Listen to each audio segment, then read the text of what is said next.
Welcome to the APAC Continental's Asia Pacific Continental Championship. I'm Combination B, and I'll be hosting this tonight. With me are the lovely Cephalopod Wizard and... Hello. Hold up 1 second, I've got truncated names from streamer mode. It won't actually pop up with your name. Oh no. Is your name just A? It's A Maverick, but I'm Andre from the Metropole Grid. All right. Glad to be here. Welcome. Glad to have you here. All right, round one has been paired. So, any games particularly stick out as interesting round one? I mean, a lot of things happening. I'll go through. Yeah, I haven't checked the pairings just yet. Yeah, we've got some interesting IDs up. So we see a very large swath of purple IDs. We might be in for an HP prison kind of day. Right. But we saw some interesting things. So there's Epiphany down on table 15. Let me go check that no stream list. Right.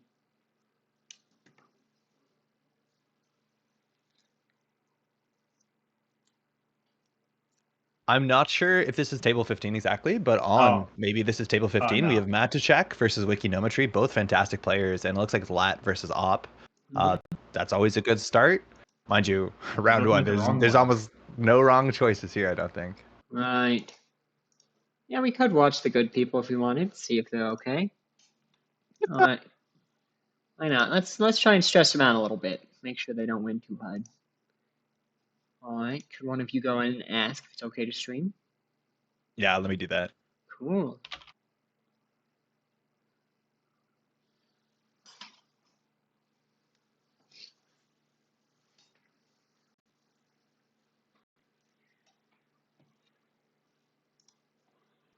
All right. And for the audience at home, we are coming in the wake of the American Continentals 2 weeks ago. We saw a shocking number of Hoshikos not making it to the top cut. It was a graveyard. Shaper did quite well dealing with this meta that was all geared to try to beat Hoshiko. Right. Yeah. We have confirmation table 15 is good for stream. Okay, great. It looks like our players were set up here, but we haven't exactly sat down. We're waiting for the time in the round. Mind you, today it is 80 players at APAC Continentals, which is fantastic. That's going to take us to 10 rounds of single-sided Swiss. So for those who are unfamiliar, these will be 40-minute rounds in which each player is assigned an opponent, but also what side they're going to play. So this is not double-sided Swiss. It's not play runner, then switch and play corporation. It's only going to be one side. And then on the following round, they'll probably play somebody else. And throughout the tournament, it will ensure that across these 10 rounds, you play the same amount of runner and corp games. Sometimes I love single-sided Swiss. It seems like it's the most popular competitive format. Mind you, this is something that's largely changed over the last 2 years, maybe even 1 year in Netrunner. I think it's just a treat. You get to play against more players, just meet more people across the field. And of course, with 80 players here, we see a lot of competitive names. We see a lot of players from all across the world. Mind you, you don't need to be in the APAC region to apply to join this APAC Continentals, but I'm so stoked that all sorts of Netrunner players are coming out on either this late evening, this early morning, or just, I think it's like right perfectly in the afternoon if you're in maybe Australia. I think it's supposed to be 10 a.m. Australia time. You get rid of those incentives to do 2-for-1s and ties just to avoid playing Netrunner because the incentives tell you to. Keezer asks, who's on comms? I am Cephalopod Wizard. Andre of Metropole Grid is on here, and Combination Bean is running the stream and talking. Right. Yeah, shout out to Bean. She's running the stream event. It's going to be a long evening for sure. We're right now currently all in the Americas, so our time zone's not the best that could be asked for, but we have a bunch of people coming in and out. Besides Bean, she's just holding the fort down all day, so give some love in chat. It's going to be the beginning of a very exciting weekend for sure. Looking forward. So 80 players here on Aesop's tables. We don't have a way. I don't think we have a way to look at all the IDs as a breakdown. So you can kind of scroll through it like she's doing right now to see what you're expecting. I don't know if we see anything that's too unexpected. You see a lot of purple. I know Cephalopod, you already said that. It looks like it's by far the most popular. You're seeing, of course, the Ag Infusions. I'm going to pay attention to the Iswacs today. Mind you, the deck list of the week. I do think I see Erica. She's playing some Iswak. I'm expecting some Punitas in there if we know how the way that she likes to play those decks. But I don't see anything that's jumping out too much. The big question, of course, is the Anarch question. And as you said, there's more Hoshiko here than we've seen the last couple of weeks, which has kind of been a surprise over the last season. Oh, Yeah, chat. sure. Scariest has a distribution here. It looks like Jinteki on 17 players, Wayland 14, HP 43. More than half the field is dressed up in that lovely purple. NBN down to 6 players, of course. Now the narrative here is Bologna, that 5-3 agenda that's been kind of quintessential to every Jinteki, NBN deck has been banned a couple weeks ago, and NBN as a faction has kind of struggled to stay relevant competitively. I think time might be called. I think we're going to start game one, mind you. 10 rounds of 6-sided Swiss here. 2024 APAC Continentals is just off. Now, we're looking at Wiki. She's on lat. Mind you, if we match hand size, you get a card draw, and we might know Wiki specifically in terms of her playtesting group. This might be a similar list to maybe what Sokka was playing and came in the top 4, if I'm not mistaken, in the last Continental season. Now we're looking at Ob. It's hard to tell what op you're playing against here. The first thing you want to look at is deck size. We're on 49 cards. That's really important. This is no venti big op with a lot of assets that's trying to tag you. It could still be that, but we're kind of looking to see in the first couple of turns whether it's an asset-based op or whether that's sort of rush op that's been popular across, I think, more players. What do you reckon you're going to be running into here? Well, this is a lot of ice for an asset-based op. It might be just the thing that we saw pioneered in Cascadia last year, where there's a lot of different assets, but you're kind of just running the engine of searching for stuff op for value. So I'm looking at maybe a score out based on just these 2 ice. So see what pressure this lat deck is. Again, we have no confirmation. It is still closed deck lists in our Swiss tournament. The sort of list that Sokka has been playing, I've been a huge fan of it. It's a very strange breaker suite. Looking at things like Pressure Spike, but I think Cupulation as a card they can recur very interesting with Shaper puts on some strange pressure in some interesting places. While it is asset tech, it also can just rip like win conditions out of hands, and that's a very valuable tool here.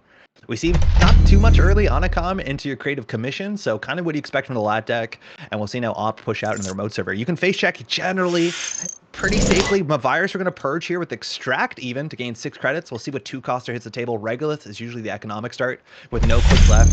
Just going to be a 2-con setting up for the next turn. We might see with the Spin Doctor on the table, whether you can slash and burn or just Audacity. Otherwise, a hostile takeover on top of the 2-con. We'll see if this puts a big enough target for Wiki to deal with here on turn 2.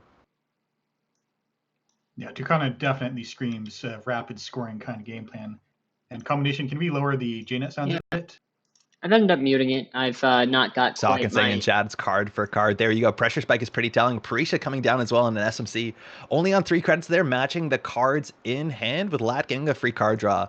So we'll see Methushak here. Now that SMC on only 3 credits, you're not actually threatening Clot, which I'm not sure if it's in the list. That is a 4-credit install with SMC. Mind you, that is the original art printing. If you are donating to JNet, you can choose which version of the arts you want to see on each cards. But that means if Methushak just wants to send it here with a hostile takeover, you're good to go. You don't have to actually respect Clot on 3 credits. But you might have to worry about Shaper cashing in on the bad publicity. You might. Yeah, we'll catch up. It looks like install Advance, whether it's a slash and burn here or an Audacity. Both of them with the Spin Doctor on the table is pretty safe. No action as you go. Double Advance, there's the hostile takeover. So from the 2012 core set all the way here in System Update 2021, taking its final tour this year. That's going to be just a free Thimble Rig installed for 3 credits less install and res on the remote server. So 14 credits. You said a Cephalopod. That is bad publicity for a Shaper that wants to do a lot of stuff at run-based speed when it comes to self-modifying code and even simul chips. That can go pretty far. Mm-hmm. Now, Wiki needs to figure out whether she can contest this remote server. You're looking at 2 ice, 14 credits. You can res just about anything on the table here. So we'll see if she's going to put the pressure off. The pressure in this deck, I believe it's Trick Shots. I'm not actually sure what the other multi-axis is. I have to review the deck a bit, whether it's a deep dive, but I think it has limited amount of pressure and it's playing more of a Shaper control game. As much as like Trick Shot, there you go, is just a hell of a card, I think we can all say. Yeah, Trick Shot is something. Grabbing that Thimble Rig, probably representing 2 different types of gear checks. So we have the Pressure Spike down, but now we're saying go find your decoder, which we're probably going to have the funds to do. Potentially. So we can get in the axes there, mind you. Stuff 6 credits. Stealing an Oaktown off the top is a good steal. This deck, now you see the 1-pointers and hostile. So you know the agenda density in RD is a bit higher than it usually is. Some of these Wayland decks are running fewer agendas with 3-pointers. Trashing at Spin Doctor, and we still have 6 credits plus the bad publicity. You get 2 bad publicity runs. But here you have a window to crack the SMC before the Spin Doctor removes itself from the game. I'm pretty sure the rules have changed over the last year that you actually can respond to the Spin Doctor. I'm not sure how that works, but Unity is going to come down there with bad publicity to spare. Right. I can say No, we have not changed how that works. It has been the same. I It's should just not ask. very. It's been I should very ask you. Yeah. underpublicized. Okay. So you still technically have a window there, but Wiki's going to use priority regardless. Get down the stone chip chart room. We'll see if we can match 4 cards in hand this turn. It looks like we're just a bit short. And while she is building her Breaker Suite, Pressure Spike, Unity, she is short a killer. I think the killer in this deck might just be Revolver, which is really exciting to see. Get additional flexibility when it comes to simul chips and that recursion. But Mathushak here has a potential window to score out. You have to hope that the innermost is a taxing enough barrier. With the Thimblerig swap, maybe you're worried about hitting into a big old, a very nice Stavka 7th strength, taking out 2 breakers will definitely slow the Shaper down.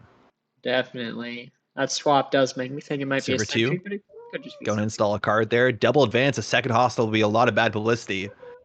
Would be. No, Looks like no just going to stay there on the table. Double advance. Not sure if you're expecting a 5-3 agenda. Looks a bit more like a Project Atlas. Simplebot, I hear a cat in the background. Is that a cat? It is. I'm going to go evict him. No. No, you don't have to evict, please. We can live together. There's a revolver. Trick shot there coming off the top now. That is 4 credits plus bad publicity for both of these runs. We'll see with just 7 credits for the remote run whether you can push in here. Now a border control will interrupt that run. Now with all breakers on the table, the question is what can you get that's taxing if there's a border control into a 3-coster? 3-coster sentries are not super popular, but there can be some annoying guys here. Sandstone does get pretty expensive. We're not on threat 4. You have to boost with the pressure spike actually pretty heavily. Yeah, so Sandstone's gonna be 4. This will be 5 strength on encounter. If you look at the math there on pressure spike, you're gonna have to boost twice. So this is 5 credits just to break the first ice there. Actually, very thinking. Asking for an actually there. Going to see if there's something else you want to res or not consider res, but most of the money's now gone here. Whether Wick can contest the second ice with only 2 credits seems a bit unlikely. It looks like the indicated action has just caught up a bit. Now looking at chat, yeah, that's a tricky one, obviously, when playing online. Not sure what the difference would be here. Maybe not resing the Sandstone and hoping the innermost holds, but Mathushak on 9 credits can definitely res both of these ice and still pretty comfortably score out from the remote server. Right, might be wanting to save that money. I'm going to take a guess that we're looking at Stavka half rune at some point in here. We just got a 3 resed that could be used to go grab half rune. That could be. Yeah, watching about that 3-cost res is super important with the op ability being alive and well. Now, innermost Stavka is a bit cursed. Like, it still does damage. It won't stop the run here. You're not expecting this card to be anything else besides an agenda. Like, a lot of these op decks are not running things like NGO front. So we'll see what gets res here. There's a border control. Now, if you want to break that with pressure spike, you can. You can even break both subroutines, but that means if the border control gets cracked, that will be a hard end to run, leaving Mathushak with maybe an Atlas with 2 counters. Yeah. I'm not sure what else you want here, like an SDS maybe, a Basalt Spire. Doesn't seem like an amazing score as much as it puts you on 4 points. So border control, gonna introduce a Gatekeeper. It's a Gatekeeper. I think we saw a lot of Gatekeepers, and CTZ was playing lists like this at Boston NPC, the I think triple Gatekeeper op list, which it's such a cool card in op because it has a shelf life. On the turn you res it at 6 strength, and then on later turns, congratulations, you've extracted it. You've Azef'd it. You get value by pushing your very high tempo 3-coster into a later 2-coster. Project Atlas. There's the Atlas with 2 counters. Going to get a 2 counter to fire. Probably find something nice for R&D here. With 2 trick shots down, though, the money is not fantastic. But if Mathushak has enough ways to threaten fast advance, I don't think there's any other 2-card combos you're worried about. Sandstone going to get up on R&D for free. Wiki returns to her board state. Just going to get some credits up. 5 cards in hand is the match. Creative Commission. Going to draw a card and then draw another card with Lad. We're back into it. After competitive. And Mathushak use this board state to close the game out. A lot of this ice gets broken for just a few credits, and Mathushak needs something here to get back in the game. Whether it's a Regolith, whether it's an Extract, your money is not going to do it for you here. I don't think we're expecting to see Oaktown renovations. You need to make money on this board state before threatening to push out. We see the Gatekeeper heading to HQ, and that's interesting. It's the marginally stronger card, but maybe we're just scoring out another Atlas. Or another install advance. Whoa, yeah. Credits. Install advance here. It's a second hostile. That's a great recovery as much as it's 2 bad publicity. So most of these central servers, you're going to run for an extra free with 2 bad pub. We're now on game point. Mathushak can, in theory, do like Audacity into Audacity over 2 turns as long as you have enough 3/2s and enough Audacities with those Atlas counters. So Wiki here, she doesn't have that much time. She needs to put the pressure on, whether it's cards like Burners, Border Control, mind you, and R&D. She needs to get those accesses in and start touching those cards. Alright, getting the border control can threaten any I could easily see that being a 2-turn score out. Accumulation goes down. Yeah, this could close pretty fast. Now, the Simulchip does threaten the SMC, which does, in theory, threaten a Clot. So that's something Matushak will have to play around. And there's Accumulation. Mind you, a card I was not that excited about in Criminal List, but in Shaper, when you can recur it, use it to steal cards, and then get in some HQ pressure, and then bring it all back is just such an interesting option in these lists. A very exciting card to watch these high-skill pilots kind of really put the fire to your feet. Right. You're gonna have to get really lucky to find something in HQ though, because with the Atlas, it's all in the deck. You don't need to have it in HQ for any amount of time. Yeah, this is where like you're hoping that you keep the audacity in R&D until you want to pull it with the Atlas. But the question is whether like how much of a Clot threat can this deck produce? Mm-hmm. So Matushak here on 5 credits. That remote server doesn't have the good ice on it. You have a really cool trick here that's easy to forget. That when the runner passes Thimble Rig, you can always swap it with Border Control and then still use the Border Control ability to end the run. Which means that if you're running server 2, you technically have to be able to run it twice. And with 10 credits and 2 bad publicity, that shouldn't be an issue.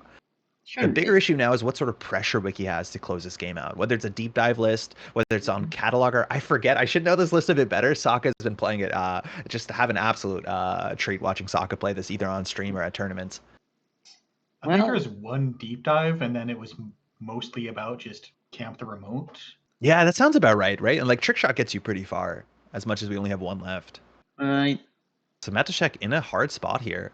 The most taxing ice I think you can imagine on the remote server is either, of course, 7-strength Stavka, which Revolver deals with relatively cheaply considering the way that killers pay through that, or Pressure Spike. Now on Threat 4, you do get through in a huge envelopment for like 5 to 6 credits. That's not the worst. I think it's like 6 to 7, excuse me. It's 2 for +9, and then you got to break 4, so 6. So Matushak thinking what to do here. Now, we also don't know what this list is using its influence on. Some of the lists can use Mavirus at instant speed to grab things like a Managarm Skunkworks. That's a nice way to surprise maybe a runner who's not expecting a defensive upgrade, but I don't think you see that as commonly now that things like Formicary haven't existed in the format for a while. Right. Server 3 looks like a Spin Doctor drawing 2 to get a start. Sometimes you want to keep that Spin Doctor around to dodge the lat draw, but here Matushak definitely needs to push the game forward. Any turn that he does not put something in the remote server is another turn that Wiki can continue to just hoard value and set up with those credits and then start the runs. We've only seen 3 influence so far. We could be having some really high spendy cards in here. Like there might be a copy of the Hollow Man hiding in R&D. Yeah. Could be. Yeah, that's totally true. Hollow Man, quite a way out of this. Now, it is pretty expensive, but it is a really nice way to both use Ops ability and Mavirus and that sort of thing to not install a card from hand. Right. And you can fast advance from hand. A combination of Hollow Man and Audacity actually can get you pretty far.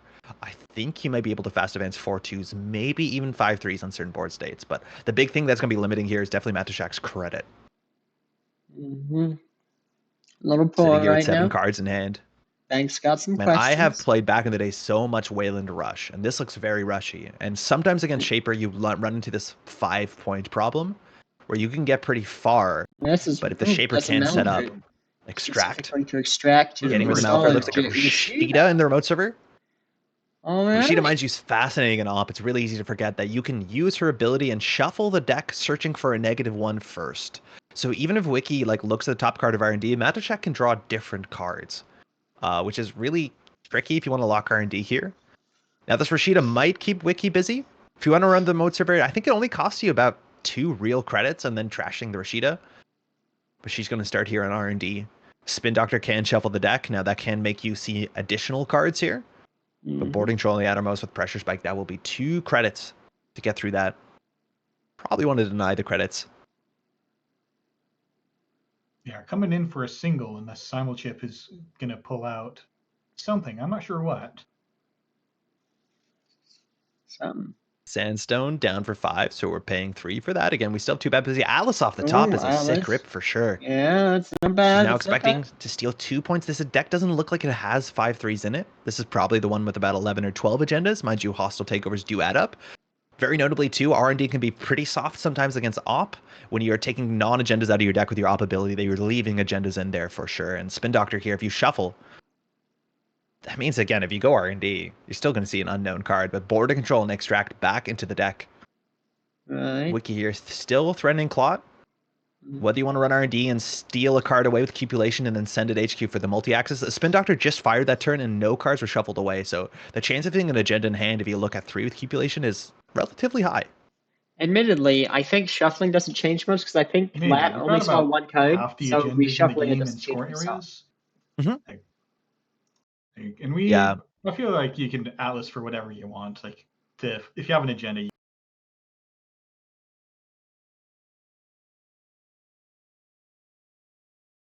Contesting server 2, Thimblerig for 1 credit. I don't think we're going to see the border control pop on this specific run. Sandstone will be down to 4 strength. You still can boost once.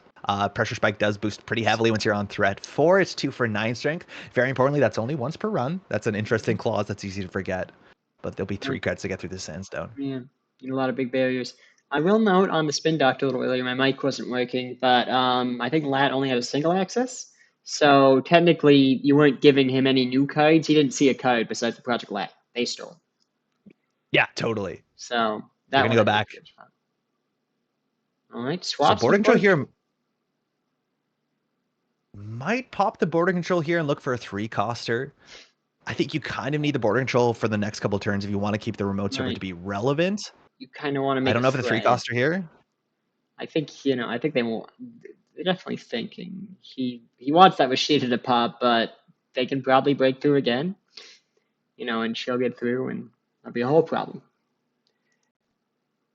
There's always this like 2-turn play where you want to force the runner into their boarding control later on in the turn, so you can go get like a Mavirus, hide the Mavirus, and then on the following turn crack the Mavirus to go get a Sandstone, or more importantly like a Hollow Man if you have it, something that actually wins the game. Excuse me. Pinhole now coming out baiting out the boarding control and not having to run back into Gatekeeper is fantastic. Rashida gonna get trashed, use those Parisha credits on this run, and now the Gatekeeper will be back at 0 strength. So their remote server has now gone. It's cheaper to run than it was the turn before. Mm-hmm. Fairly easy breach. Yeah, the Corp has a healthy amount of money, but probably just need the cards at hand very badly. And Tucana's already done its work at this point. Yeah, this is tricky again. A lot of times when you're playing against Op, like, this is not fixed strength breakers plus turbine, but unless you have a trick and you can force the runner to an awkward situation, once the runner has all the breakers down, your ice, besides 6 strength Gatekeeper, is relatively fair. We've seen now 2 border controls cracked. I think 1 just got shuffled back in. That is the one unfair ice play you really have. We haven't seen any envelopments. That technically is the most taxing ice, but again, with 2 bad publicity, that is definitely going to be adding up. Matashak here in a tricky situation. A slash and burn, you could just bait out a clot. That is going to cost some damage to Wiki. She does have to overinstall cards to pull an SMC. You probably lose the Cupulation and Aprecia. But double install here. Upgrade, you're expecting Mavirus, 2 Kanas, usually 1 Malapert. Not sure. Maybe there is a true defensive upgrade in here, whether it's a Managam or not. Yeah, bad publicity goes a long way when you get 2 of it, but the runner's only at 4. They don't have infinite money. Right. 3rd install. Might be another border control. Could be something else. He's got. So we look at Wiki's discard pile. She does have Overclock. I think she just discarded one. I think that's a really good card to contest the remote server. So maybe she has another in hand. That's a perfect card for this sort of situation. Otherwise, we're looking at maybe a full set of Shirt Gambles. There's still a lot of money left in her deck for sure. It's the 2 trick shots that are a bunch of the big bursts we've seen so far. This remote server, there's a small chance that this can be game. If it's a 5-3 and the deck has seamless launches, you can grab those with Project Atlas. That can actually close the game on this turn. And Wiki probably realizes that she definitely needs to consider whether or how she's going to attack this server. Because double Atlas, double seamless is definitely quite potentially a way to close the game out. And your call earlier about a potential Managarm Skunkworks would make a lot of sense as a way to try to get one more agenda through the table without having to fight through Clot. Yeah. And even like if you are playing against Clot, right, the deck generally naturally has 3 Mavirus. So even just getting a Mavirus to stick in server 2 is a nice way to close the game out with 2 fast advances. Because of course you can purge. She can't react to that the way the paid ability windows don't work in the game. And so, of course, that can also be a relevant way. Just protecting the Mavirus is a funny enough win condition. So Wiki, she's thinking here, she definitely needs a bit more burst money. Right now on the table, and mind you, Mavirus, if that is in server 2, that does actually change the math on Sandstone. Actually, no, it doesn't. I'm kidding. Pressure Spike, we're a threat 4. So no matter what, you're always getting through Sandstone at worst case 3 credits. So right now we're looking at 4 for the remote server. Now, 2 of that will be bad publicity. The question is, how much does the outermost cost? The question is, what do you need to trash cards in the server? If it is a Managarm, mind you, Parisha gives you 2 credits per turn, but it's only 4 assets, very specifically. You can't use it on upgrades, and this deck has many more upgrades than it does assets. So Wiki definitely giving this one a think. Might be hard to generate enough R&D pressure on this turn with only 1 more trick shot in the deck, as much as the accumulation is always a looming threat the corporation has to worry about if they slow down too much and start harboring too many agendas in HQ that don't feel safe going into the remote server. Right. You get a big multi-access, but still takes a second.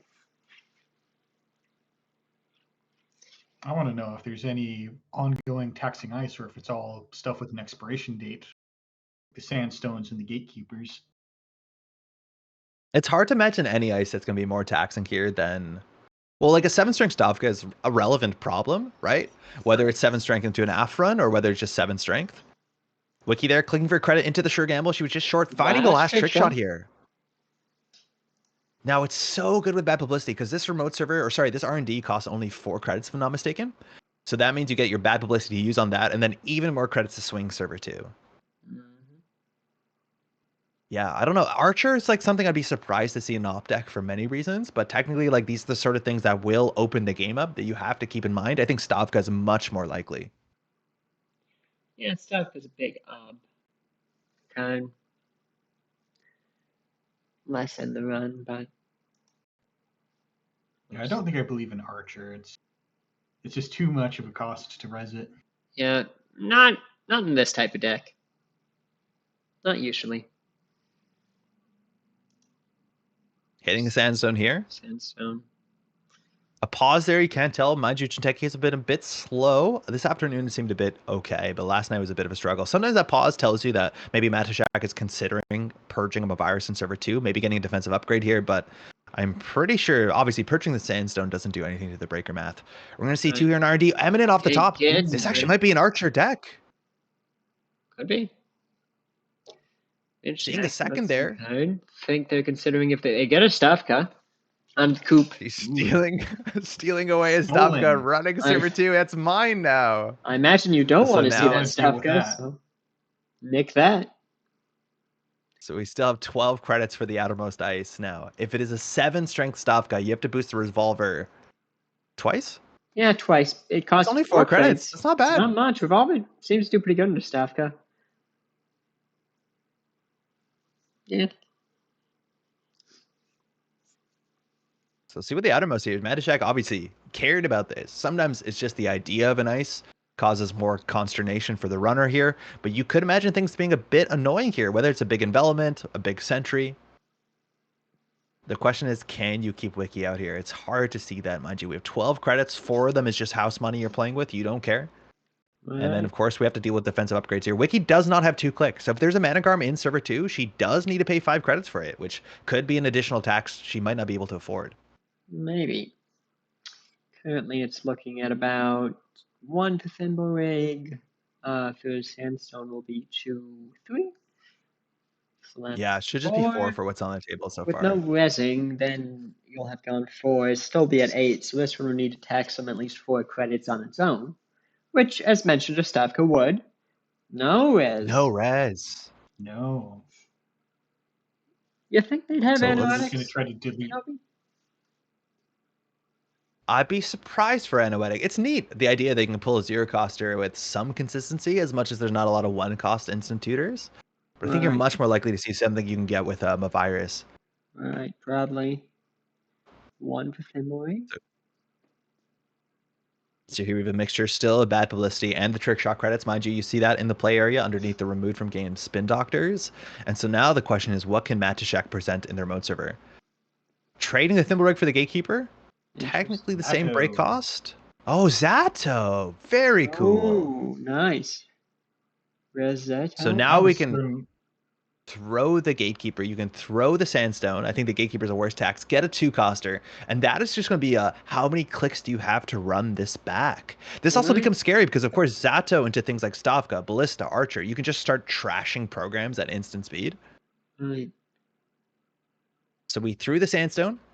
We are not using op, which means that we're keeping the op for the run back. Because now if Wiki runs back here and gets Zatoed, you can actually grab potentially something like the Hollowman. Like you have a lot of really wild options here. Now she is just going HQ. She's probably going to sweep all of HQ with the cupulation.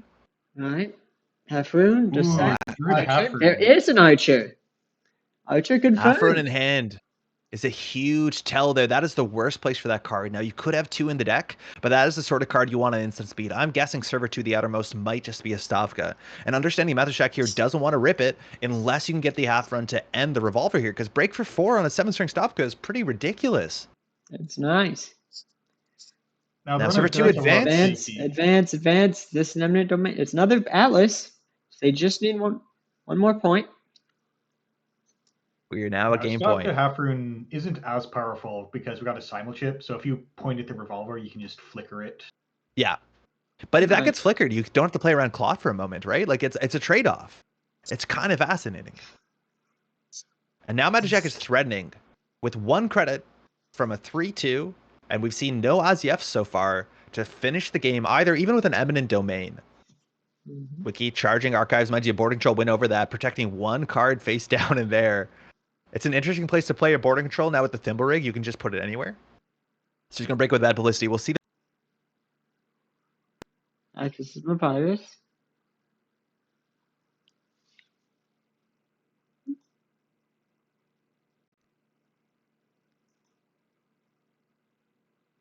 Hold up.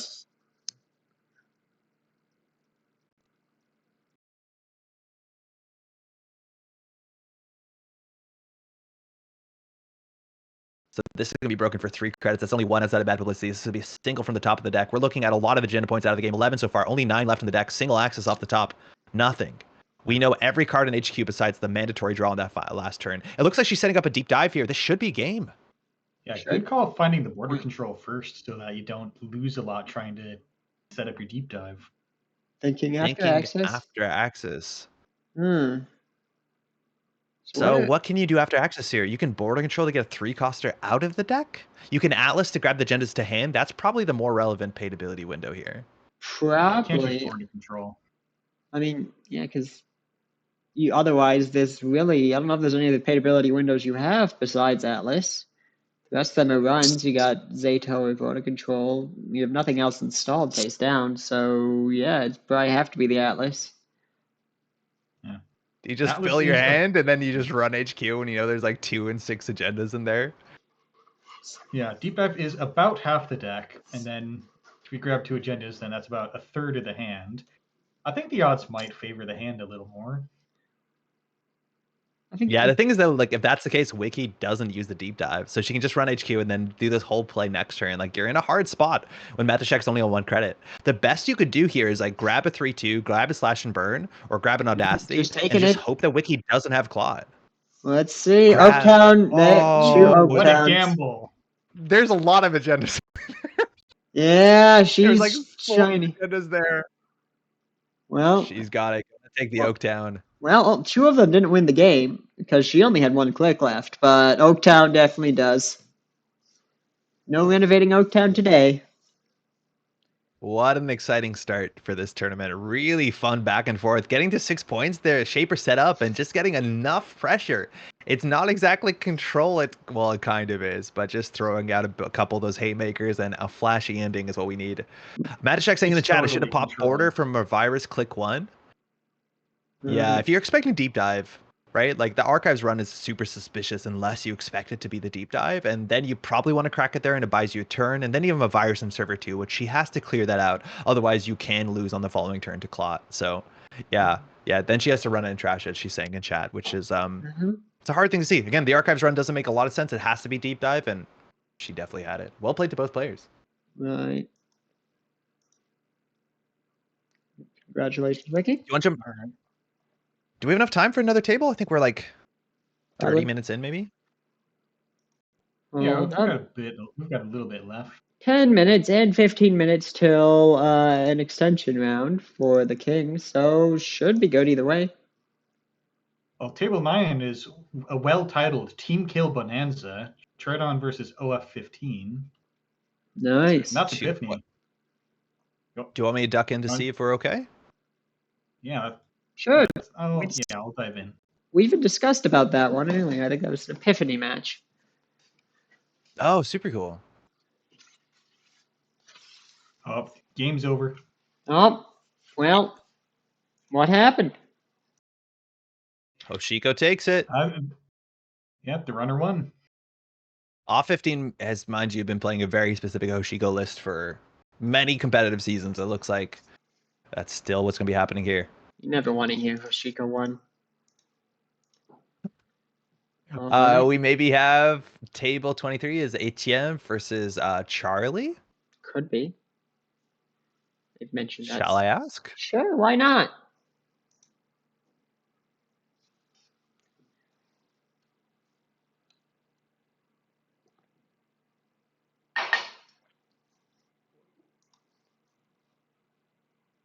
Give me 1 second.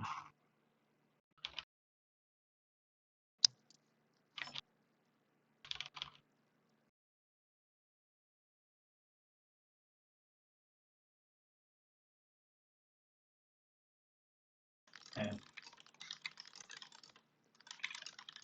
just waiting to hear from the players. Sokka just stepping onto his flight to All Canats right, in Calgary. We're in. Thank you. All right, we can do it. I'm not sure the table number because I'm already in it, but it's Charlie. That's Santa versus Etienne. Etienne, mind you, one of the major organizers behind the Bergamo EME Continentals. And looks like we're back. All right. Well, this game's this matchup going a long time, it's been but not brewing. too much. Only 3 agenda points scored or stolen this entire game so far. And as so on the top there, we see 8 minutes left. World Tree Arasana. We're seeing some T400 memory diamonds here. A lot of MU to work with. So Charlie, with 1 tag currently, it's just been cycling some programs. That's a massive conduit. 5 counters on it, as much as there's only 3 points out of the game. Etienne looks like she's just playing like that sort of world's grinder, big ice Wayland, which classically Arson is a very bad matchup for you. Things like Hush, mind you, turning off all your advanceable ice is really important. The Cleaver now getting through the Pharaohs for 2 credits is a really big deal. That Hush saves so much money on this install. Now something's in server 2 here. We don't know how many cards have been seen here, but like I'm pretty sure Charlie can make at least 2 runs here. It looks like he's also floating tags. It appears he's allowing the tag to fire it. Perhaps he's hoping he's going to win off this alone. Saving his money for more runs or whatnot. Yeah, still 4 clicks after the... I mean, it's 6 Pharaoh's tags being ignored. Trash's Coalescence. Using World Tree to get another Coalescence. So we just tuned in. It's hard to know how many of these cards have already been seen. This is almost definitely not 5 fresh cards with Conduit. So it looks like now if we're going back because we trashed a card, we can see 2 new cards. Only on 2 credits. Mind you, we have 4 waiting on the Coalescence. So we can get back through here. Tree line is actually still expensive. You have to boost and break. It is 3 credits for that, 1 for the Pharaohs. So, you know, we're seeing 4 cards. Now, very importantly, the Coalescence came down, not a Cuban. I think a Cuban on this board state might be kind of equivalent in credits, depending how many times you're running this. Potentially. Puts Pikachu back in hand. Got their second click from that. Still at 4 clicks. If at their starting click amount still. Still taking those tags. Everything we want out of Shaper. More clicks, more installs. You love clicks. I think Piece of Show is one of the best cards that's been printed. It's interesting. 7 cards, no steal, no trash. That's a big conduit there. Etienne still has something in the remote server that was just installed last turn behind an advanced ice there. Charlie just clicking for some credits here. Again, I don't think you're worried about tag punishment. I think the biggest blowout here potentially can be like a Trojan horse, but Etienne might just have to take a turn out to purge. Etienne has 2 double It's true. End of the lines in hand. That'd be real funny, but I don't think that's what they're on. Okay. Looks like they just purge and say, we know okay, you. back to you. Do it again. Yeah, that's not free. The tree line is costing 3 real credits to go through every time. Mm-hmm. No bad pub on this side. So now purging out, you actually don't have that much pressure you can put on the corporation. If there's no shuffle, you know the next 6 cards on R&D are entirely safe. So at least you have a window here to say like, okay, the game's not coming up on R&D. Mind you, I think we only have like 2 to 3 minutes left in the round, so this puts something on a lot of pressure on Etienne to at least get the next agenda scored. So at least you'll get to a timed tie. Right. Government subsidy up to 15 credits. The card in server 2 just sitting there. We know it's probably not a virus. Yeah. Probably not a virus, and it looks like there's no agendas in the next one. They might just not be able to get their agendas because they're all buried. Though they're playing pretty good. Ooh, Echo Chamber. Echo Chamber. For one, that means if Etienne has a 5-3 in hand and can jam it, that will actually put them above on points. Now with 14 credits, the Pharaohs, you can just move the Hush over and break it for 1 credit. So the outermost is going to be really important here. Seems hard to generate a scoring window. I have never seen that card before. Oh, Echo Chamber. Oh, yeah, this sees a lot of play in decks that are entirely playing 5-3 agendas. Right, you need that last one, or you got to get to 9. Exactly. Because very importantly, this Whaling Consortium deck is only playing 18 points of agendas. So that means Charlie actually to win to 7 has to steal half of the agendas in the deck, while you have to score 2 of them. Oh, the deck has business as usual. That would be a cool way to purge the conduit. But instead, we're going to threaten 3 points on the table behind Pharaohs and a double advanced ice. I think Charlie can run this, though. Might be able to. It's 2 advanced. It's probably not a border control. It's you're looking at what? Pharaohs is going to cost. Well, it's +5. Is that Manifesto? Well, that's going to no cost decoder on the table. Fazarum from hand, though, that's the worst case scenario by a mile. Well, just 2 credits to bypass. Text not relevant. Going to draw the lily pad as well. So we'll see here if Charlie cycles the Hush with the Simulchip or just pays up front out of pocket. I don't think he can afford to pay out of pocket, so Simulchip might be used here. I'm surprised to some extent maybe he wanted to move that over with a click, because right now his Hush is just saving him a click. Yeah, I'm going to guess that this is just an NGO front. Make the runner spend some resources. I feel like a super risky play if this is an honest scoring attempt. Yeah. No, yeah, again, time should be called really soon. Like maybe you just have to make a play. Might be. You got to get those points. You can't wait for 10 years. Lose or lose. Let's find out. Charlie says. Hey, I'm not. We're not here playing advanceable ice to not wait 10 years. Well, yeah, but you've got to. There. That's only like 40 minutes or so. Okay, Charlie wants that credit back. Oh, Santa. Yeah. Santa says tags aren't real. We'll shrink coalescence. Whether we get a real decoder here or whether we just want to keep ripping forward through our coalescence. It looks like all 3 are in the heap right now, so we're hopefully going to get some sort of utility program, if not just the final breaker. You also might expect multiple turbines. Could be. That would make this these Pharaohs a little easier to deal with. I mean, right now you're just kind of using Hush, but theoretically if the game wasn't about to end either way, that could be a problem eventually. Installs a Q-ban. Sorry, does not install a Q-ban. Has to do the whole thing again, I think. Oh no. Yeah, this is a big difference playing online and in person. In some ways, Arson on World Tree is a lot easier in online, but unfortunately, undue clicks like this are super costly on time. And of course, click the wrong one is something we've all been there before, but we'll see how we want to resolve this. I would like to accuse of intentional stalling, minus 10 yards. No, I don't actually. Manually, but please do fast. Yeah.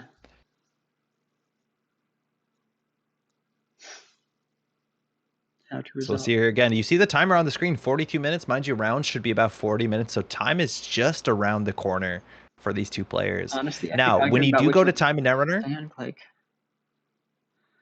whoever is the active player, they are allowed to finish their turn, and then the opposing player gets one final turn. At that point, it just cares about who has the most points, and whoever has the most points gets a full win. So it's not a half win. If you're up 3-1, that is a full win. No different than have you stolen 7 points.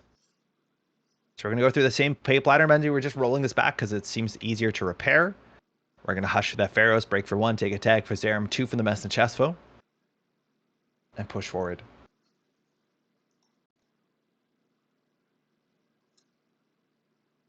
Yeah, JNet still hasn't implemented Hush to my knowledge, so asking for the /disable card on the Pharaohs to get that strength down. You know what? I think JNet did. I think JNet had a really sick update like a couple weeks ago, but then it had to be rewound because of server issues. So it'll be only a matter of time before it comes back. Time, yeah, being called. This means that Charlie will finish this turn, and I don't know if that means Etienne has a chance. So that's just going to be GG in chat. I believe there's no chance. GG. So this probably is the NGO front. So we have. All right, leaving us in suspense. We don't get to see what it is. All right. Can't win with only one. Can't win with only one turn. Was hoping for another turn to go through, but that having to undo click took a minute. Yeah, tricky there for a corporation.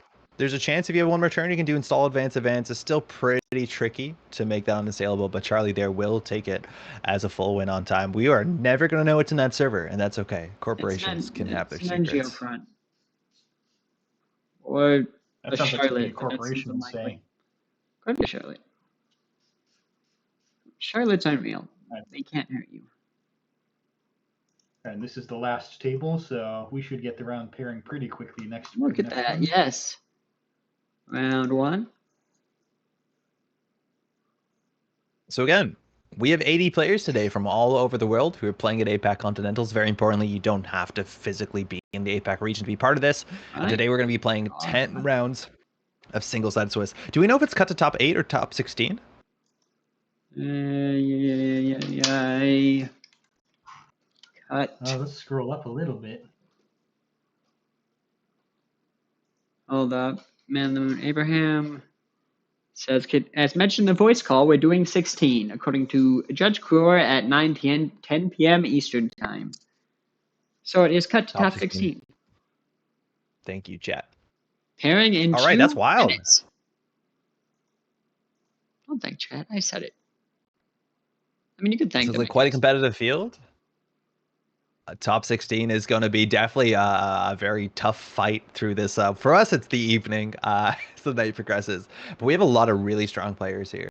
I've also been really impressed over the last couple tournaments. You are seeing players who are making their first top cuts, maybe names you're not familiar with. Sometimes it's their first tournament or they're relatively new to the game. And that's always an exciting thing here. When you get a mixture of this old stalwarts and new talent, it's always a very fun top cut when you get to see some of the IDs maybe in some players you don't expect.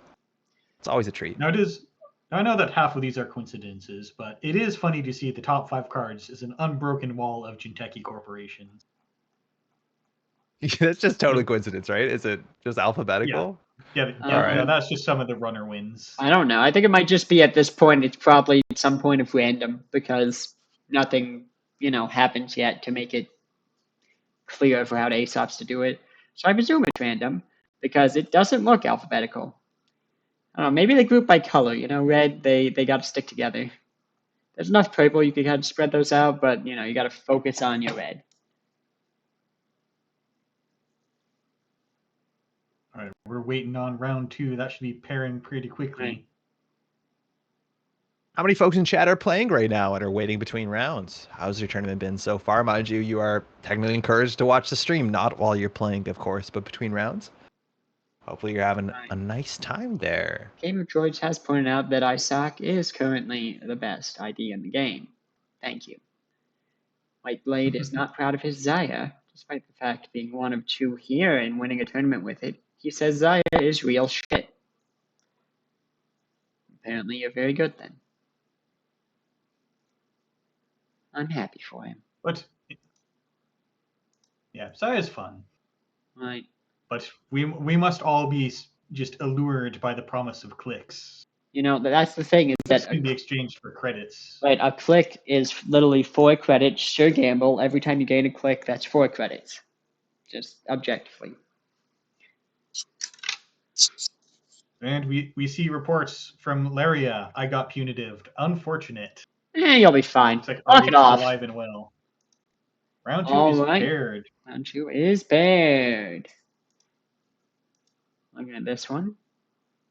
We have an Architects of Tomorrow on table 3. We do. That's some cooking. Right. Yummy, See if- yummy. See if someone's managing to do some Sure, let's see D-res. Stride. They were in my first tournament. Let's see if they're doing that Stegadon thing. Good thing about Architects of Tomorrow, you know you can get a full game for the full round, right? You get your money's worth. Oh yeah, absolutely. And then we got to get him before. Not to say I don't have faith, but It's like the Hasn't choices. made You a lot of start with top a cuts. you start with a sports medal game, and then you have enough time to watch the whole Architects game. Nice. Yeah. Are y'all checking whether that table is cool for streaming? Or I can duck in. I have the stream. One of you ask, or they'll see them. I will ask. Perfect. Everybody ask. You know what? Ask at the same Only time. if you type. You've got it on the clipboard, you cheater. I do have it on clipboard, yeah. Right. He's too good at this. All right. We are good to stream with a warning. With a warning? This deck isn't great. Okay. Okay, everybody. So content warning. Those of you who are very sensitive, this deck is bad.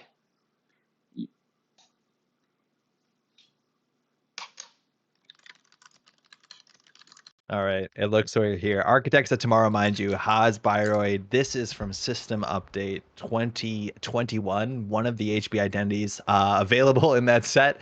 It has 45 deck size, but only 12 influence. Now, its ability is nothing to scoff at. It says the first time each turn the runner passes a res piece of Byroid ice, you may res 1 Byroid card, paying 4 credits less. So the idea is you're going to see a deck that's almost exclusively, sometimes you want to weave in some non-Byroids because those generally can have end the run subroutines and those are valued. But you're going to see a lot of ice being rezzed at ridiculous reduction rates. Now it looks like Fear Up here is playing a 67 card Arasana, so that should be a Will Tree Arasana list. That means one of two things is going to happen. Firstly, you're going to see turbines, you're going to see fixed strength breakers, and then even your massive Ravanas are going to be broken for 1 credit. That is a problem. Tragic. Stride here cannot play for the late game because that breaker suite is going to show up. However, until that point, if Stride can ice up all of these central servers and get those big Byroids, and a lot of times you want to put a lot of ice on the table to make sure your ability is relevant, there's a chance that Philip might have an awkward early to mid game in which you cannot fire Will Tree as easily as you want. You can always click through Byroids, mind you. That is one of the downsides. So if you face check and it's bad, just 3 clicks. I'm getting through Ansel. Maybe I'll be worried about ganked, something like that. But it's going to be very interesting because the mid to late game will be a real big issue once you get the first turbine down. Heaven forbid this. It is always a grim prospect to help Architects of Tomorrow run their economy because you need your World Tree triggers. Yeah. If Stride has Stegadon, that could matter though, because the fixed strength breakers really hate pumping, and I don't know if that's being ran in this one. I just know I played a Architects of Tomorrow deck that used it to pretty good effect, where you D-res with Stegadon, re-res with Architects of Tomorrow. It actually gained you a credit. So, yeah, that's totally true. It's a really good combination of cards, and that's like where you hope the second turbine doesn't come down. But yeah, now the you're second totally turbine, right. that's a disaster. Then you got to get down your second Stegadon, and it's a whole thing. And they do So we'll stack. see again. They do quite stack, yeah. So we'll see, yeah, and whether it's the early economy of these HB decks, the Architects of Tomorrow decks, that can be kind of interesting. I would say that oftentimes you're looking at something like a load-bearing Regolith mining license. If Stride can protect a Nico campaign, a Regolith, obviously an early Rashida, that's really important. Because in terms of like operation economy, there's not that much Architects of Tomorrow has, or HB in general has access to, outside like some very interesting build-arounds. Yeah, and then the other pitfall that's easy to run into as architects is you get this ridiculous discount of 4 credits, and that's almost the entirety of any ice that you're going to put in this deck. But then you run into this early game where, well, you have to res the first one for that 4 because you got greedy with all these high cost ice. And then they won't let you get that discount if they just bounce off of your Eli. Right. Yeah, that's a really interesting thing is like when you want to force the res on an end the run and then just let it end the run so that you don't get that Architects of Tomorrow discount. That's actually a really strong financial attack here. Both players taking a mulligan, hate to see it, but greasing the palm, just building a card in server 1. Very important to know that Architect of Tomorrow says res a Byroid card. It technically doesn't have to be an ice. I'm not sure if there's any like prominent Byroids that we're expecting in remote servers. I think all the campaigns are technically advertisements. They're not actually Byroids themselves. Yeah, there's Tree Stays and Wage Workers are both Byroids, and right. Chiraboga is a Byroid as well. Chiraboga is a Byroid. He quite is. Right. So server 1, Dirty Laundry R&D. no idea what it is. Not checking it immediately. Going to see the top card. It's a gank. You have to reveal that. Oh, we might see some rough blowouts. Very importantly, the rules around ganked have changed last year. Cephalopod, do you want to take a second to explain this one? Yeah, so ganked at its inception had a infinite loop that you could do where you access ganked, they trash ganked, they make you install they make you encounter an ice. That ice, if you can't break it, will install the ganked. And then because it was newly added to the server, you had to access it. So this didn't feel good, and whenever you explain to a new player that you're about to ganked loop them, they probably quit the game. So this year we did a rules update with the draws every card in their deck. Nice. Sorry, rules tangent. Let's continue. This year we said when a new card's added to the route, you can decline to access that. So you can always stop the ganked loop just by choosing not to access it. Right. Yeah, that seems important. I still think ganked is probably worth playing. It seems like quite an unfair card. It's also suggesting some of the ice you expect in this deck, maybe even some of the bigger Byroids, things like Tyr, Ravana doing core damage loops. Like there's some wild stuff you can do with that. But Stwide just setting up an Arsana, ripping through the deck, playing some economy operations. No World Tree so far, no SMC from hand. Not a lot of options to push this deck forward. But Archive's still wide open, so maybe just 1 or 2 draws away. Mm-hmm. Certainly could be coming. Both people just kind of econing up. Architects got their ice out on most servers besides Archives. Early Memory Diamond, surprising install here. You don't exactly need the MU, whether you need to get this out of your hand right now. A lot of times you're looking for the early DZ, MZ to start from there. But otherwise, Fear might be setting up in the near future. Maybe doing a push, drew a card, installed ice in server 2 and a card. Could be an early agenda. Yeah, Stegadon could be the big thing here. We haven't seen Seamless. For what it's worth, we've seen only 1 card so far, largely. But Stegadon can obviously change this game pretty heavily. That is the big thing with Byroids, is no Byroid ends the run here. So if you're feeling confident and you can check this to deal with the Rashidas, the Regulus, you can just run this. Now, AOT is going to get their ability, but World Tree coming down here, we at least have a hardware to trade. Whether we're going to go for the early lily pad is often where you want to start here. Not a lot of the hardware, but it looks like we're not contesting this remote server. Coalescence from hand? Looks like we're just going to trade a Coalescence forward. Money. Right. Get that we got to get what we can out of Archives before the door gets closed on us. Right. So for the uninitiated World Tree, a massive card, deep net, subtype, 6 credits to MU. It says the first time in turn you make a successful run. You can trash one of your installed cards to go grab any card from your deck and install it for 3 credits less, as long as it is of the same type. Oh, Proco, cool. Seeing that from hand. Might just be a one of in the deck that you want to grab out from the resource chain to get it cheaper with World Tree, but definitely a pretty good startup for a match that looks relatively slow. Now, not icing up Archives here is huge. A lot of times you want to ice up Archives to stop the World Tree, because this turn World Tree is definitely trading either Coalescence or Memory Diamond into some value. That is not only a run, that's a run that installs from the deck for 3 credits. Philip not taking the run on Archives there. Interesting. Just pro contacts up and then creative commissions. Guess they want some cards and cash. Of course, that generates. Yeah, Maryland. Yeah, this one ended up being a Maryland. On a Haley classic turn. Just makes sense. Just smash the Proco. Click, click, click, baby. Sometimes you need cards. You gotta call your best friend Jim. Overinstalls the Maryland. Now I expect that to be an agenda. It might just be, could be a Rashida. Now, server 3 looks a bit strange there. Whether you have to respect a Trieste mono Byroids, I think that might be the blowout in server 3. Whether it's just a Spin Doctor or Wage Workers waiting for a score on the following turn. Ferrup has a big chance to be able to contest here. Proco. Now, Proco is really interesting because drawing through your deck is slightly anti-synergistic with World Tree when you can install the card for 3. Now, mind you, you're still going to have to draw a lot of cards, so Procoing is probably something you're going to have to do regardless, but you have the button to Proco Archives and gain 3 credits at the same time. We'll see here if we're going to make the run, whether it's server 3, whether it's the open archives, or I think with 2 clicks left in the turn, you're probably not able to safely contest server 2. You want to have that buffer to click and reason with those Biroids. Yeah. Yeah, it's interesting to see creating a new remote. It looks a lot like a Spin Doctor because, a pad campaign would really do poorly at making them go through Biroids. Right. We also see the Corp is 15 cards into their deck. We're expecting to have seen 3 agendas by now. Approaching the server. Trashing the memory diamond. Get on that lily pad. Right. You're hearing some calls on the stream. What happened? Rashida in server 3 really makes you question what's in server 2 here. Looks like it might be something more valuable than the Rashida. So we're assuming that might be an early Stegodon, which of course with no res cards doesn't exactly matter here, but will definitely matter of course to the game. Not resing, doesn't look like a Nico, doesn't look like a Rashida. Let's see that Stegodon. There it is. Stegodon there we go. 3-1 agenda. Just ready. A wall of text. Do you like integer math? Because we're about to love integer math. Each run, as long as a piece of ice has been derezzed, all icebreakers get -2 strength. It doesn't matter where the icebreaker is. If it hits the table before or after that fact, that just happens.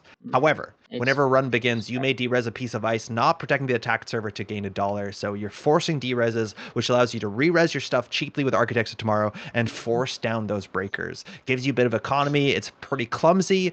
I think this actually sets up some unfortunate play patterns in which the runner wants to tunnel one server, because if you only run one server, at least with Architect Tomorrow, you can res another server, so that's not bulletproof, but no World Tree this turn, just setting up from hand. Yeah, gets that telework contract down after the professional contacts. That is interesting. Looks like they're just, I don't know what they're looking for, but they're looking for something, and they don't want to trash for it. Yeah. Well, the Corp can never use their identity if you never res any ice. If you never run, Architecture Tomorrow is literally blank. You have destroyed their entire strategy. We have solved this problem. Now, server 2, something installed here. We haven't seen a seamless just yet. Not that you really need to play it on the Stegodon. So this looks like it could be obviously just about anything. Field here on 12 credits. We see no SMCs, no muses, but a full hand and enough credits to consider the contest here. And they've got the World Tree and Coalescence. They can, now they won't be able to, instant speed it out to react. But with a Buzzsaw in hand, they might be able to install 2 breakers by trashing that Coalescence and just saying, I probably will get the right ones. What are the odds I won't have it? If you're checking now with 2 clicks left. Running HQ. Not the worst blowouts here. You can click through most of the Biroids that matter. Some of the bigger ones like Brawn and Onsell might cause some problems, but Stwide here has an agenda. It's probably going to serve 2 big res there on the Onsell. That's expensive. Those are some of the rudest subroutines. If you find it ganked in hand, it's going to be pretty ugly for you if you want to access here. But you're also forced to go through the Onsell, so we're going to see the Architects of Tomorrow fire for sure. But that is an ugly face check here, unless Fripp has perfectly in hand. I think the best case is like the Physarum Entangler. Yeah, Entangler would be able to bypass it for 3. I presume they would have dropped it if they had it. But I'll see. Still could. That means going into HQ with 0 credits. Yeah. Well, if they go, I think they'd go in with 5, right? Because it would cost them 3. Stride's the one with 3. Fripp's the one with 8. Oh, Cuban. I'm looking at the wrong player. I'm looking at the wrong player's score. Yeah, okay. So they're just saying, okay, you can hit me, but I'm going to make money off it. And breaks. So we're going to click through some Biroids. Probably doesn't want that World Tree down. And accepts that they'll just be looking. They'll just see what's in there. But no tempo boost. Ooh, as is Ravana for cheap on R&D. That's interesting. So not on server 2. And so subroutine only prevents you from stealing or trashing. If you touch a ganked, you still access it, and the Corp can still gank you. Right. They get that World Tree, trash Coalescence. Probably get the Sentry Breaker here. I mean, there's a Sentry down. Yep, get Echelon. Ooh, hits the Aikawa project, decides not to steal. Well, they can't steal Ooh. anyways. What do you mean decides to not pay? That wasn't their Yeah, choice. 2 times over. That one's protected server 2.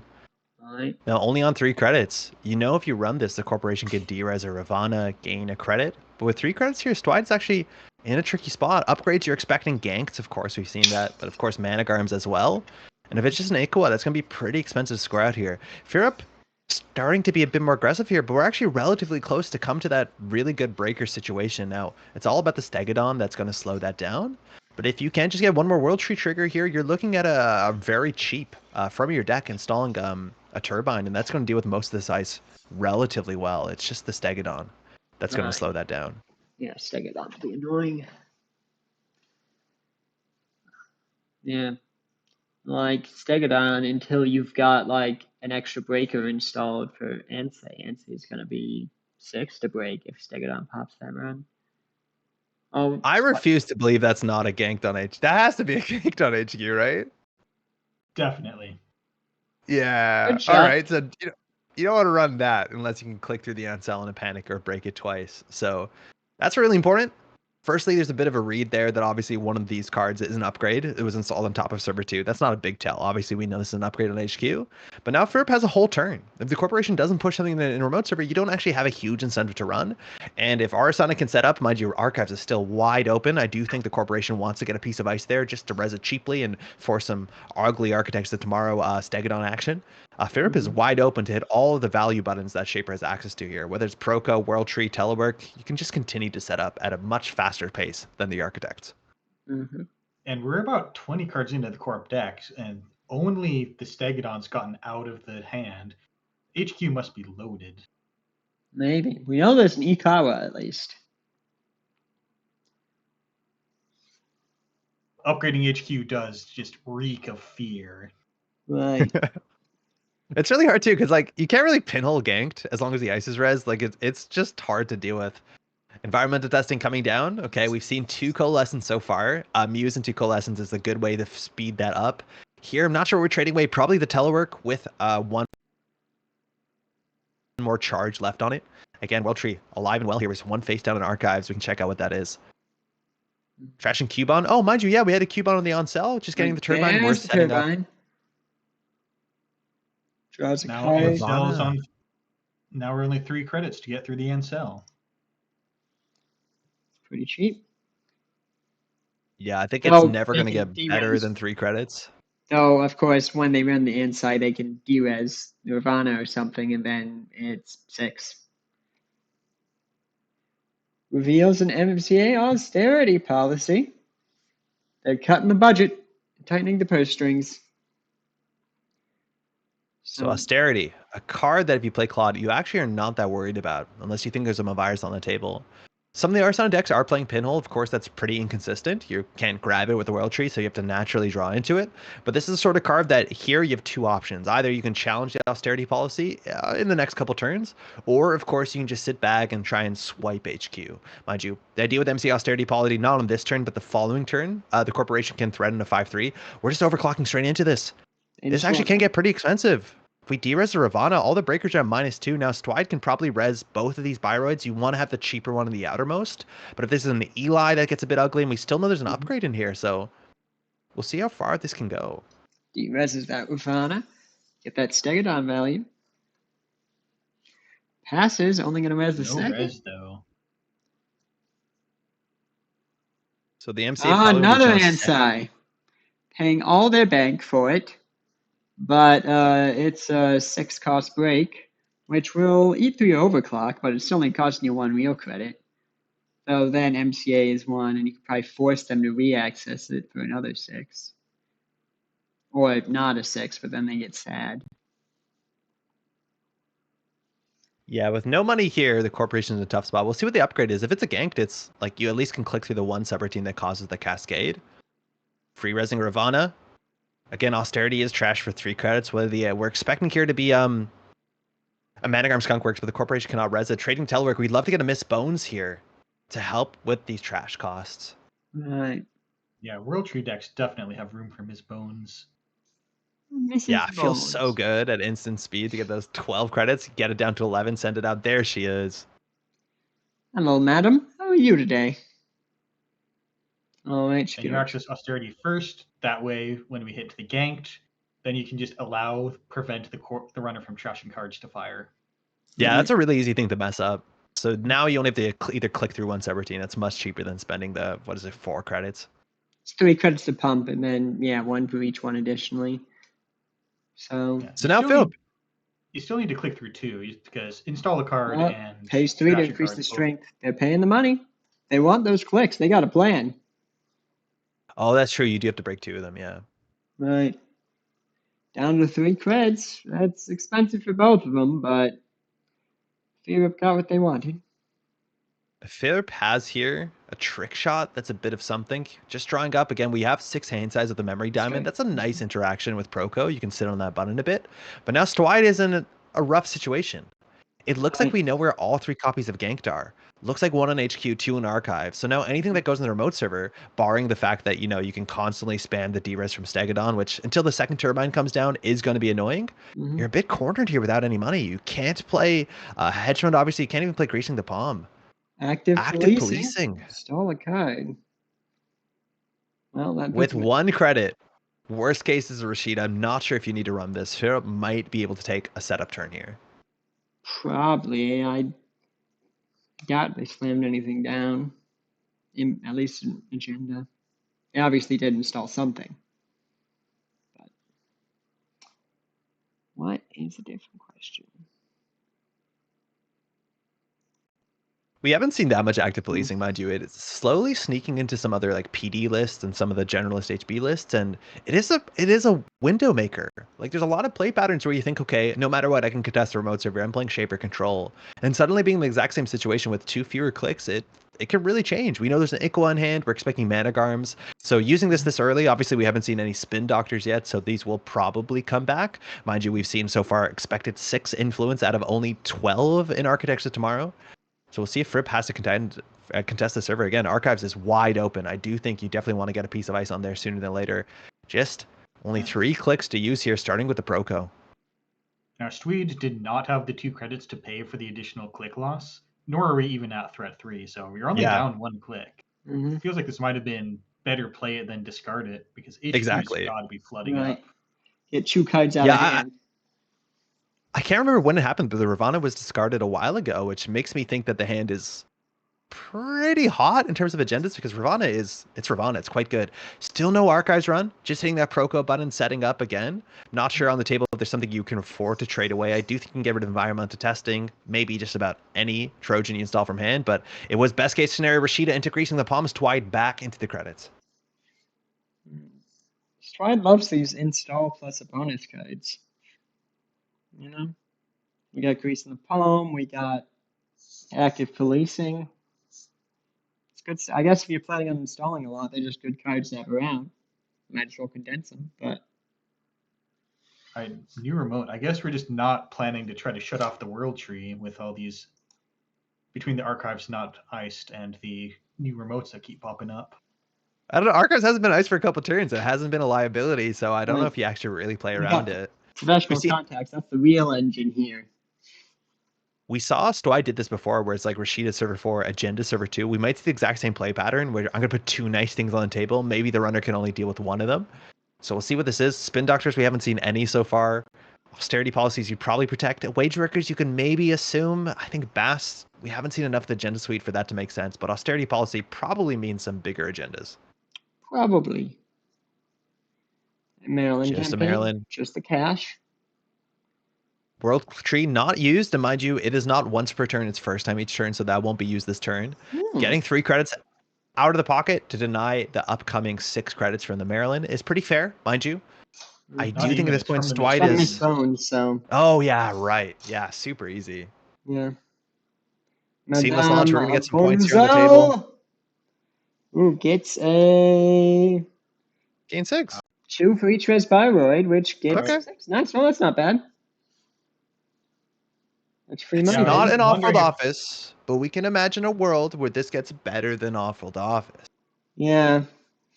They're not running the ice. You know, what are you supposed to do when they're not running your ice? You can't use your ID ability. Okay, overclock and HQ. They want that money in there. There's goodies in there. We do know there's an Aqua on there for sure. It looks like it ganked on the outermost. I So mean, at least we have the theoretically, clicks to deal with the they on-sell. trashed a card. These what could be in archives. Managarm. Oh, it's Managarm. Good stuff.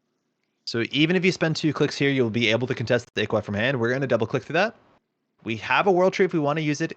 Environmental testing seems like it's stalled out on one counter, whether you want to just push that forward into daily cast. That's kind of similar value, but it looks like we're going to go for the memory diamond. In terms of the hardware here, if we see a cataloger that's some pressure, Simulchip gets you some value. We're just cycling memory diamonds. I guess you don't have to draw it, so it's about the same. Sets up the environmental testing too. There's the Aqua from hand. I think Stwy definitely has more agendas in there. Again, we've gone through, what is it? 29 cards. We've seen 3 agendas. We're expecting more than that. Something in server 2.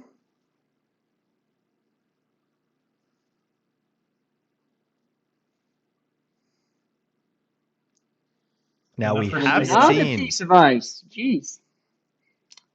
We've seen seamless launch and we've seen 4-2s. So right now we're looking at 3-1s, 4-2s, 5-3s. That means the remote server, it's kind of hard to tell what it is here. Any single card here, if we're expecting seamless launches, can threaten just about anything. The third ice here, we still don't have a fracture yet. There are some really good Bioroids that are barrier-based. Things like Braun, of course, even Eli 1.0. I don't know if you have to go further and play things like Hakarl. But DZ into Simulchip, Fripp, not getting the World Tree, just continuing to set up the way that Shapers used to back in the day. Looks like a second Stegodon. Well, now that's going to make it a little more expensive now. How many turbines do we have? We have 3 turbines, right? I have no idea. But at the moment... now Stwide is on game point. Right. Credits might be a problem, but install advance means you have to deal with this remote server, you have to steal Aqua, and now you have 2 cards to derez. Very interesting thing with Stegodon is, as long as you've derez 1 ice, all icebreakers get -4 strength. You don't have to derez 2 separate cards. You can derez 2 separate cards that will give you 1 credit each, if I'm not mistaken. Right. You are correct. It happens, basically you can use the run begins triggers several times. 0 strength echelon. Mind you, integer numbers can go negative on ice, which is pretty silly. We're going to double click through this. Mind you, you can let that don't steal a trash subroutine fire because burner does not steal trash. This will give us a big read on the hand. We haven't been seeing cards off the top of R&D. We're expecting a bunch of agendas in here. Re-reses Ravana. Each World Tree trash daily cast wants a resource. What's Yum Yum here?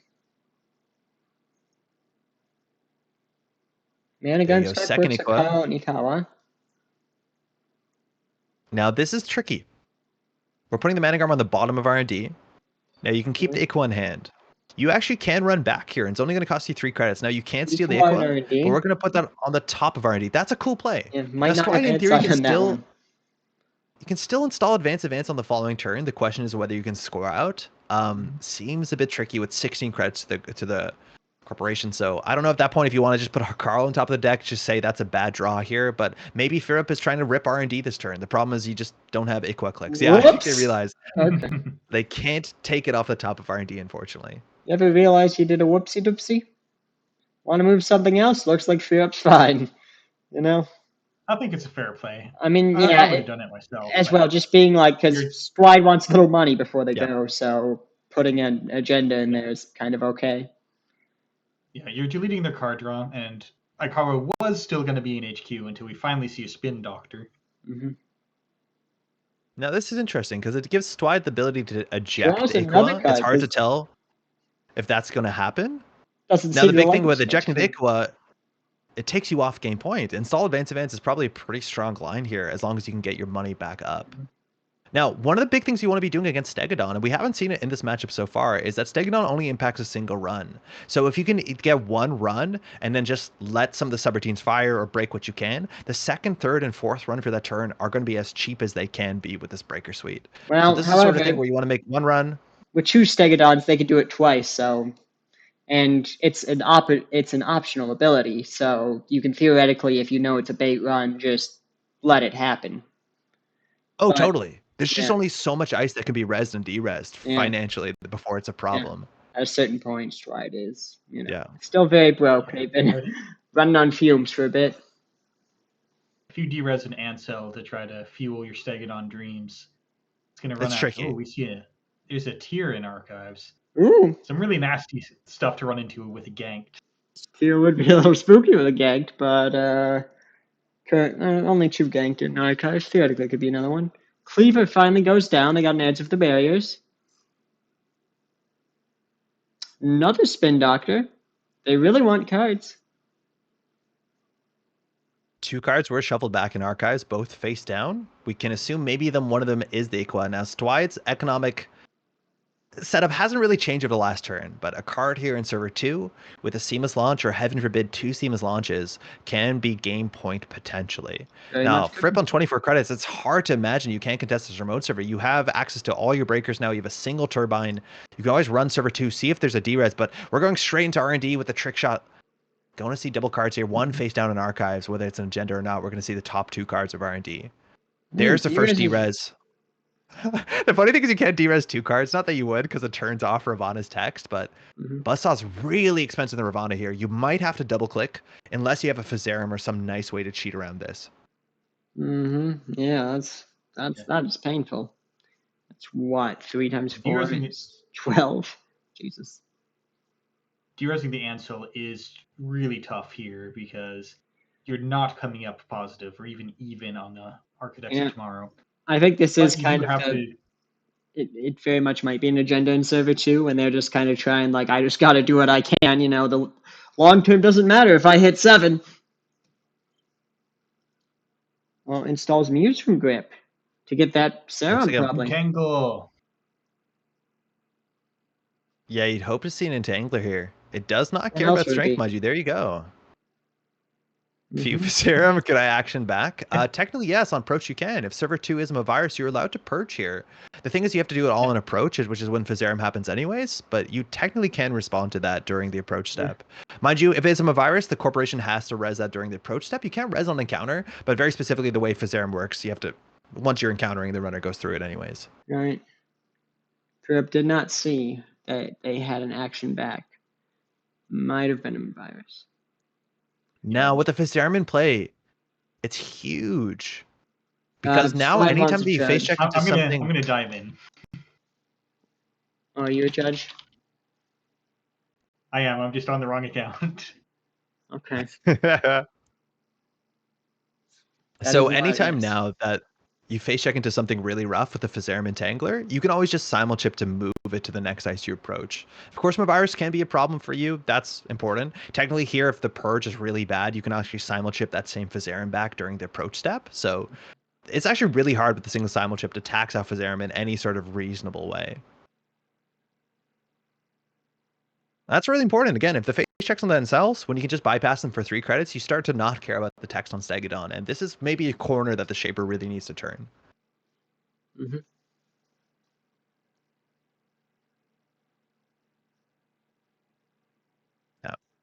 Yeah, very important. A lot of people miss this, that virus you can't res during the encounter step. Only res, the closest res window on a corpse side is on the approach step. So they have to encounter the ice having all full information. But if we run this back here, right, even if you purge out with the virus, Fripp can just cycle it with the simulchip as long as, yeah, I think you're totally fine just to cycle this back in. That's actually really telling, because now you know what Server 2 is, this unfortunate information you've gained. You still, of course, have to do the trick shot, but you no longer maybe have to run Server 2 if the virus is revealed here. That puts a bit of pressure on HQ, potentially, especially when the Ancel might be re-resed or not afford to be re-resed. And you have to be careful on JNet, because sometimes if you click continue to encounter, continue to pass, then you're accidentally passing priority that you technically shouldn't be. It just usually doesn't matter, but Arisana, of course, is going to make us all learn about priority sooner or later. Yeah, I actually really like that part. And there you go. The Fripp has the simulchip there, so he can bring it back in. So it just taxes out a simulchip. It costs the corp 3 credits, which is a lot when you go from 7 down to 4. Yeah. So now we're relatively safe. But it does mean they can't turn their Entangler onto another server, potentially. At least taxes up the simulchip. Oh, Hikaru. Ooh. Yeah, I'm hoping here that you end up like trading the T400 or DZ for the next Simon chip because I think it's the most powerful tool that the corporation, or sorry, the runner has access to. No D-Res on the Hikaru. In theory, you could D-Res a Spin Doctor. I think that's actually, yeah, why not? That's pretty good. Yeah. But it's just going to be 4 strength. If you want to break this with a cleaver, you can't Fazarian barriers. Not that we have a way to move it. You can break this for, what is it, 5 credits. Mind you, we still have trick shot credits to play with, so why not? Yeah, that might be a misplay, not deresing the. Well, that depends if you want to draw more cards, because I guess Yeah, if sometimes you don't want to. I guess if you're looking to remove the thingy and they have the doohickey and they know there's nothing in server 2, so they're probably going to be running it. So if you don't want more cards, I guess that makes sense. But yeah.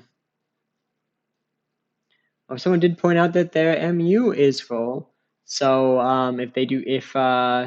if Philip trashes Memory Diamond, they'd have to trash a program. Yeah, you can clear the Muse. I don't think you need the Muse here. So. Oh, well, yeah, Muse is there. Though it's nice for Coalescence. So, no. But yes, they certainly could. So we're paying through this at 6 credits. That's a lot of money, mind you, especially for this breaker sweep. But we're still comfortably on 17. We're going to see 2 cards here. We'll see if Stwide wants to shuffle 2 cards from Archives into R&D to lower the agenda density. There's only Mind 15 you, down with the left Spin Doctor.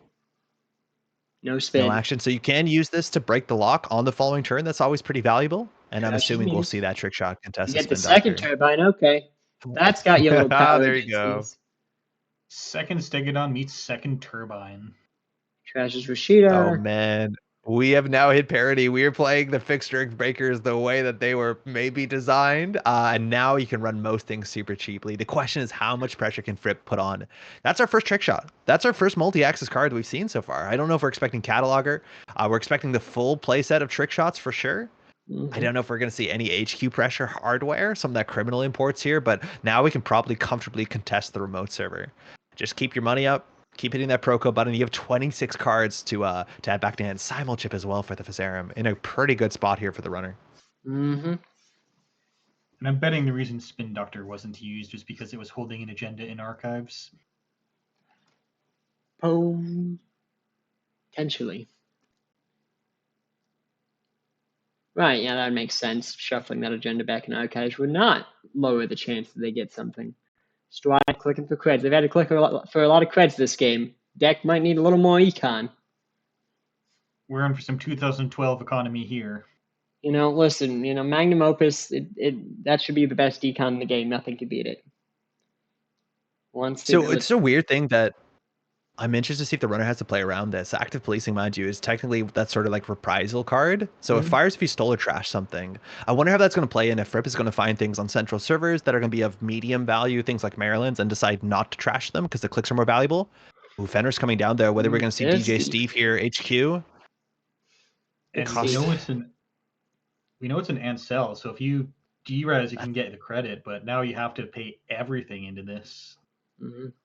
Yeah, it's expensive. Now, your Echelon, you still have to boost once, so if you can get down another breaker, that is going to help you here.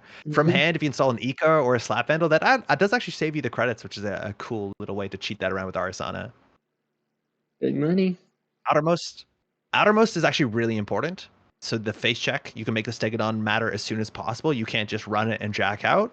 We're going to see a card here. We think there might still be an Ico around. If we see a Seamless, Fripp might be a bit worried about Server 2. We've only used 1 Stegodon this turn so far, so the Server 2 run actually can continue to be a bit more taxing. Removes creative permission from the game, wants more money. White Blade finds the board state deeply upsetting. I'm not going to say you're wrong. The trash daily cast, install daily cast. Axis is a brand.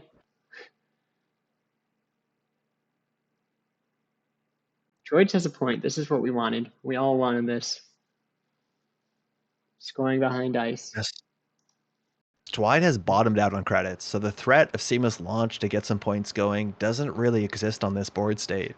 We haven't seen a Pinel. Whether you want to check what server 2 is, maybe you're expecting a gank, a Mana Garm, just a setup before Stwide pushes, but click for 3 credits is probably the play you're expecting to see here, which is obviously not a great spot for the corporation. Not Rip just needs to draw into the trick shots. Needs to figure out a way to put a slightly more pressure here than singles, because the singles are relatively expensive. Yeah, they need to get something because the round ends in 5 minutes. Oh. Well, I expect them to get something. Theoretically, if they don't, then it's kind of it's a win by time. Trick shot to cataloger. This one can get pretty ugly here because you're losing the double axes if you want to go for the cataloger orient to be able to rearrange those cards. Now you can just win on this run. If server 2 is a spin doctor, maybe that'll complicate things. So you can always just run it back probably. Mm-hmm. Carl, only 3 credits, not too bad. You're still working with the trick shot credits. We're not rezzing the outermost there. We know that to be the Ravana. Ravana's expensive. So the question is, do you look at 4 or do you see 2? And honestly, I'd be tempted just to see 2 here.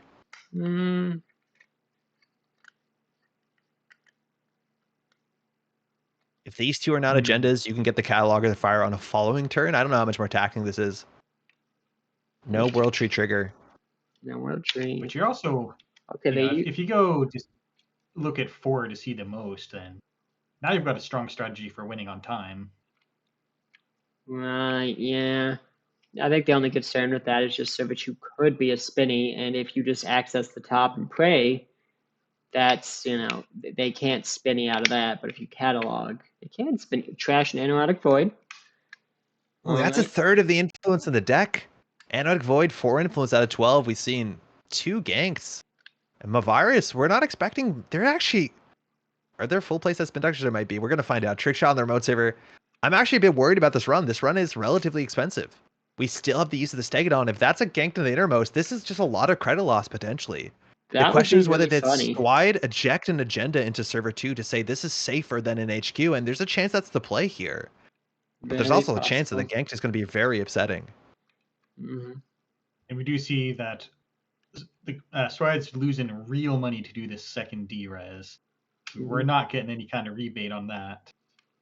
Oh, they get a 1 cred, but then Hikaro's 4, and you don't get the Architects of Tomorrow, and technically there's a small mail-in rebate. Okay, 2 clicks to break Ravana. Doesn't want to pay with the expensive Buzzsaw. Yeah, Buzzsaw is incredibly expensive there. Whether you want to move around the Physarum, I think that's your line. But on sell on the innermost, that's still 6 credits here. You can't click through any part of it. Now that leaves you, if it's a gank, you have to spend another 5 credits. This is a lot of money potentially leaving the credit pool very quickly. That might just be the window Stwide needs here. Let's see what this is. If it's an Iqua, you can't even feel it. It's a Stegodon. Well, that puts him on tide points. That's huge. Stwide now needs to push something out. Could have just got the upper points on 5 and hoped. Mind you, there's 41 minutes on the clock right now. So getting the time here, Stwide needs to jam the remote server and hope time is not called soon enough. Fripp on 10 credits. We have daily cast coming in. We still have a cataloger, which is now seeing 3 fresh cards in R&D. As long as you can steal 1 of those points, that should put you ahead here. And it's going to cost money to res anything on R&D unless you decide to give them the free res by running something else first. Proco just drawing up daily cast for 2. Yeah, running R&D here seems relevant. Whether there's a spin doctor in server 2, we're expecting a few more agendas in play. We've only seen 8 points. There's probably 11 more across R&D and HQ. Stegodon D-res. Twice on 7 credits can res 1 of these ice, and that will bankrupt him. We'll see. Again, this looks like a cataloger. The top of the deck is totally known here. So we're going to be looking at the following 3 cards with cataloger. If there's a spin doctor in server 2, you can always just run HQ if those cards enter hand. But Carl getting resed, very expensive. And only 3 credits for our cleaver plus a double turbine rig. I'm sure it'll be fine. You got to attack from something. Yeah, it's tricky. This allows you to free res, the Ravana back on server 2 and just keep doing that dance. Let's something happens. So cataloger here, if you want to use a charge, you can look at the top 4 of the deck. Right. Theoretically, finding an Equalive here, you can just win the game with use cataloger. If you find anything, I feel like you win it on time. I don't know if Strike can get another one out, but but yeah. Saying no action mid cataloger, that's actually super disadvantageous for you, because sometimes the runner thinks there's a spin doctor in server 2 and then doesn't know where to put the agenda. Looks like there's a CFC though on the top. Right. 6 points might be enough. Stwide can potentially get to 6 if you have. I think you need double seamless here. We haven't seen Luminal. Seamless. Oh, wait. Seamless Are we going to get to... Is it Illuminal? It It's is! Illuminal. 66! Ooh. Time in the round! Time called in the round. Philip, you have to win this turn. It's a tie! Fripp knows the next we three have one more cards in turn. R&D. So Stride here has to make sure you can't touch agendas. I think there's agendas in HQ. Fripp knows the next three cards in R&D. So once Stride finishes the additional clicks from Luminal, that is the entire game here. So now you have this weird game of, is it safer in HQ, which is 3 credits with Physarum, or do you just put it into Server 2 and say you can't run that? This is really tricky. Because of course, if Fripp touches one agenda and can steal Iqua, worst case, that is it. 4 clicks left here just to make it as hard as possible. And even then, you're still only getting a tie. Creds. Hey, you know, hey, Stride did give us a content warning that it's bad. So, you know, over installs puts the Physarum in the trash. Now, with only 2 credits, if you run R&D first click, this shouldn't be resable. Now that you don't really have an incentive to run R&D here, you can run HQ multiple times. You can pull out the Physarum on unsell. You can sell your whole board. Nothing matters on the last turn here. Whether you want to go for Steve and then force back either double... I guess it doesn't matter if you can do 2 burners. Do we even have 2 burners? We don't. So you can use Steve, but it's hard to get multi-axes that matters here. Trickshot does not see new cards. We only have a single cataloger. Maybe you can run here and trade like a T400 for a cataloger, run R&D, do something. That's possible. But Fripp has some lines here to generate some multi-axes. There's just a big chance a single on HQ does it. Deresing everything. They derez 2 things at the same trigger. To get the 2 credits, I guess, so they can res other stuff as needed. To pay their own costs. Now you can use Simulchip here. Now you did not use it on the corporation's turn, so you're gonna have to trash one of your installed cards. You can probably get rid of the World Tree. Maybe you don't need to right away. Still use the World Tree. Find that later if you want to get the Physarum from the bin. Double Hikaru on the table. Mind you, you're to run. You're down to 7 creds. I think it costs you 2 to run. Well, oh yeah, because they use both things. They can't derez. So yeah, now. Yeah, I think Stride used both of them. That is an interesting choice. I might have saved one, but. Now we know the top of R&D is safe, so we're going to go for Cataloger and Burner. Oh, it's a fun fork there. Corp removes Burner, doesn't want to get... Okay, so there's definitely agendas in HQ because they removed the Burner. So, do you put down the Cataloger and try to find an R&D, or do you slam for that agenda you know is in HQ? I think you might actually want to consider checking archives. I think Fripp has not been checking archives. Like, it's been a couple turns. Now, against World Tree, it's tricky sometimes, but agendas might be safer in there than anywhere else on this turn. It could be. 3 Ikawas. Well, there'd be 2 Ikawas in archives. Who knows? We've seen that same Brawn twice in a row here. Fripp can send it HQ. Worst case scenario, costs you 3 credits no matter how you slice it. Could be 2 different Brawns in HQ. Yeah, could be. Installing a cataloger from hand. Trying it force a very large number. R&D. But if it's only an equal on the top ones, you can't steal it on 1 click if they catalog it here. So it has to be a different agenda than an Ikuwa. You see 2 new cards with this, if I'm not mistaken. Because I think we stole 1, mandatory drew 1. So this actually sees 2 cards. Again, if it's an Ikuwa, you're going to need a trick here. The trick that you have is maybe produce if you have a Pichashan, you can pull a Pichashan with some convoluted Simulchip angle. That actually could matter if you see an Ikuwa on the top of the deck. Looks like we're not going to get any of that. Cataloger, look at 4. We have the click button. We're looking for the last CFC. I think the list is on Stegodon, CFC's Luminal. Maybe there's another 4-2 in there. I didn't do the math. Do you have it, Fripp? Can you hit that button? No action. Of course.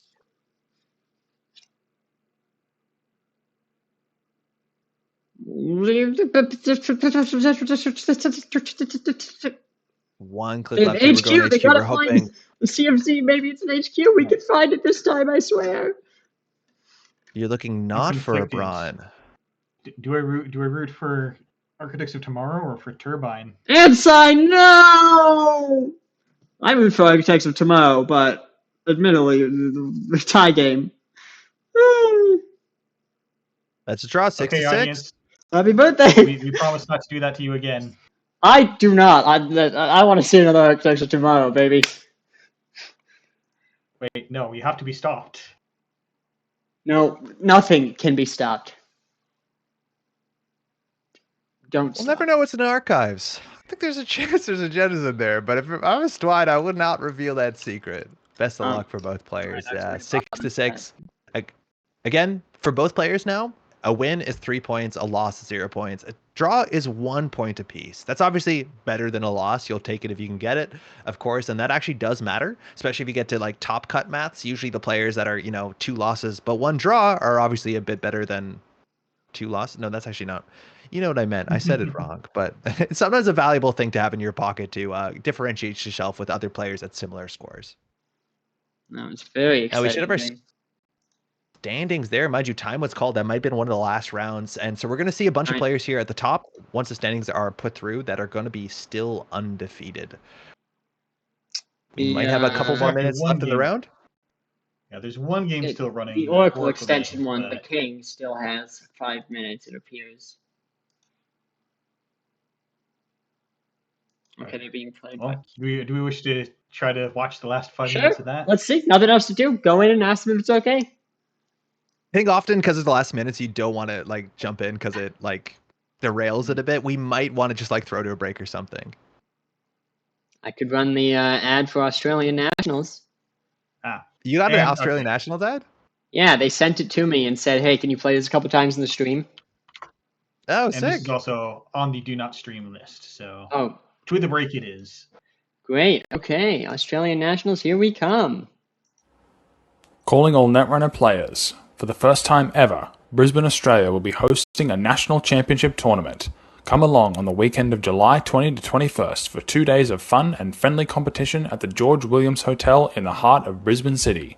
We've got a great venue and some great prizes to give out, including an exclusive alternate art card illustrated by the talented Mauricio Herrera. Find all the details on alwaysberunning.net. Search for the Australian Northern Nationals. Hope to see you there.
now.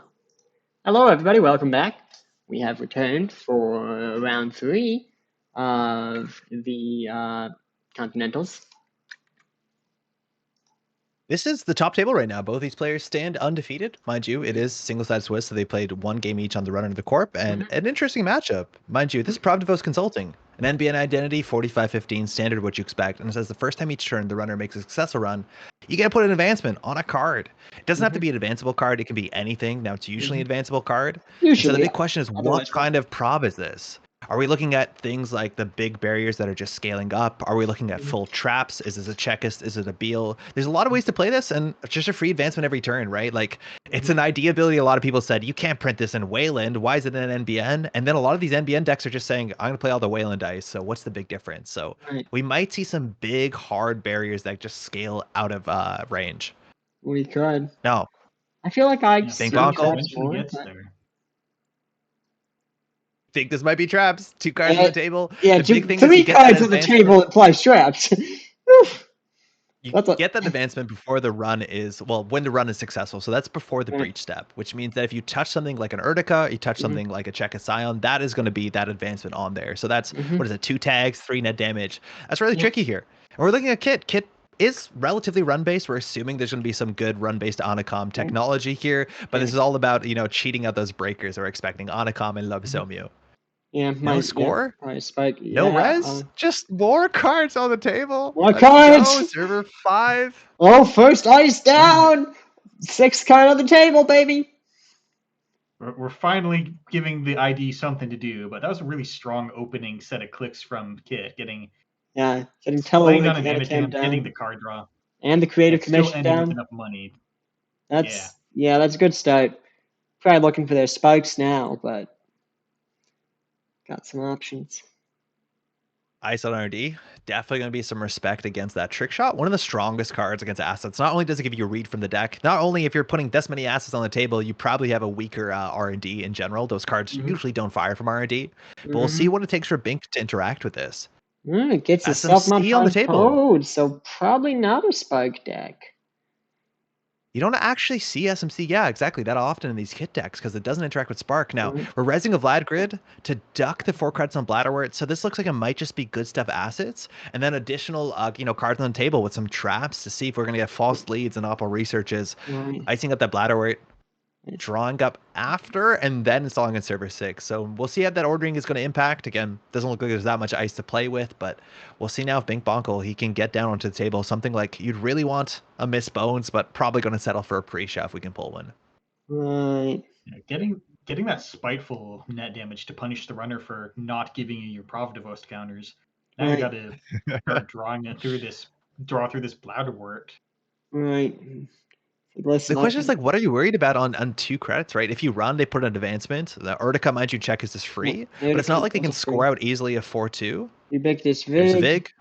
Installs it, I guess, puts the counter on Ubiquitous Vig, I suppose, to encourage the trash, tax them a little. Does not trash, so money. It's a credit per turn, baby doll. It's free advancement counters. Yeah. Literally now, no a lot cost. of times with Pravdivos, you do want to run multiple times in a turn. The first run is the valuable run that gives prov value. The second run doesn't give prov value. Whether that gives you the safety to check 5, 3, and 1, who knows? But we're going to take some damage. Lose a Lobisomi from hand. If you want to install it from the bin, you're going to save at least 3 credits with Simulchip, but that's still a very expensive 5. Yeah. Now, we don't know what the win con is here. Have you all seen business as usual Vlad combo decks? I have. One person in my local is obsessed with it. It's a cool combo, and it's like slightly more consistent than it looks. The idea is that with that one clicking, put 2 advancements on 2 cards, so the Vlad Grid and the Agenda, it allows you to fast advance out like, I think 3 2s and 3 1s for most table spaces. But card on server 2, this often looks like a way that you put a trap on top of the Vlad Grid, and so now if they want to trash the Vlad Grid, they have to eat the Urtica, they have to eat the checklist, and this is a way that you can keep that Vlad Grid safe, barring, of course, things like pinhole threading. Bink is just setting up. Ubiquitous Vig is only going to get bigger and bigger. Now, at some point, obviously you can fire the Bladderwort before the Vig, but if the money is just really good money, the Bladderwort might not fire. Now, it's up to Ogbonian to duck underneath that by resing some big upgrades. Maybe we're also going to see Sands. That's probably the most expensive card you imagine. But we'll see how Bink Bonko is going to try and diffuse this board state. This is a really tricky board state to read. Server 2 could even just be an agenda, as much as that would be kind of surprising. Oh, we're going to find out real fast. Can I This say actually could be lethal. Okay. If this is an Urtica, this is lethal. Yeah. Well, I'm rooting for an ambitious agenda. If it's an Urtica, that would be the funniest thing I may have ever seen. Cupulation does not beat on Axis traps, getting the Lobotomia down cheaply here. But if that is an Urtica with advancement, that's 4 damage. We're going to breach. Put the advancement on server 5. It's a Beal. It's a Beal. It is an agenda. That makes sense. And steals the Lobsterbergs. Call. Says, that's mine. Fantastic. I'm not even trashing that. You can't make me pay for it. Question is, what server 5? There's one card in HQ. You're assuming that to be some sort of punishment operation. But we're still only running once a turn. So we're going to have Vig come in. We're probably not going to have the Bladder Word, but there's just on the table, but there's just a Crypto Crash. Ooh, the money. Okay, I got it. Oh, hit. Agenda's on the table. I got to admit, Big Bonko got a pair on. I'm just saying, if it's an Urtica, I lose. If not, big money. You know? And, I mean, the right call, but still, I might have drawn up. Bing is checking. There is the check aside, and that's going to be 2 tags. So you're assuming the card that's been staying in HQ for a couple turns is 1 click. If there's a tag, probably something like a. Yeah. So I think the card in hand that's been staying in hand for the last couple turns is probably tag punishment. That's the only sort of card that doesn't go on the table. Maybe it's an agenda, but we see Og here is like pretty confident putting the agendas just straight onto the table. All right. What would you have as tag punishment? You want to do something. Okay, they're just giving you headline. They're all agendas. Up on 4 points here. This is going fast. Now, shipment from Vladisibirsk. The Bologna is no longer in the format, whether we're expecting real 5-3s, whether we're expecting the 4-2 scaling based off tags, freedom through information. There's a lot of ways Og can try and close the game here. Now, luckily, it's only 1 credit. Whether you have a minute here, if you can get your money up and just trash the Vig, trash the Bladder work, it's a bit expensive. Okay, Teleword contract will help with that money, but you're still at 1. You get up to 4 Teleword contract. Bing Bonkle's in a little bit of a pickle here, but was that 3 on ice agendas on the table at once? Yes. Yeah. So we're at the stage of the game where the gig is up. We're just trying to cash out all the agendas that didn't get checked. Yeah, I don't think that's going to get you any further. Yeah, putting 7 points on the table at 6, just being like, yeah, no, it's gonna work out for me. You know this is tricky. That's the thing with a trap deck is if you just don't play your traps, then it's fine. I mean, there was a checkout sign, but yeah, this is mysterious. Now it's hard to check things stronger. Your deck gets a lot stronger if there aren't actually traps in the trap deck. Right. Oh, there are traps. There has to be. We've seen Scion. There's definitely Urticas too, right? Certainly, but they just, last turn, it turned out it was just all Gendies. It was just, we didn't install any traps. Wage workers, Rez's wage workers to get the install click. Installing 3 cards, getting an extra click. And what's that fourth click going to be used for? This quad install is actually really important. That cupulation is standing there on the runner side of the table, and that's going to obviously cash in. You have to pay credit, but you'll see a lot of cards from HQ. Right. And all of the cards we've seen so far do nothing in HQ. So Og definitely needs to put it on the table and force the issue. Advancement on server 7 card makes this really hard to figure out what you should be running here. And the bigger problems with wage workers, well, hold on, we're going to start with a trick shot, but wage workers means you can score on most agendas as long as you have the money. With Vig and Bladderwort, you'll be able to score on 4-2s from the agendas from the table. C2, advancement win on server 7, so that worst case now can be 4 net damage or 3 tags, if I'm not mistaken. Well, yeah, that's right. It's 1+1 per thing. So we'll see where Bink has 6 credits. We're just going to take it on the wage workers. Mind you, that's for free. All right. Again, often you want to be running more than once. Anacom going to draw up. We've seen Bink mostly running once a turn. If you want to respect Prob, you can check 9, you can check 10. With the wage workers, it's not unlikely that 9 and 10 are actually 4-2 agendas, hoping to survive another turn here. Very possibly. Server 7 is too obvious. We have a very fun question from chat. Is there no limit to how many servers you can make? And the answer is no. No. Oh, there's a shipment from Vladisibirsk, so we're lucky we cleared the tag. That's all the tag punishment there. Right. That's enough to close the game. If you run into a checkus too late in the game, in the turn, mind you, that easily can be it. So server 7 looking a bit scary. 9 and 10, worst case, because the Scion, they can only be a single tag. So you're actually relatively safe to check these on the table right now, because very importantly, shipping for the Disperse requires you to have 2 tags. Mm-hmm. Yeah, if you've ever seen NBA New Earth Hub played, you'll see very much that you could install a lot of servers. All right, trash and Anakim. This Bladderwort has been delivering spite all game long. Of course, money is just it has been. magically. I kind of love these decks like this that are just I'm at like 2 credits and I'm still incredibly dangerous. Like it doesn't, like it's just so much a different dynamic than so many other things. So I don't know if I've been missing on the tracking, but like I don't think Bladderwords hit an event. If it did hit an event, like Bink just cycles a card, which is pretty sick. But I think it's been hitting everything else, which is super unfortunate. Right. I mean, Anakin, they already have one down. It doesn't, Well, we got a tag because that's a ping. Doesn't want the Bladderword anymore. They're done. They're done. Now, importantly, server 7 was not scored out. If that was a 4-2 agenda, you can just do advance, score. That would close it out there. Now, that doesn't mean it's not necessarily an agenda. If it was not run last turn, it might not be run this turn. Right. But now server 12 is getting the free advancement. Right. We're floating a tag here. If you take another checkus tag, shipment from Vlad can just close the game here, even on low credit thresholds. I think that was an interesting choice. I think running, one of the non-remotes, the one where you know where it is, means that you get to see where the advancement goes to kind of use that kind of how you think if they're going to put the advancement on a trap or not. It's ubiquitous Vig. Gains 2 creds at the start of the turn. Guess he's, they're spreading out their Vig creds. Where's the Rage Workers? Advance. Oppo research. So now Bink has a fork here. Knowing the shipment from Vlad's hand, he has an incentive to clear at least 1 tag this turn. With Wage Workers on the table and 2 ubiquitous Vigs, I think server 9 or server 10, one of them must be a 4-2 agenda. Seems and if you don't contest either the Wage Workers or the right agenda, Og can, with the ubiquitous Vig credits, quad advance and go from there. So we'll see how we get out of here. We're going to start with Creative Commission, click 1 and 2 to gain 4 credits, draw a card. And whether we want to make a run here or at least clear 1 tag is really important. I feel like if I'm playing it first, feels like they're making a run, because otherwise, why wouldn't you had the money to clear the tags, I think. Well, you had the money to clear 1. So they're running. They're going in with burner. Okay, so they're going to burner. They can bury those, and they're going to hit all the shipments because there's only 3 cards in hand. Yeah, that's pretty cool. Yeah. This feels like a good way to smoke out the spin doctors because you cannot afford to lose shipments at this point. Yeah. Yeah, asking for an action there, thinking about it, whether that's where to put the advancement or whether to res a spin doctor or 9 or 10. If you hit a spin doctor and then it's suddenly, oops, you missed at least one of the shipments, that's going to be a problem, but we'll see what the advancement goes here. It's on the Vig. I think 9 and 10, one of these has to be an agenda. We're seeing, of course, the whole hand there.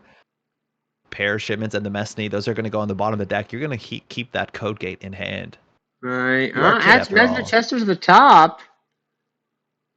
They move a tag. We'll see if they score out here. So Spin Doctor's a 9. Well, that still prevents the shipment happening. Gaining 3 credits a trip a turn. We don't know what server 7 is, but it looks a bit suspicious. Server 10 easily can be an agenda here. Whether we can score out another Crypto Crash shuffling back. They're reshuffling in Oppo research and Vladimir City Grid. I guess server 7 could be a Vlad grid. That's the other thing that makes sense. It's an agenda. It has to be a 4-2. Of course it is. Off-world office, up to 8 credits. Ooh, that might be the most credits they've had all game.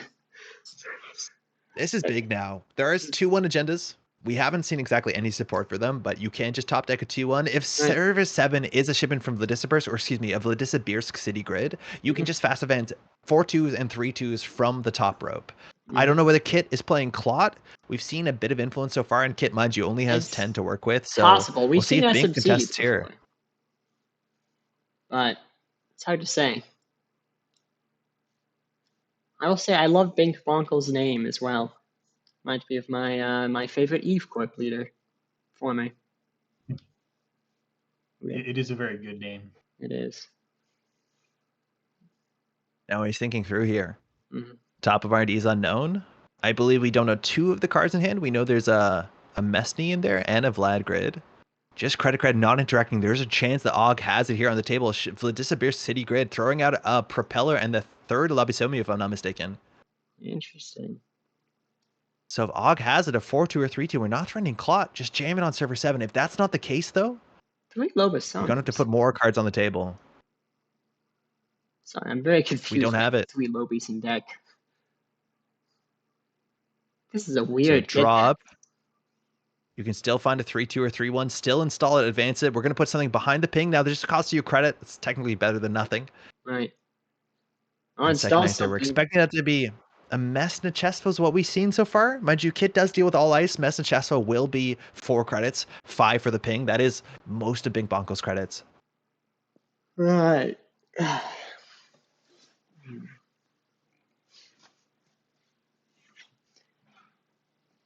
Running R&D. This is a single.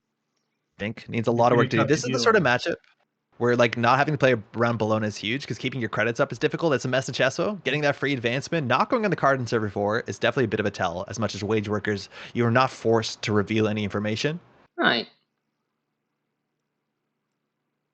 Unknown from the top of the deck. Stage of the game where the runners just I think they're in a bit of trouble. I say with the score differential, where all these 4 trash cost cards are starting to catch up with you because you just can't get rid of them all. Yeah, I mean, you just have to guess right because, again, with wage workers or anything down that just shuts you out, if you guess wrong once, Og gets a single point. It's over. So hits the Bladderwort. I was kind of suspecting it was a Bladderwort because that's what they installed on ice. That's the card there in server 4. So looking at Big Bonko's bin here, trying to get back economically into the game is going to be a bit tricky. We've played all creative commissions. We have no sign of dirty laundries. Lost to Fermented, lost to Parisha, 2 Teleworks. These are all the cards you want to get back into the game economically. Only one sure gamble left. It's HQ, Mess Nachespo. Just not getting anything. Things trying to find something and they cannot. Doesn't res. Yeah, they have it here. Waiting for it. You got it off the top deck. Install, double advance. You can even keep advancing with wage workers if you actually... 4-2. Good game. Off-world office. That's exciting. At office, it's off-world. Well played to both players. Just putting agendas on the table, saying if you're not going to check them, you're worried about the traps. And honestly, there were far fewer traps on this board state than you could have imagined. And that's just going to be points. I kind of love this. I don't know if there's actually that many traps. It seems like it's mostly there are advanceable cards. And like Check Aside might have been the only advanceable trap we saw. We don't know if there were other ones. Like there could have been, but we want to head back to table 24. Go to the 419 that we were going to look at earlier. Sure. Yeah, let me ask if they want to see. Running. They haven't reported this score yet. I'm talking to them. Let's see. I know them. He's kind of a criminal. We can do it. Okay, great. I don't know why I'm doing my fake positivity when I'm tired voice. I'm actually positive and not that tired. All right, we're looking at AC Group. We only have 27 cards in R&D, so we've done a bit of work here. If we look at the archives, nothing too flashy. It's Holloman in server 2. I've really enjoyed playing Holloman Asa the server. So we're looking to play around the viruses, mind you. This is 419. Amaku on 6 strength, and the deck is probably on at least 1 Mavirus, which means some of the face checks can get pretty gross pretty quickly. So we'll see if that's what server 2. The upgrades, we're expecting Managarm and Anoetic sometimes makes its way into this list. Mind you, Holloman is a lot of influence. It is expensive. 3 per. Bosley asked us to pray for Maviruses now, so everybody make sure to hope there's lots of Maviruses in here. Like I said, Bosley's been audience participation, trying to keep the corporation in check, right? Like we're a couple turns in, and we only have 4 cards in the heap. Amaku on 6, so it's been a lot of single axis runs, forcing the corporation. That was only 2 points. The Brawn will be broken for 3. But we'll see what this outermost is, because Miss Bones looks like she's going to get a lot of work done if she can get in here. Map status now. There's the map. It's now! And Rez is a drafter. No Sentry Break. You got to let that happen. Also, I would say that this 419, he looks very nice. He looks like a nice man, and he's got an HQ interface in his card. That's kind of cool. Anyways. What do you install here with the drafter? Mind you, it can be for hand. You can keep that virus going. Mind you, you can build another ASUS server. Spin Doctor's a bit of flexibility. Rashid on the table is quite nice. And now we know that Braun, if you want to double click through it, that first subroutine will matter. So no ice in the bin right now. Yeah, but it could be something you could reinstall theoretically. I mean, you could reinstall them a virus for the future. They're reinstalling Rashida in server 1. Okay, get that one. But reinstalling the virus would have been funny. A fun interaction there, mind you. This is the first install per turn, and if Jai doesn't pay you credit for it, that's going to be exposed. So we know where that is. We're going to get that ASA install as well, but Amaku will get a counter. On one counter, you're only threatening the bladed barriers if they're in the list, but we'll see now here how Bowsley wants to deal with the Braun. If you double click through this, you're kind of forced to pay 5 credits if you hit a Mana Garm, which is not too bad. You can't double click through it, but this is a very important decision. I think you want to contest the Hollow Man here if you can. You do. Hollow Man just cannot leave on the board. He helped never advance, he helped no advance, he helped most advance. He's just a very dangerous man. He's cheap to trash, but not always to get to. He jacks out. He does not want to continue. Bowsley walking away there. Yeah, letting that brand fire is devastating, even if there's no ice in. Oh, he's getting a Hollow Man with this? Yeah, if you have the Pinnacle Threading in hand, I can see, jacking out. Saying, yeah, I'll trash it with this. You can leave the rest of it in there. Now, this is tricky. Like, contesting the Rashida is one thing, the Hollow Man's another. Now, Jai barely has enough money to Hollow Man here. You'd have to hope it's an off-world office, because Hollow Man's incredibly expensive. And if it's not an off-world office, you're kind of in the hole here. And Rashida is what's going to take you back. So Bowsley actually going for the Rashida in server 1. No tempo. That drafter, we made a little mistake on hitting it. We had Mavirus now, but... Oh, and... Use the class act to draw 4 cards. That's nice. Get you a nice bevy of cards for your next turn. So we'll see here if Jai can afford the Hollow Man. Now, of course, using Hollow Man, paying that 4 credits is really expensive. I've really enjoyed just never advancing off-world offices. Yeah, there you go. Oh, that's exactly what you need it to be. These are the sort of lists that are also generally running copies of Powers That Be, which is a nice way to continue to snowball these board states where you can afford to, only spend 1 click, but that's a lot of advancements. You're getting your money back. You're pushing yourself forward. Yeah. Hermes, returning a card in server 2. That's an upgrade. And Jai still has that very important click here to do a double install. Technically, with Hollow Man here, if you put the Ikawa in server 2 and you have 6 credits, you can win next turn. Oh, so we'll see if Bowsley needs to deal with that. That would be something. Now we're at threat 4. Shibboleth sunk down to its minus threat text. That is going to struggle against... Still, Gatekeeper's awkward no matter how you slice it. Now it's more awkward, but the little magnets become annoying. The MICs are always a nightmare. Even worse now, as much as Jai only has 7 credits. The big cards you want to watch around are fully operational, mind you. Jai hasn't found those yet, and as much as we haven't seen any diversion of funds, those are the sort of like economic powerhouses in this matchup, and Jai is definitely due for a fully operational at this point in the game. That'd be some big cash. Gets an install, because that double install installs 2 things. Could be a last Prevent exposed on 6 credits. That's exactly all the money you need to score out the last points there. Hollow Man for 4, double advance will close the game out. I think that's so we'll see if Bowsley feels the pressure here. I think, yeah. Hermes bounce. Diversion of funds.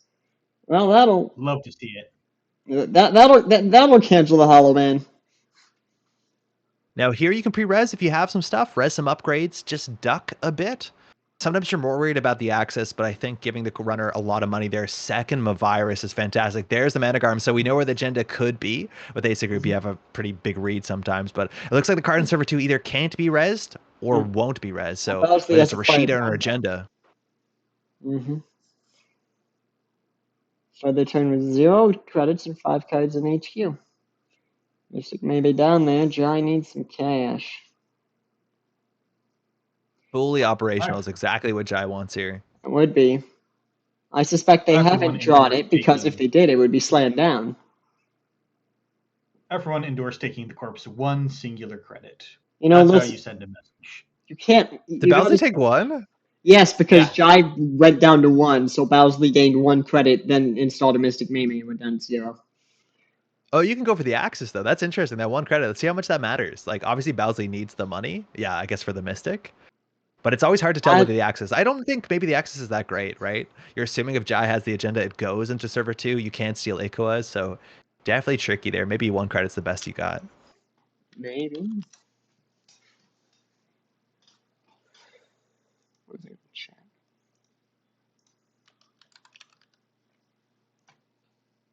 Let's see, Jai thinking on this one because there's probably a way into the win here, but that diversion of funds made it tricky. Though Yeah, this is really awkward. It's probably not the Ikawa though. I'm thinking with the Mana Garm installed, because if they had to res that, the Mana Garm to protect it, then they wouldn't have the 6 creds. So it might not be the ending 1 agenda. I think even if you short the credits, you'll do it regardless, just because if you need to protect it, you'll protect it. You know what I mean? Like, it's a free install. Certainly, it's possible. This is where things get really difficult, because if you're expecting the 2nd diversion, the 3rd diversion, you can't do nothing here. As like, you can't just click for 3 credits because you're just gonna be in the same spot. So Jai needs to push forward. Now, this card will be exposed. We don't have credits to duck underneath that, so Jai might install, click for 2, have a duck. Looks like it's a spin doctor here. So Jai hopes to draw a fully operational, so you can do credit fully op, or at least do credit. So next turn you can start with a fully op, and you're not going into the next runner turn very weak to diversion. Credit. All right, something's happening. Now with the pre-Resma virus, that's fantastic. Now that's going to matter for the gatekeeper, but Bowsley knows that if he ever wants to contest server 2, he's going to have to contest server 1 sooner than that. On only 2 credits, you can't probably safely contest server 1 here. The worst case is an ablative barrier. Maybe that you run that too late in the turn, or Rashida gets installed. That's the worst case for you by far, but it's definitely a target. For cash. That's nice. Bowsley getting their cash back up. Bravado, there you go. Best case scenario to contest the server. That'll be nice. Not much Jai can do to res. It's always nice when the corp gets broken. You can bravado a big server for cheap. You know, it truly makes you feel like a criminal. You know, I feel like I really am getting large amounts of money for being brave. I guess I don't know where you get the money from. You just do. It's science. Now, the Spin Doctor Shuffle 1 face down and a hedge fund is fascinating. It looked like maybe Jai was dumping agendas from hand that were not safe in HQ, but we're going to keep him a virus in the bin. That's actually really important. A lot of good HB players who've been grinding this matchup, they understand. Keep him a virus in archives so you can get it with Drafter, with the Blade, with all those sort of triggers. You can keep a Rashid in there too. So we'll see if it matters. Mind you, technically there's 2 viruses there, so maybe you have a bit of flexibility. But now we're returning R&D. This is a brand new card. We did just shuffle back in and trashing Rashida. That means Jai actually top decks an unknown card. You're hoping for the fully operational.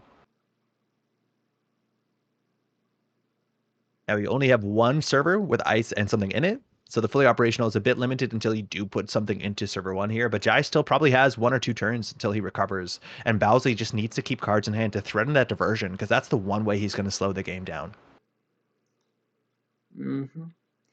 Keep Jai core. Do not allow them to continue. Even Hermes is just really risky if you think there's an Ikoa in server 2. So it's very obvious what you're going to bounce here if you want to go and then return to HQ. But Jai, I like that Jai's taking, the time here on the top of these turns. Of course, you want to be doing that as much as possible. We still have a healthy 15 minutes in the round, give or take. So for the uninitiated ASA group, the first time you install a turn, you can install another card in or protecting that server. Now the rule is that this first... Now fully operational, preventing the expose definitely was... It was, you wouldn't do that unless you had the fully op, because you're just too poor otherwise. Right. Second Eyes on HQ, Amaku still has a big server to charge off of on R&D, but not a lot of breakers. Server 1, not sure what you're worried about here. We've seen Nico's. I think the version of this list I've played is only on a single Nico campaign as the one economic asset option. Mind you, this deck also probably has copies of... oh man, what's the thumbs up card called? Working Prototype? That's a really big one here too. That's the thumbs up card. A nice way to get back into the game. So we'll see here if Jai wants to use that and have a lot more ice to res. I think we're just sending a bravado. This is 2 clicks left. Most of the ice cannot be broken here. If server 1's a card you care about, then you can't be resing that HQ ice. Oh, no res. So we'll see here if there's any agendas in hand. You might consider rezzing some of these assets, but it looks like it's clean. Drafter in HQ, not finding on the outermost of HQ is definitely favorable there for Bowsley. Mm-hmm. A healthy 13 credits. I'm not sure. Did we use our class act draw? Yes, we did. So you have those mini goals every turn. 2 clicks left here, top of R&D unknown. Server 1 unknown. Giant only 5 credits. Might have wanted to keep some money for server 1. No res on the outermost of HQ can maybe tell you this is an expensive one, but we're going to find out here. MIC is very expensive for the corporation. In fact, too expensive. So worst case drafter, but you've seen 2 so far on the table. Yeah, running into HP when they have this amount of credits is stressful because you think you're doing some good work trying to keep their economy down, but any wrong misstep and they suddenly have a Rashida on the table. Free money, yeah, I think baby. Drafter's the worst case. I think if Jai spends 3 on a Gatekeeper, you're pretty happy with that as the runner. So that is the worst case, mind you. That's the 3rd drafter. Now, Bowsley does have a click left. It's really interesting here whether you want to put a Rashida in server 2 and keep it safe there. It looks like it might overinstall an agenda. Obviously, that's not great, but you're definitely adding a fully operational back to hand, and that's exactly the explosive economy Jai needs here. Curse you, drafter from Bowsley is totally correct. Bowsley is cursing the gods who created drafter, but MSG has no mercy. We'll see what hits the table here. Mind you, that will give an Amaku a counter unless you pay for that. You might be able to actually build that 3rd server to get even more greedy value from the upcoming fully op. But it looks like it's just going to be add to hand, if I'm not mistaken. Let's see what we got there, guys. We got installs them a virus from my installs them a virus in server 1. Hey, if you want to get those Armaga counters up, no, you don't. Yeah, that's great. Oh no, installs it in server 2. That's interesting. Protected Very by cool. protected by the by everything. Monogram skunk works. Yeah, the brawn, the drafter, literally everything there. It's great. There's a Rashida. Miss Bone's going to get to work. It looks like that's an upgrade. So it's another Hollow Man, 2 in the deck for 6 influence. All right. So keeping Bowsley busy. Boomerang on drafter there. Boomies. Now with 11 credits, that means you can't just run this click 1. Triple click through Braun, Boomerang through drafter. If you do that though, the Ikoa in server 2 is entirely safe. So Jai actually kind of diversifying there, sliding the Holloman over, saying you could run server 2, but you're not going to get everything here. We know the Holloman's coming, or sorry, the fully op is coming, so that's actually a nice reason to slide the Holloman in. That's a really cool play. That is big money, actually. Oh, hedge fund, we're back in the game. Yeah, Jai's economy's getting back on track. They might be ready to finally score that agenda, but we'll see if Bowsley can take it next turn. Our read is server 2 has an Ikoa in it, protected by a Managarm and a Mavirus. That means Bowsley has 2 options. Either contest the Holloman on the following turn, or run Boomerang the Drafter, triple click to Braun, and that does not work, because then you can't steal the Ikoa. So this is a really interesting line here. Now, we clearly don't have any way to break the Drafter, considering the pre-installed Boomerang seems that we're pretty far away from paying 4 with Carmen or whatever your killer is. Right. So you're hoping your best case scenario is another pinhole threading. Probably. And there currently, there's only 1 in trash. There's still 2 possibly in the deck. Bowsley might be on the final turn. Jai threading the needle there, just getting around that economic denial corner, comfortably up on 12 credits after all those operations. So Bowsley has some work to do here. It's not easy to deal with Bran as a criminal. This list probably has no way to cheat around it. The best case is usually Boomerang and Click, but the Boomerang is pre-installed on the Drafter. You can still overinstall it, but then you still have to deal with Drafter. Right. It's no fun to deal with Drafter. All right, Jaws looking for something. Might be looking for that pinhole. Now, your other angle here, of course, is just send it R&D, send it HQ. It looks like there's actually a lot of agendas still in R&D. And you know where the agenda is in server 2. And if you can get that, that Hermes bounce, it's going to hold on for a turn. This deck is on 9 agendas, my guess, so we're looking at still 6 agendas amongst only 24 cards. That's 1 in 4. That's better than you'd expect here. Unseen, though, doesn't look like an obvious steal or trash. If it's a trash, you can go back and see another card. You really need to optimize your accesses here, because this could easily be game point final turn. You need this Hermes to do something if you're not able to get rid of the Hollow Man. Okay, trashes the Nico. Slams in again. This is... You need a nice rip here. Bowsley still thinking, looks like it might be another trash. No. Well, nothing. That's... Best case scenario, run HQ and hope. 50-50 running archives instead. Pretty wild to have something in there. I think in hand we knew that one of those was an ice, a drafter. Tell me it's another fully up. Nothing. No. Jai might just have it there. Amaku getting purged down to 1, but if Jai has the Iqua on their remote server, going to move the Hollow Man over. I'm assuming we'll see an agenda scored. Best case scenario is the Iqua for Jai. Might be able to take it 7-0 here. Will we see Looks the perfect game? It's perfect game! It's been on the table for about 4 turns, just slightly too hard to get away with. And Bowsley missing there off the Hermes feels pretty unlucky. There's still 6 agendas in the game across 23 cards and just can't find it. Bowsley saying that Rashida trash was such a goof. I'm not sure when that was. If it was on top of R&D or not, it might have been. And that might have broken lock, which is exactly what you don't want to do. I thought it might have been the pinhole. Oh, the pinhole maybe? Because they trashed that instead of the Hollow Man. You know, and so maybe they were regretting that. I can see why you did it at the time, because you're trying to play econ denial, you're trying to keep them from getting resources, but it was also, you know, the thing.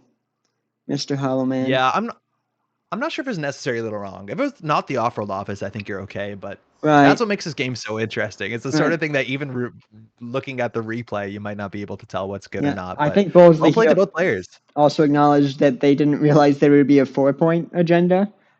I think they thought it would be a 5-3 and not a 4-2, so they thought you need to have 6 credits, and Jai probably had 5. So I think they're like, I think that's on the Rashida turn. Right? Might have been. Yeah. The difference between 6 and 5 to score at the 4-2 on the off-world office turn was super important. Right, that did matter very much so.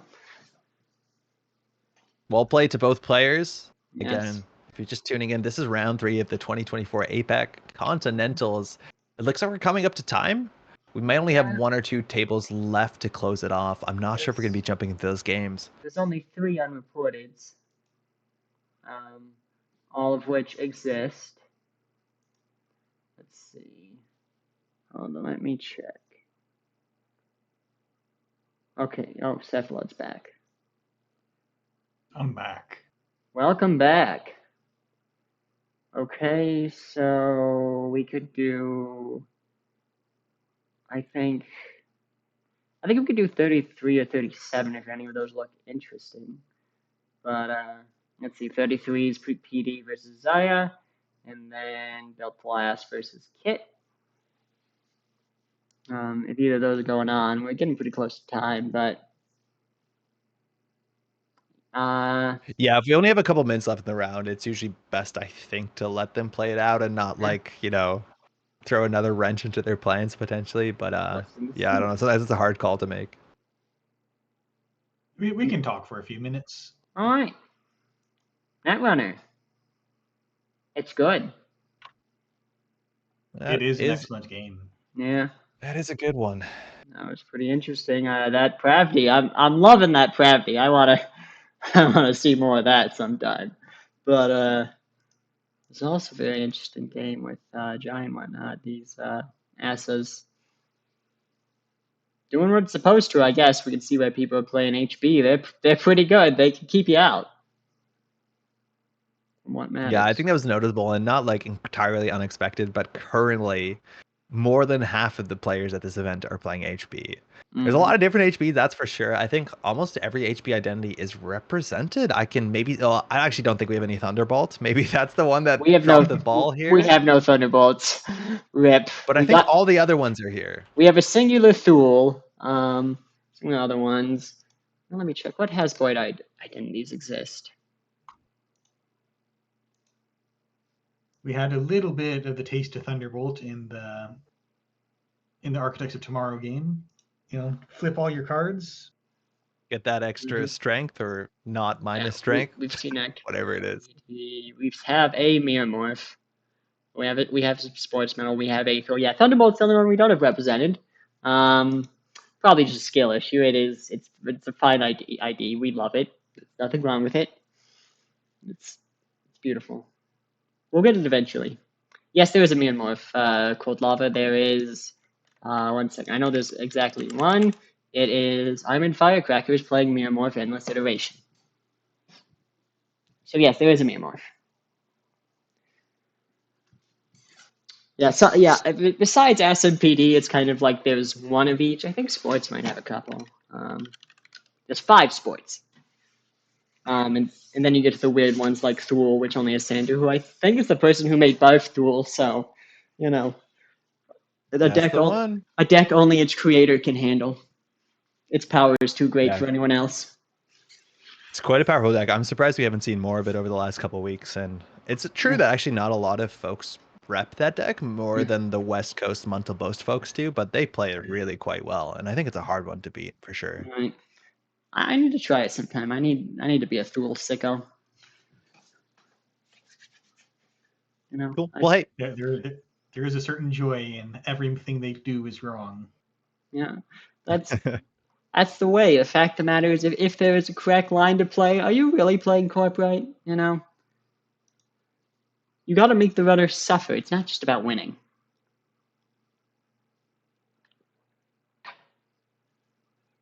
All right, I think that's how you go on. I was just going to say, I think I'm only here now. It's my part of the world. It's getting to 12:30 in the evening, so it's getting a bit late. I think I'm actually going to sign off. I'm only here for a couple rounds, but mind you, this is just the beginning of APAC Continentals. I'm so stoked there's so many folks from many different time zones, including the time zone I know I am in. We're going to have a lot of late night grinders, but for me, that's going to be a wrap. I'll be back tomorrow evening to see that top cut, but firstly, thanks so much for having me. My name is Andre from the Metropolitan Grid. Cephalopod, an absolute pleasure to share a mic. Also, a combination being fantastic work running the stream here. Excited that you're going to be at the mic for today and tomorrow. And I think with that, I'm going to disappear into the fog, y'all. I'll be in chat. All right. Enjoy the rest Have of the fun. event. Take care, y'all. Thanks for chatting. Yes. Timer has finished, so the Oracle extension is still going. Though I think the Oracle's game is done, so should be good. Yeah, I think it's just that one game, so they'll be finishing up their final turns. Right. That is Zaya versus PD. Perhaps we'll see one of them. Perhaps not. Maybe. Right. Zaya, one of 2 Zayas, the other one being Whiteblade, who run Boston Namps with it. Let's see how the Zaya is. It is a very strong Zaya list. Just cut to the absolute minimum, the bare bones of if it's not money, I don't want it.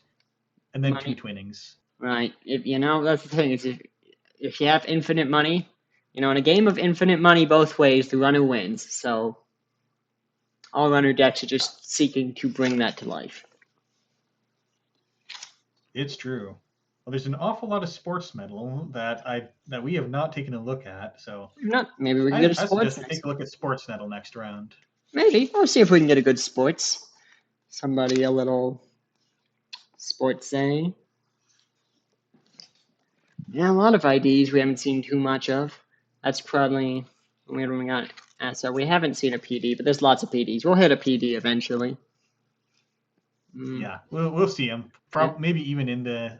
It'll be all throughout the top cut. Right. I'm interested in looking at the Asrocs at some point as well, seeing how they're doing, because it seems like Asroc was a very underrepresented identity until someone really blew it out last cons, and now it seems that a lot of people are more interested. So I wonder if they're all running that, if it's different stuff, but we'll have to see. It'll be nice if that identity got a little more love around, if we're like, oh, we were just playing it wrong. It's actually okay.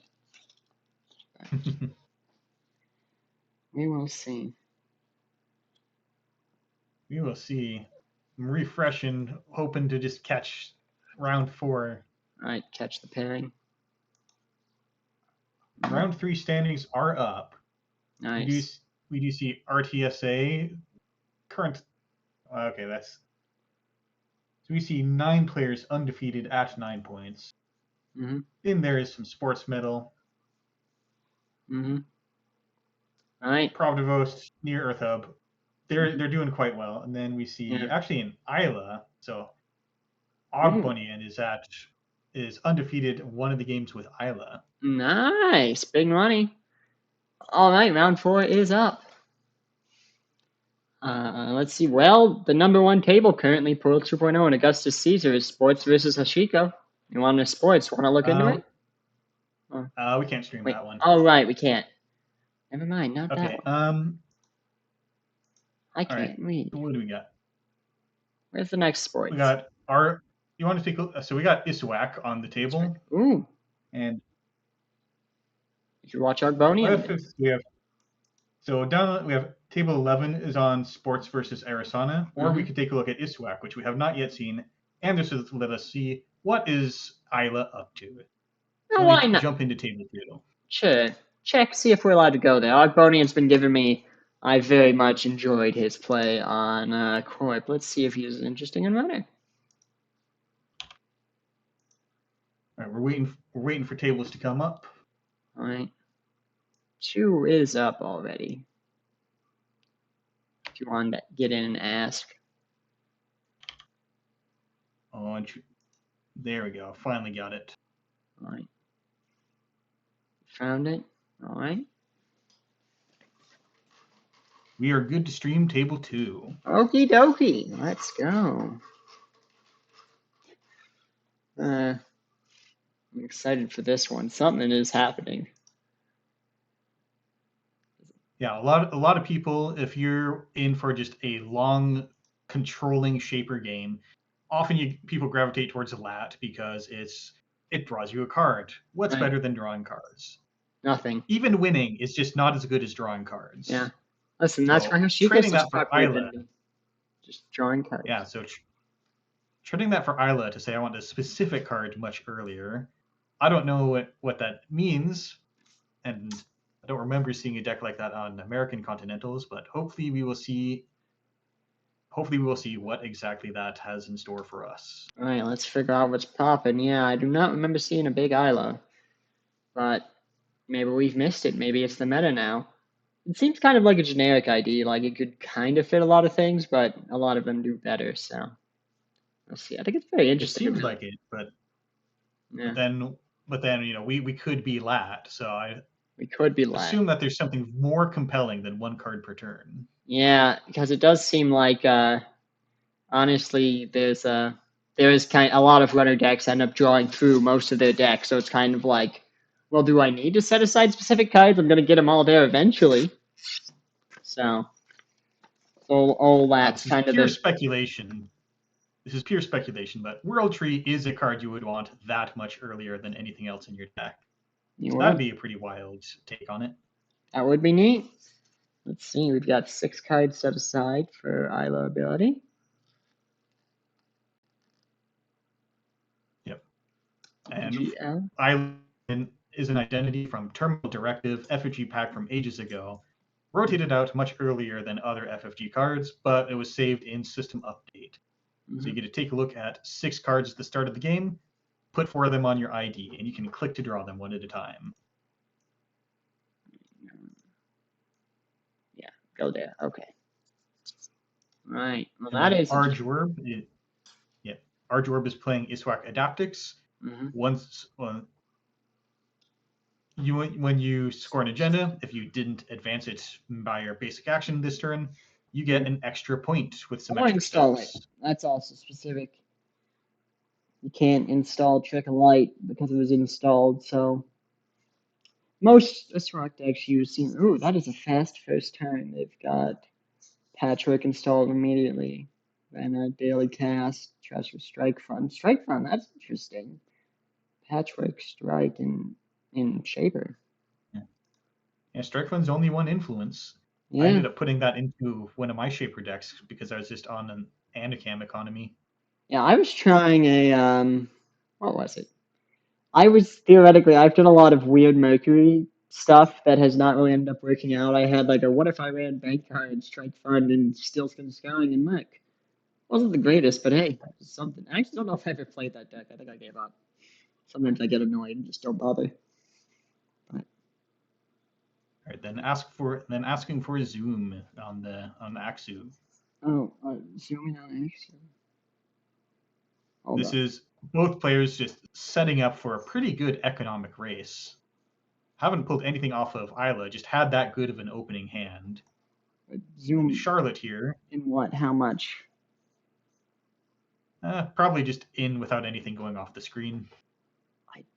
So Charlotte here can take the La Costa advancement counter and sell it immediately for 4 credits and a card.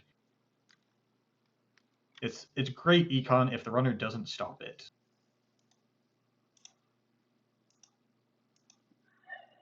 Then we see Og playing Spark of Inspiration, and we see some of the good Shaper events that got printed. Nothing I wouldn't expect out of Shaper, except maybe Verbal Plasticity, but hitting a Lobisoman, getting that for free.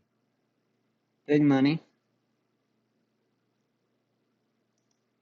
I will say, I kind of hate zooming, actually. I'm going to attack you, but I've done it.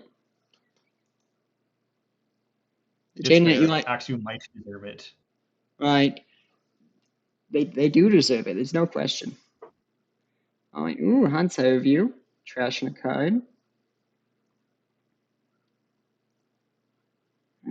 We're playing towards a bit of Glacier game plan, and this is not Glacier as we. But in today's world, this is a lot of ice. And then we are rather brazenly not putting any ice on centrals. And Lobiorca is down.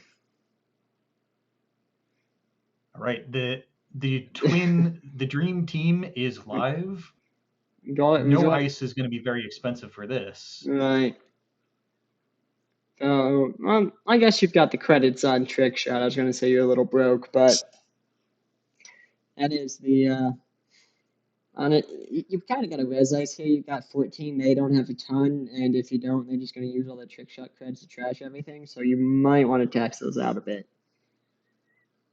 Yeah, and also, Og finding an Anoretic Void on top of R&D. That's a great card to not have to see in the remote. Yeah, nice to not have to find out about that the hard way. That can be expensive. Thinking a lot. Ooh, a Nancy. Nancy's Big Spider costs 4. Orca's one of the best breakers to try to work through that. Yeah, only one better is like Echelon with the Turbine when she got 3, but and to get a charge. I could definitely see the hesitation to res it because it's because it's like Orca gets it and gets the charge. It's kind of annoying, but also you don't want to just let them get in for free. So, anyways, and Supernaut is correct that without Strike Fund, you cannot commit rules crimes. All 3 Strike Funds are in the bin already. We've gotten through all of them. Good job, everybody. No more crimes today. Right. We've already had all the strikes. We already gave all the money. We won. Or if we didn't win the strike, well, then they're out of money. So the rules crimes being mentioned are FFG ruled that if you have 3 credits, you can use Patchwork to play a sure gamble. And in keeping with that, we ruled that if you have 1 credit and a Patchwork and a Strike Fund, you can play a sure gamble. It's a little bit cursed. Don't ask us for a great, thorough reasoning as to why it works. Patchwork is just kind of its own little black hole of rules crimes. The answer is Patchwork's going to rotate out when we get to Dawn, so we're just kind of limping it along. You got to make That's right. That's tomorrow. Speaking of rudely finding out that Anoretic Void is around. We're rudely finding out Anoretic Void's around. And pays true and trashes true. Use Anoretic Void. Does not want you to trash that. Interesting. Oop, acts as a seamless launch. I can see that since they trash cards from hand. You usually don't trash the agendas, so might have thought that'd be one easily accessible. Yeah, and cards in hand are an important resource. Like sometimes people say, "How do you get through an Anoretic Void?" You run them out of cards in hand, Right. and that's it doesn't feel good to get through that by paying through an Anansi every time. But Yeah, if it's kind of you annoying. take cards out of their hand by just trashing them or stealing them, then Right. that feels a little better. Right. That's a different option. Right, yeah, Orca's first time each turn. I was gonna say if it was charging every time, maybe it'd be okay. Gonna dirty laundry, presumably HQ, but they could be checking archives. This is 3 cards that have been trashed.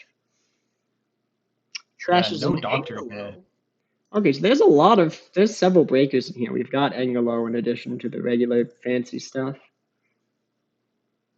Yeah, so there's a variant of these Spark of Inspiration decks that's running 3 different decoders. Mm-hmm. Usually see this in Git, so that Spark is almost certainly gonna get you a decoder so you can start running. Right. And then if you hit the Orca, then well, that's unlikely. Well, that's why we invented booze. Yep. You know? And having more of these decoders actually has value to you because they all present a unique way that you can mess with the corpse board state if you get, say, 3 different decoders installed. They do. Angelo is also an expensive 2-mem program. That's neat. I was unaware of that. Yeah, Droid's pointing out not enough MU to have all the decoders installed. Right. And you usually won't, but you don't need all 3, and having 2 of them installed, even if it's not Lobosomem Orca, will get you into a lot of remotes. Yeah.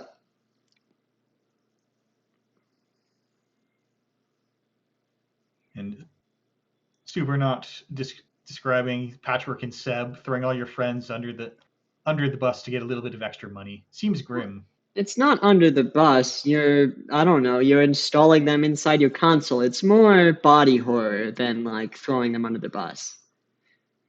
You know? A disturbing new film coming to theaters this fall. Mm-hmm. Honestly, I don't see the problem with that. Sometimes you just gotta put your friend in your computer. That was something. And in the meanwhile, we have Charlotte been running all game. The corpse drawn about 17 cards. And this is a deck that is almost certainly on all 5/3s. There's 7 agendas in the entire deck. Ooh, I've thought of a very stupid joke. Do tell. Well, okay, so there's Charlotte Cassador, who's in the service. She's the asset, she's the main one. And she's protected by a Nancy, that's a spider. It's Charlotte's Web. Ha ha ha. Oh no. Yeah. I'm not sure I can endorse this. I can endorse anything I want. And we've also got an alarm clock in here. There's a lot of interesting info spends here. Hitting up HQ. Yeah, it makes me wonder if this is getting extra clicks for Deep Dive. Potentially, alarm clock's decent for that. That's right. Wait, alarm clock went down last turn. And now with the Isuak decks, you do have to be afraid of getting hit with punitive counterstrike. But currently, the runner has enough money that you can't pay for 2 punitive counterstrikes. Right. So now you have to just make sure you don't die to 1 punitive counterstrike.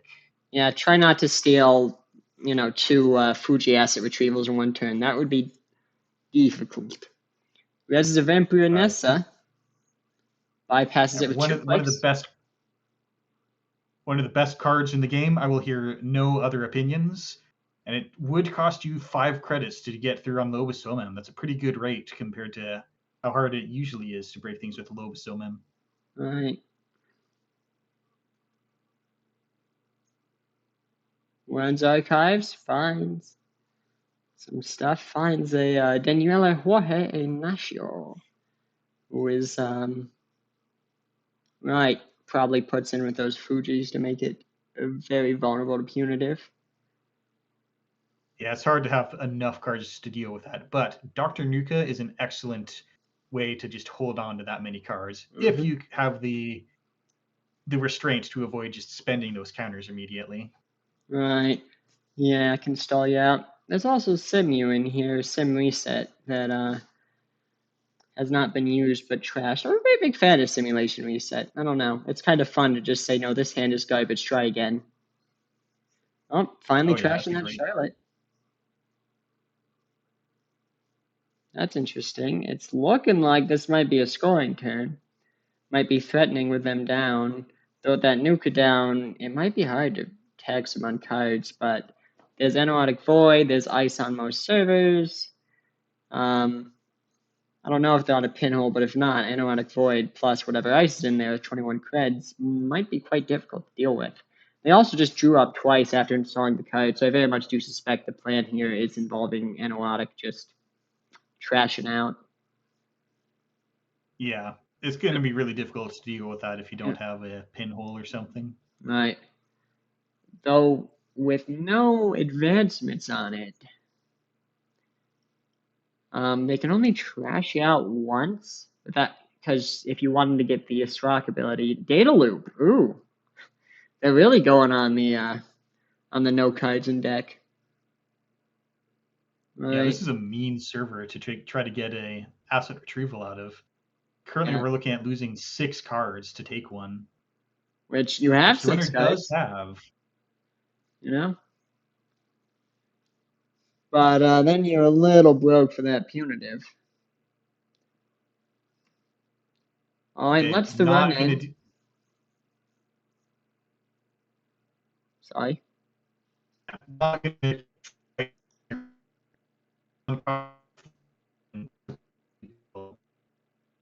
Hold up.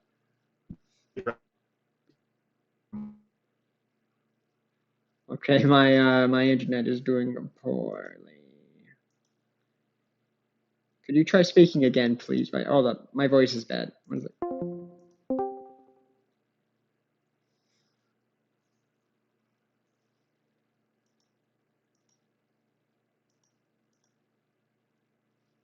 It is time to win off centrals, but my Discord appears to be dead, so the squid is not here right now. Sorry, that is distracting me. They draw up verbal plasticity, harmony, therapy to reshuffle daily caster to laundry.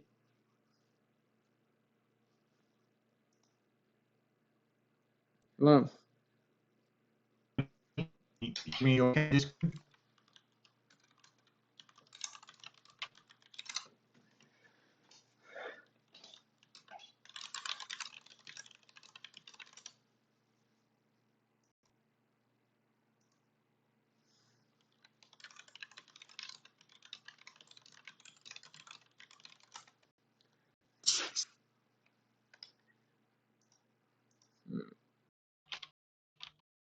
Oh, might be there. Something came through clearly. Okay, I can hear you clearly. Okay, yeah, okay, we're good now. Yeah, it was very robot voicing. Looks like they got a bacterial through. Yeah. So 2 seamlesses. So the runners spent a moment preparing for a long feature, shuffling back with the Harmony AR therapy. Right. Well, got a bacterial through and got through the very important +1 agenda point on the identity. Right. So now you only need one more 3-pointer. But yes, now we will take a minute to resolve the bacterial. Bacterial is it's a very powerful card, but maybe they didn't quite necessarily think how long this meant you had to bloody wait.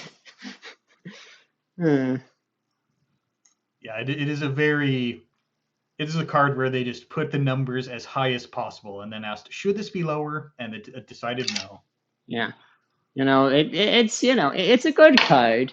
Does it need to be banned? Not necessarily. Is it going to take forever? Most of the time. Yeah, so it's a 5/3. When it is scored or stolen, you look at the top 7 cards and you can add any of them to HQ, you can trash any of them, and you can rearrange the rest. So you get total control over what's in the top of R&D, and you get to reload your hand with all that good stuff. So if the corp's looking for another agenda to just try to rush out next turn, they have it. My favorite interaction with a bacterial was when I had a multi-access on HQ, stole a bacterial. The person took, actually, I think 10 minutes to decide, which I get. It was game point. Then I just stole the next agenda and won anyways as soon as they finished. So it's kind of like a, huh. But, yeah. Yes, according to many people, IRL bacterial is not that bad. It's mostly JNet because JNet's just a little fiddly. How dare FFG design? Click them in the right order. Right. How dare they design it with the concept that I might like know people and actually get to play with them? This is an offense against me and my person. That's exciting though. Draw 7 cards from bacterial programming. Jesus! And the turn's not even done! So let's go to the trash! Is there a simulation you said? No! What's going on? What? This could be to just load up archives with 6 points so you die to punitive Counter-Strike if you check. Maybe, but couldn't you just trash them anyways? I guess maybe you're trying to not look like you're doing that?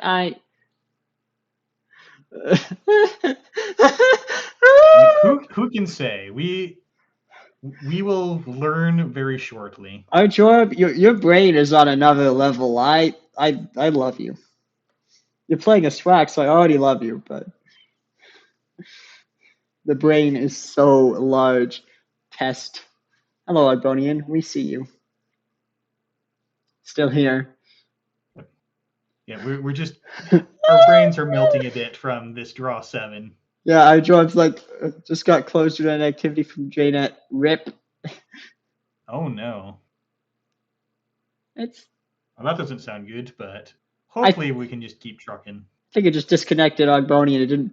If it killed the game for bacterial taking too long, that would be funny. But yeah. Okay. If we've speculated correctly that Alarm Clock is here to set up deep dive, this is the most tempting deep dive turn I've ever seen. Yeah. Well, if they did dump 6 points into archives, then you could potentially get that deep dive off before they get to punitive. You take 7 in one turn, but it's hard to check. It's also possible that so if you need your 3rd seamless in order to score out a card from the remote, that might be a play where you just draw 7, and if the seamless isn't in there, you take them all so that maybe the 8th card is seamless. Although that's taking a very low roll on the 1 in 16. You got to believe in yourself. Believe in the dream. Part of the cards. Yeah. My deck has drawing with Vampire and NASA. Even more exciting if you're fishing for that seamless launch. Right. Okay, according to several people, Jorb is doing APAC proud, so it seems like Jorb is an APACer. So it's a good game. We're watching the, people out there in the Pacific. Okay, this does look like it's potentially a deep dive. They hit up HQ, they hit up R&D, now they hit up archives. They trashed a Rashida from R&D, making it a little clearer to get in. Oh, there is at least one Fuji. There's a bacterial programming and a Fuji in there, I think. Now, bacterial programming, unfortunately, is going to let the corp do what they want to with the top of our R&D. Right. So if there's any agendas in the top, they might just go right into HQ. Right, because they're going to have to... It's going to get reshuffled after deep dive, so... But you're going to get to look at things. All right, but when you deep dive, it's the top 8 cards, and they're able to set the top 8 cards, so they can... They can't guarantee there's nothing in there, because they only look at 7, but... Something they can't guarantee, but they can make the odds a lot worse. Yeah. Now, with this and of course, Fuji asset retrieval might just hit the deep dive from net damage anyway. It might.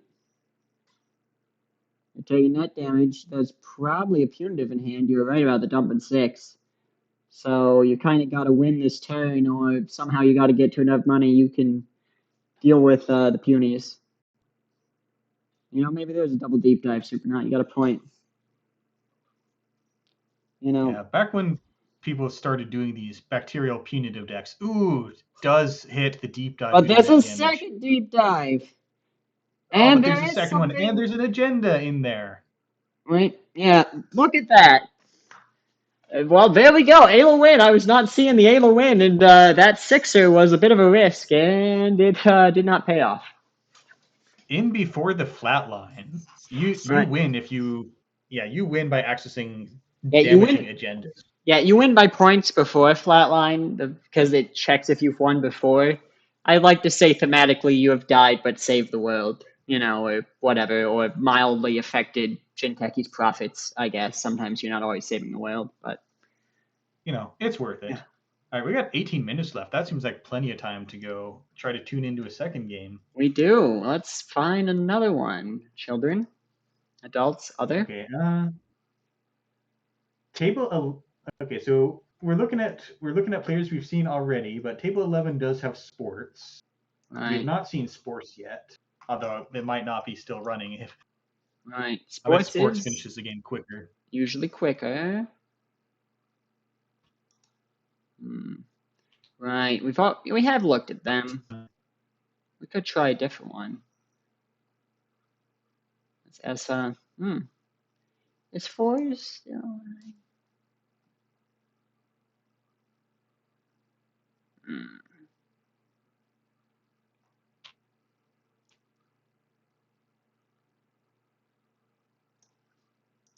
You want to see how table 4 is doing? There's a Sebastial. There's only 2 Sebastials. I'd like to see how that's going. And we'd get our PD technicality in there.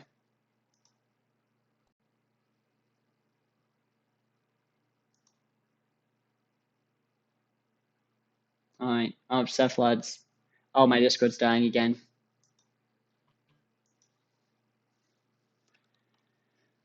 The internet is a devil.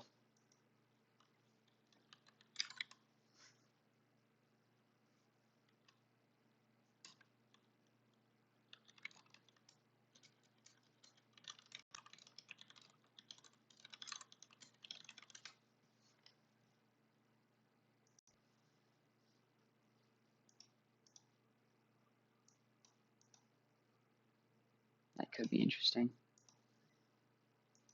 All right. We're at a table 8.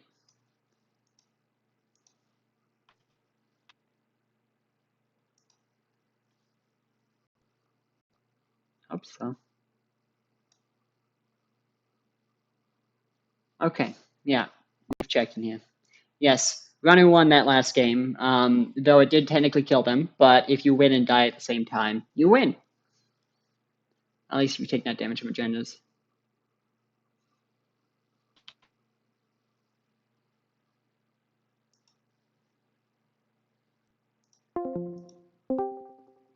Yes, they flatlined after the win, though. The win comes first, so.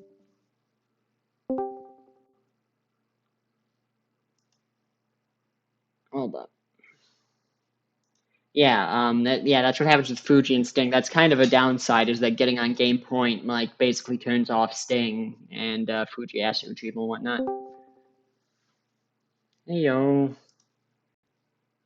Hey, yo. Okay, there we go. You fine?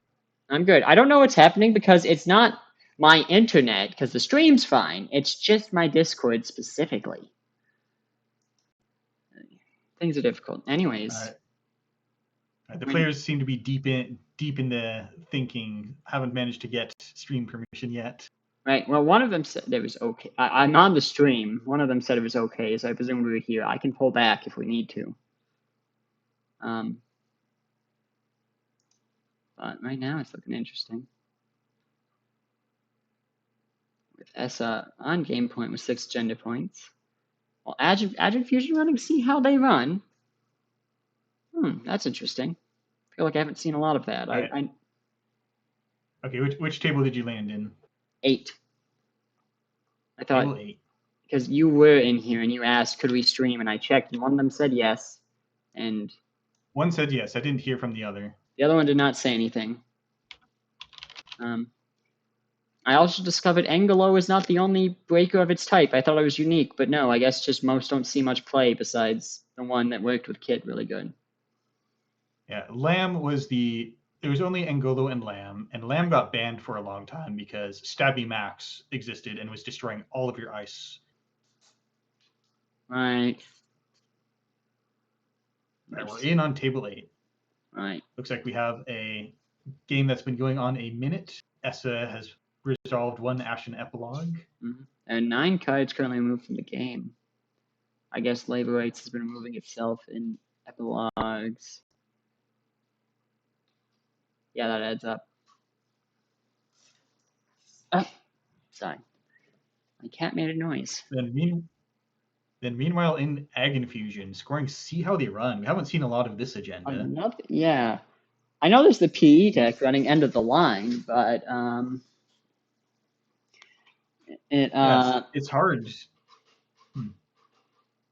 In Edge, that's interesting. It doesn't seem to be, they're getting the tags and net, but they don't really have follow-up. Yeah, so perhaps there's some more ambitious plan, or maybe they really want the core damage. Maybe. Which is very funny into the Essa matchup. Yeah. It is funny, but maybe you got snares somewhere and you're like, I'll just land the core's damage and then make them hit a snare. Oh, running hot. They've got 4 clicks again. Using a Dr. Nuka. And this game is running quite long. We see most of the deck in the discard pile. Only 7 left in R&D. Mm-hmm. 2 Bacterials in the runner's score area. Mm-hmm. If the Corp is on just 2 3-pointers, they might be in for a difficult scoring time because they need to score 2 more 2-point agendas. Mm-hmm. Or maybe there's a 3rd Bacterial lurking somewhere. Maybe. It's possible. Essa is a little broke right now, but they've got Bankai, they've got their Lamb. They could potentially get into a server with some nice tricks. There's Chestushka. They want to trash a lot into archives.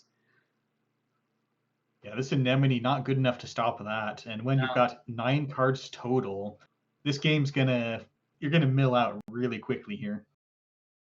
That'd be exciting if we got a stream mill out, but there's like 12 cards in archives. I think eventually Essa's just gonna hit it. And there's got to be something in there. There's 12 unseen cards. You're telling me you haven't hit a single agenda? Then, excitingly, I've seen some Essa decks that are on Lamb and Begemote.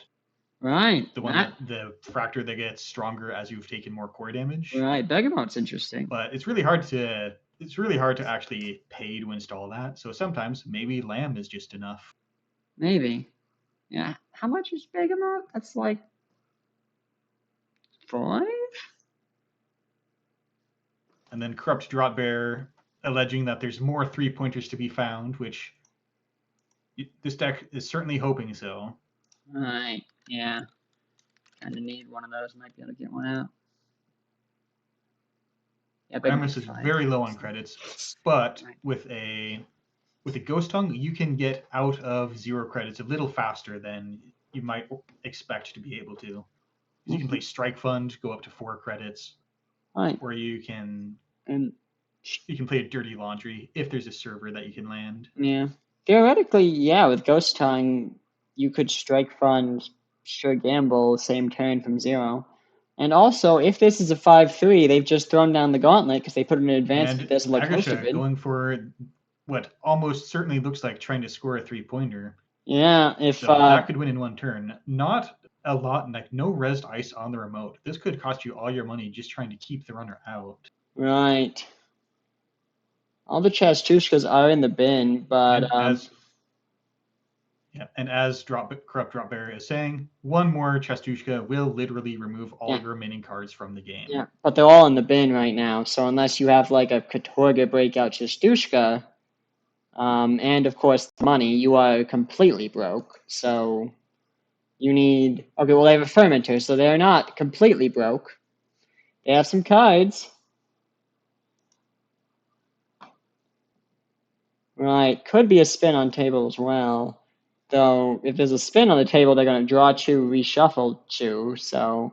Well, I guess it's when you are forced to draw, so they could reshuffle the right time to stop. Running hot, more clicks. Right. Corp just throwing it out from HQ. Right. I think that makes sense. If this is the score, then what's in HQ doesn't matter. All that matters is you don't lose on decking. Right.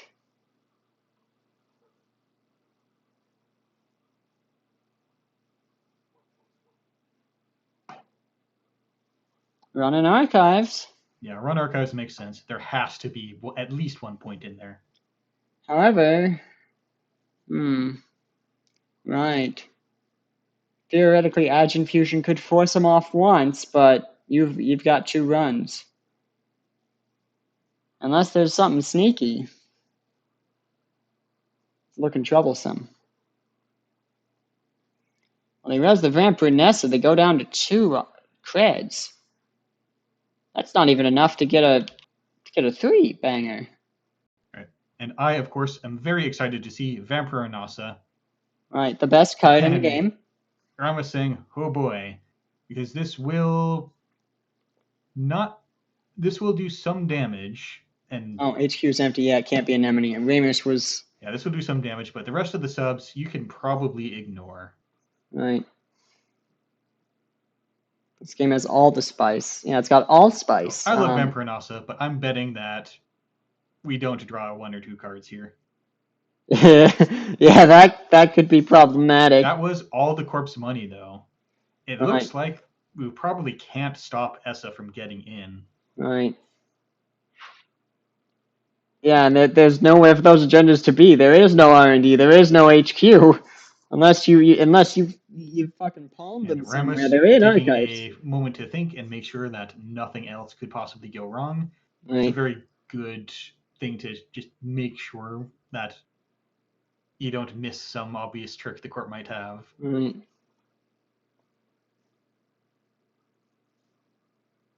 And Banhar, yeah.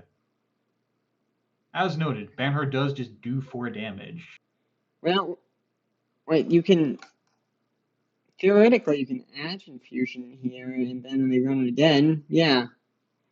Oh, and then you do 1 net damage, bringing them down to 1. And HQ's empty. Good call. Egg Infusion redirects you over to HQ. As Raymer says, how did I forget that? First time this game, right?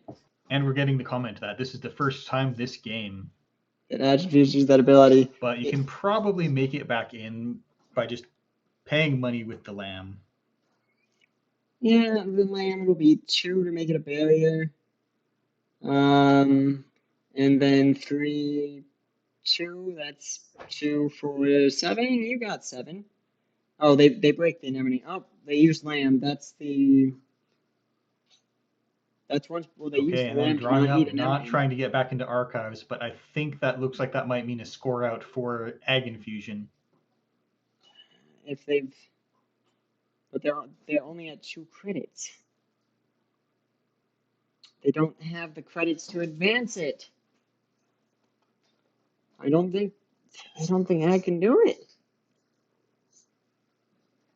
They're too far. They needed to end the turn with 3 credits, not 2. This is problematic. Now the corp seems to only have, the corp only has 2 credits, so this can't actually finish off a 5-3.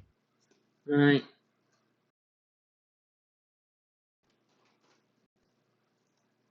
Which is probably why they're taking so long, because they got to figure out, okay, how do I score it next turn, and Essa doesn't get into archives next turn, because it's looking problematic for that.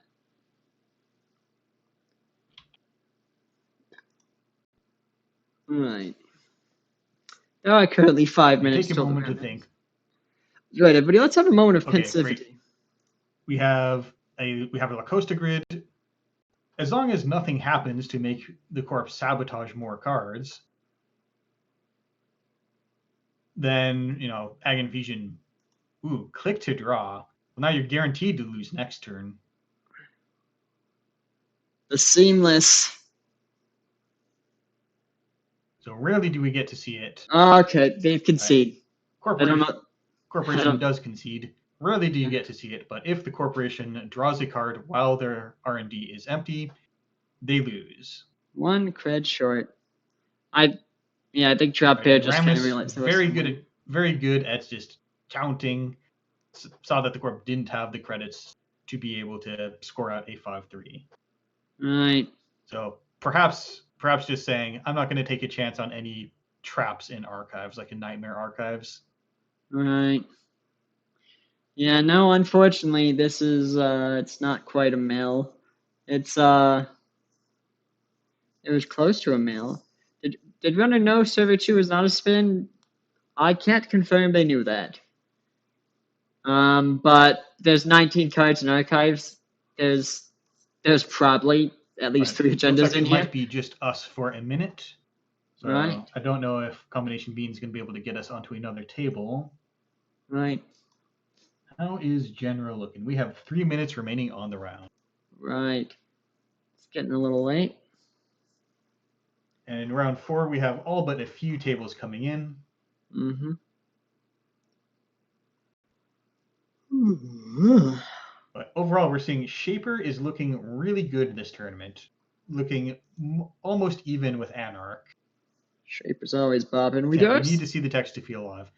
It is a good call. We must see the mill text. We never get to see it, especially not in real life. We don't.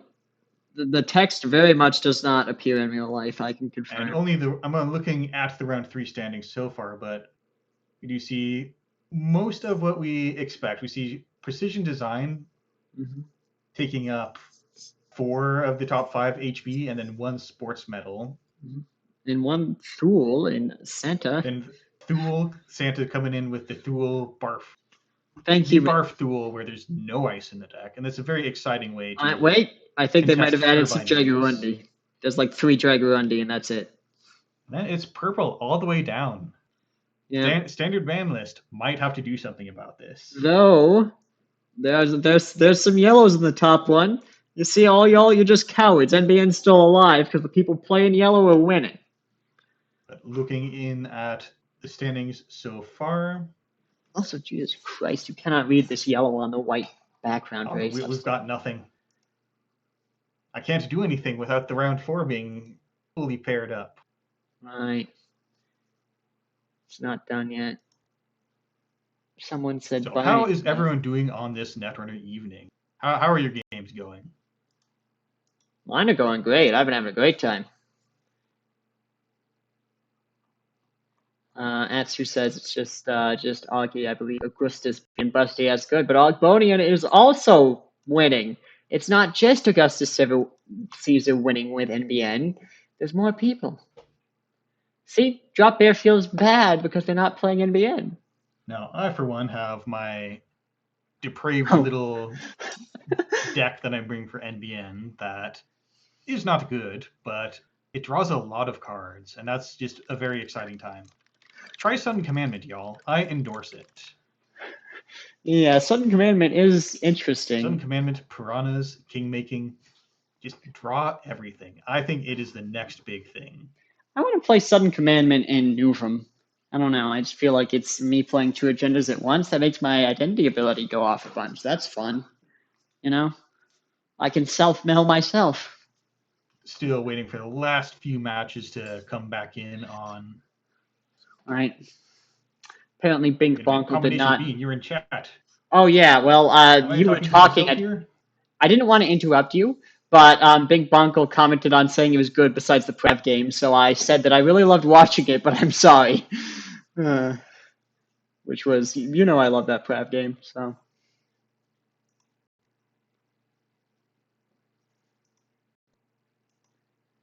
Anyways. Round 4 ends. We just hit timer. So, should not be too long now. Technically, the Oracle extension is still applied, but I believe their game has finished. So, yes, so Oracle extension is unneeded, so these games should finish up in the next couple minutes. Night-night, Game of Droids. Glad to help. Glad you're having fun. We're sure having fun. Are we still rolling around 4? Yeah, I can turn it off if you want it, but we're chilling. There's not much going on.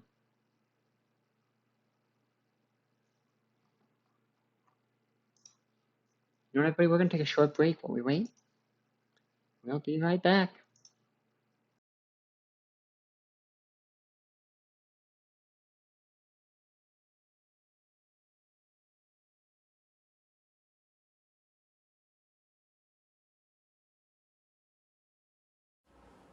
Calling all Netrunner players. For the first time ever, Brisbane, Australia will be hosting a national championship tournament. Come along on the weekend of July 20 to 21st for 2 days of fun and friendly competition at the George Williams Hotel in the heart of Brisbane City.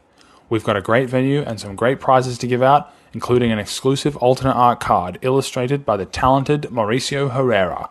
Find all the details on alwaysberunning.net. Search for the Australian Northern Nationals. Hope to see you there.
about now.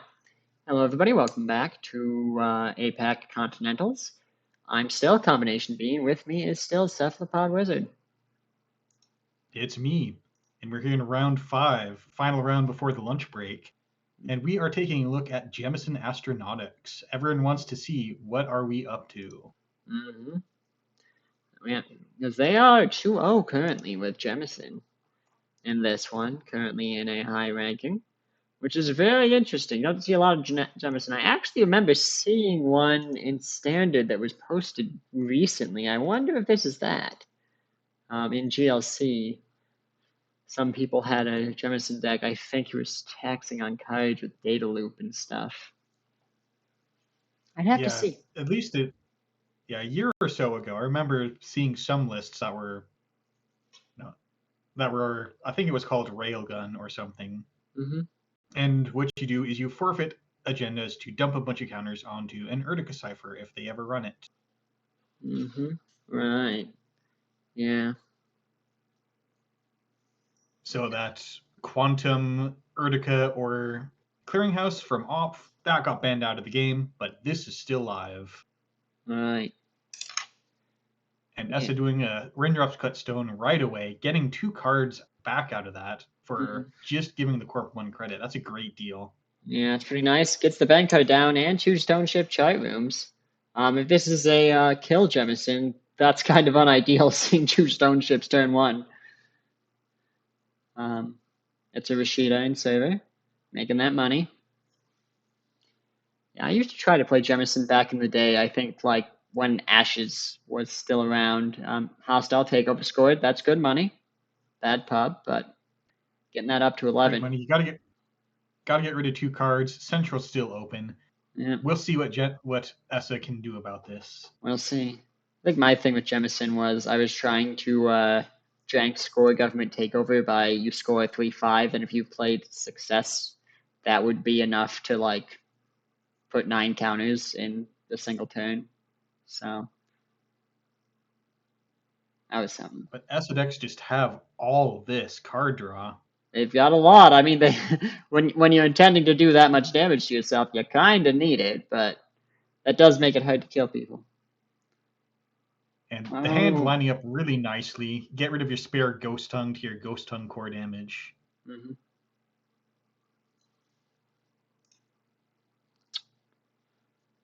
Looks like government subsidy and border control and a tree line were trashed at some point, likely from a sabotage. The corporation bravely just sabotaging cards from the top of R&D. You don't want to be losing clicks to do that. Right. You don't want to lose cards out of your hand. You know, they've got something good in here. We don't know what, but something. Anyways. And we do have a challenge. An activist said, loves to see Jemison. Don't tell Jorb. Got to remember to do that afterwards. Right. I mean, we could tell him now if we wanted, but I was being nice. But we don't. Got to let him focus. Right. I don't know. I feel like an activist was trying to sabotage Jorb, and I'm up for it. But yeah, sabotage isn't great for combo pieces for Jemison. It could be inconvenient, but I suppose you get the choice. So if you've got the combo in your hand, you can just keep trash from R&D, which can lose you the game, but you'll keep your combo. Some things are more important than winning the game. All right. And combos are one of them. So we've got an Angelica Garza-Correa. That'll bring them down to 1 card in hand.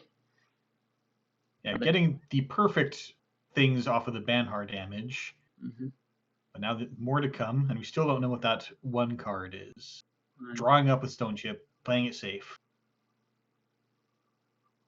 Mm-hmm. Right, it's an Obeath protocol. All right. Looks like a Gemi FA potentially. I know with Obeath you can kind of trade up stuff with the res. Raindrops Cut Stone gets them 2 cards back. That's a pretty good deal with Bankai. You know, you lose as many cards to the subroutines, but then you get all those cards back. I mean, not the same cards, but you get cards back. The same number of cards, let's say.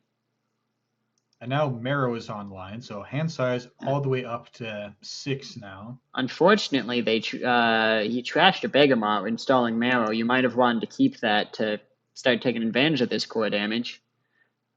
Get through those barriers. Right now it's only a code gate on the board, but Wayland has a lot of barriers. So Inactivist does point out that all cards are completely fungible. They are. And Marrow has bonus text exclusive to JNet users that when the corpse court's agendas, you sabotage one. Right. In paper, no one remembers to do that. Right. It's just 3 maximum hand size, but apparently that is something. Yeah. That is. Hand size is good, especially if the corpse trying to kill you. Especially if you're trying to kill yourself almost, which is kind of your thing with Essa. It's nice to have. Ooh. Nice. Smelling that there's a lot of cards have come by with no agenda scores. Gets the ASF finding protocol. the ASF protocol. And trashes the pivot as well, which could be dangerous for a combo. Nice to get that. And confirms there is a punitive, confirming a threat we may have suspected already. Punitive with all these small agendas, though, that can get really awkward. But I have died to punitive over 1 point before. Right.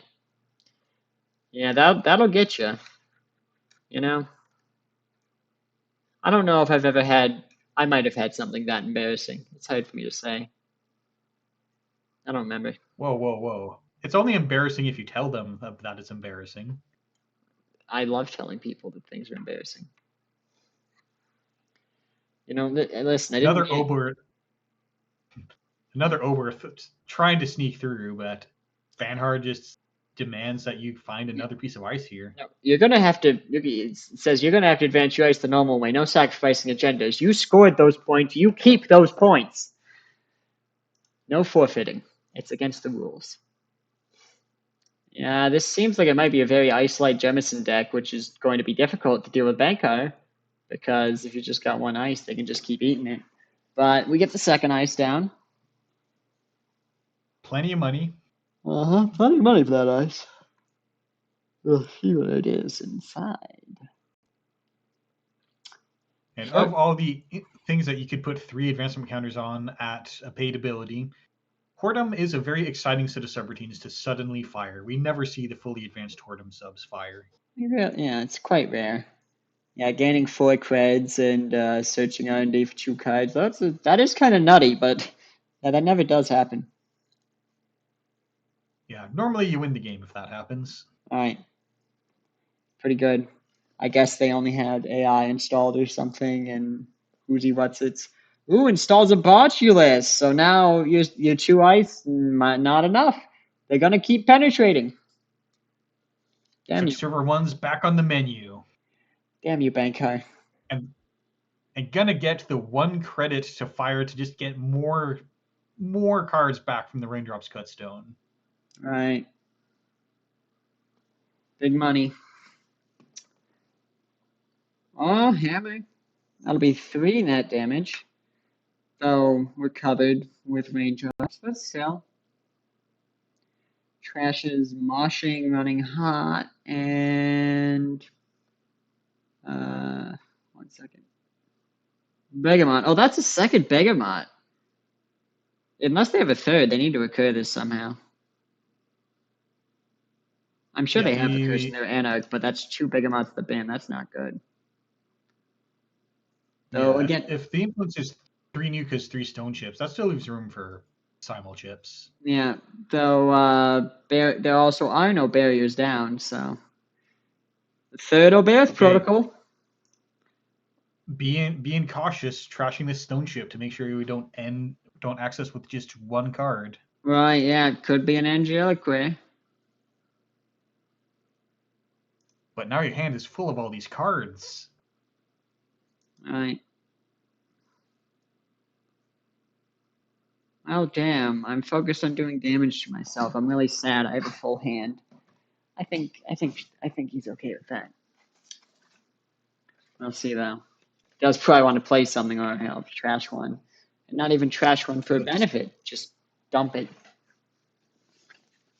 But trashing cards without even taking them through net damage? I just don't know if I can agree to this. Yeah. Right. Okay, playing Running Hot. Hitting a steel skin, not fixing the cards in hand problem. But you got But more clicks. we are gonna, yeah, now we've got clicks to play them. Also, there's an Ashen epilogue in Ben. That's what really kind of needs a recursion. They're kind of running out of juice.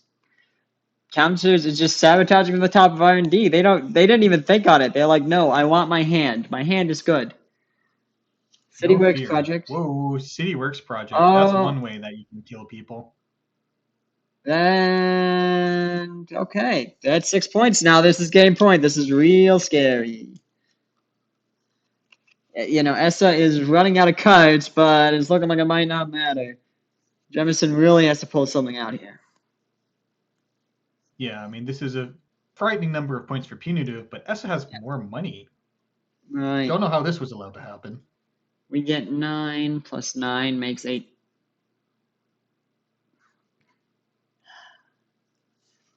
Hedge fund, install. Yeah, Right, theoretically, trying again. you could beat a puny at least once, but I don't know if they would get him again. It wouldn't be lethal at the first one. You need to get 2, and they could pay out 1. Just 2 screening HQ. They just want that last point. And now Here we go again. Jemison finally says, okay, maybe I don't want to just mill my... Fuck you, you're milling your entire R&D. No questions. You're doing it anyways. Good luck. Yeah. And there's the hostile takeover. There's a hostile. Well, we didn't really see what this Jemison was about at all. It's kind of tragic. Well, let's look through the trash. Yeah. All right, so I see a neurospike in there. 2 corporate hospitalities. Mm-hmm. Plenty of money. Right. Pivot. Punitive. Looks like it was CityWorks Punitive, and then like a neurospike if you don't. There's Angelic Rares looking to tax on cards. Well. All right. Well, it looks like they couldn't get away with anything in the remote, and then Centrals just got punished by those run events. Yeah, Chestushka kind of gave him a bit of a problem. And yeah, the Bankar is a nutty card. It's just... It is. We have 28 minutes left. That's a lot of time to go. It is. It's just so annoying as the corp when you've got like 3 ice and they're like, yeah, I don't even have a single breaker and I'm still going to get through. Anyways, well, maybe one of the sports games hasn't ended yet. Oh, I just searched and there's no table 11. 11's gone. 11's gone. Sports was too fast for us. It was. Check table 28. 28, come on. That one is still live. All right, let's check that. Well, let's make sure it's good. I will go in and check. Coolio. JNet, please load faster. Please, they don't have long. It's sports metal. Please, please.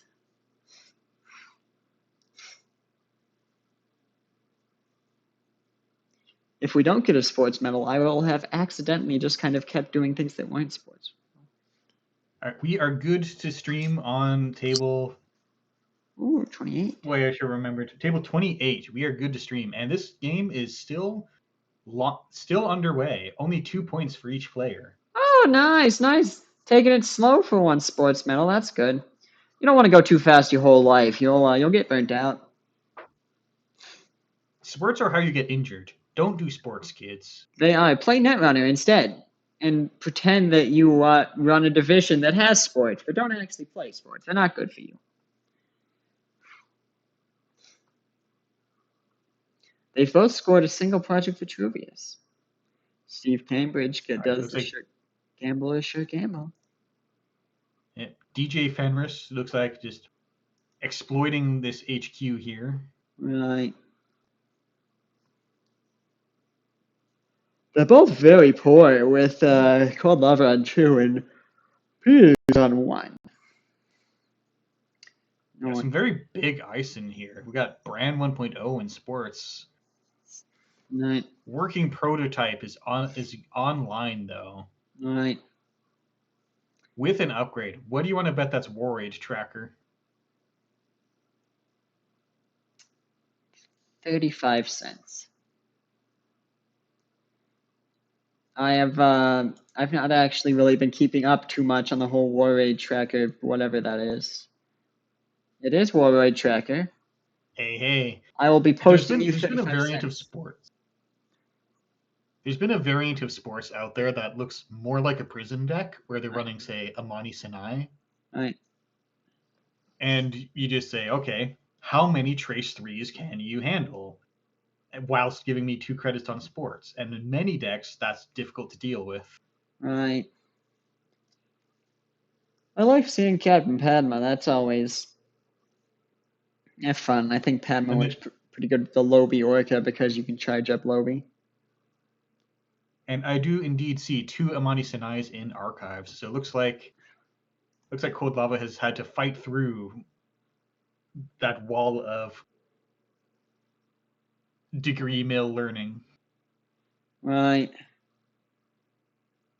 We love not really learning, but just getting, we're getting the degree anyways. And we see working prototype survived the turn, so It might did. be able to start getting money. When they got that War Raid tracker, they were like, yeah, I'm not messing with that. You know what? No, you keep that. It's for free. Is Spark Lobi times Orca common in a lot of green decks? Yeah, it's decently common. You see it in Padma. You see it in Kit. Arisana doesn't really do it, but most other shapers, sometimes they do. But some don't. But yeah, Spark Lobi times Orca is pretty common. And then it basically opens up this alternate version of Shaper where you can't play programs, which seems like an existential crisis for Shaper. Right. But then it turns out there's other green cards. Yeah, it turns out you can do other things as Shaper. You don't have to be all fancy. You just use the big, strong ones. Muscle your way through. Cold Lava putting down the cataloger, and this looks threatening. The worst part about Sports Metal is just hitting all these 1-pointers, and you can take a much better shot of seeing the few big agendas that are in the deck. No action from Ruben. Right. Doesn't go. I guess there wasn't anything in there. Oh, burner. That means the agendas are all in HQ. That is. Yeah. You got 4 credits. What do you res? Gatekeeper. Drafter. It's always Drafter. Alright. Which is 2 to break. I guess it's something. Oh. And yes, Orca is beautiful, and I'm glad it's found a place, because there's a card I liked. Like, I had... Ooh, a Kawa project. But you're not going to be able to steal it this turn. Because you're down to 1 click. If you put it on top, you use your last click to access. So you can't steal that Equa. It's a little awkward. Cataloging into Burner on HQ is pretty sick, because you can just click the cataloger to access the card that you put there from HQ without going back into R&D. But did not see the probably didn't see an agenda that would let you do that. Right. Ikawa project is quite the devil. That's one of the ones I'm kind of happy to rotate. A handsome devil. Who's that handsome devil? Mega pre-qualifier, big money. Gets money on Mystic Mamie. Hey, got a point on that turn. Sports drawing even more, up to 9 cards. Is there a Yodel coming? Oh, not a usual. Mega Pre-Qualifier is one of those cards you don't want to steal, because now the rest of the Mega Pre's are 3/2s for the Corp. And still 3/1s for drawing even more! Something's happening. Yeah. Yeah, that's There's no card that lets you just... There's no Fiend Fire in this game, right? I don't know what that is. We'll say yes. Yes, Super Not. That is... I was referencing. It's a Slay the Spire card. You burn your entire hand to just destroy the enemy. I see. Do they deserve it? Always. Right, they are an enemy of all good people. This is... Oh, they get wage workers, and then they use that one to add DJ Fenrish to the top of the stack, uninstalling Steve Cambridge. All right. That's nice. One of the most expensive cards you can put back with the working prototype. Yeah, everything else is 1, but that's 3. And putting Dr. Nuka on back, since they've already used a power counter, you're kind of just giving them more cards eventually. But, tiered subscriptions again 1. Shuffles 2 unseen cards into R&D. Now that the doctors are all cleared out, nothing's going to mess with trying to just do whatever Shaper wants to do to your deck. Right. Yeah, Eye for an Eye, that'd be beautiful, but I don't think they have Eye for an Eye in this deck. I'm gonna be real with you. Wouldn't even be that beautiful? I don't know. And we're using the cataloger. I think these cards are fresh after that Spin Doctor res. Yeah, they used it. They shuffled. It'd be funny if it whiffed again. I mean, funny in a... How can Sports Metal possibly have this few agendas? And we got that free trick shot money. Might as well come take out a wage workers. It's not covered by any war aid trackers. Right. That's the thing, is I hate people who work for wages and anyone who's poor. Oh, yeah. Oh, Eye for an Eye is that one spell because it trashes the opponent's whole hand from your hand. So maybe it does exist, that card. Interesting point, Supernaut. Alright. They use Cataloger to steal Mega Pre-Qualifier. Yeah, you feel a little safer after that. There's fewer points available to the Corp by just... No, they don't have any... They have fewer of these cheaty points. Alright, that Ashen Epilogue goes. Removes Dirty Laundry. Running out of cards. Yeah. Pinhole Threading, Trick Shot, Rigging Up. Since they trashed, or they'd added... No, wait, no. I think... Did Fenris get added to hand this turn? Fenris is an interesting... Okay. Not exactly a non-bow, but it's interesting when you start Fenrising and you pick 2 good cards, so the Corp keeps... the Corp's removing a good card from the game every time you run HQ. And then you Ashen Epilogue. Now your Ashen Epilogue looks a lot worse because half the good cards are gone. Right. A little bit. Yeah. Ashen Epilogue, I guess he's planning on it because he was running low on cards, but Ashen Epilogue is like if you're not doing like the Anarch super aggressive trash your hand stuff, it's a little mixed sometimes. Gets down to Miss Bones to start dealing with these assets, I suppose. Yeah, fantastic card to see right now. Right. Runner is just starting to look like you'd run out of the ability to contest assets. Right. That worried tracker is still impossible to deal with. Right. But if you check everything, how does the Corp do anything? I don't know. They get that biotic labor that was buried, and then they install a Mega Free Qualifier. This is where the old Sports Metal decks would just thirst for a game changer. Yeah. That's banned now, I think. It's super banned. Yeah. But that's the thing, is you gotta understand, is that his speeches get better when we're losing something. It's just all the more inspirational. It is. I did enjoy one game. I was watching a tournament, I remember, and someone played Fast Break with their opponent, had like 6 agendas in hand, and they drew like their entire deck. And also didn't draw any agendas or anything, like they needed one to win that turn, and they just did not find it with like the deepest fucking dig they could get. Sports Metal decks are fun. I enjoy the weirdness in some ways. And we see a Blade of Barrier putting back an Imani Sinai. It's a terrible card to have to try to fight through. I like the Blade of Barrier, and it's nice for these asset decks. You can just keep installing those assets back from archives. Honestly, any card that lets you regularly install from archives is fun. And now the runner is going to run out of money trying to break all this ice. And Imani Sinai fire could bounce the Orca. That would be inconvenient. They've trashed a spark already. Theoretically, there could be another one. Does Amonis and I bounce it to hand or deck? It's the top of the stack. Oh no, it's to the grip. Goes to the hand. Okay, that would suck then. Spark's not going to help you here. Right.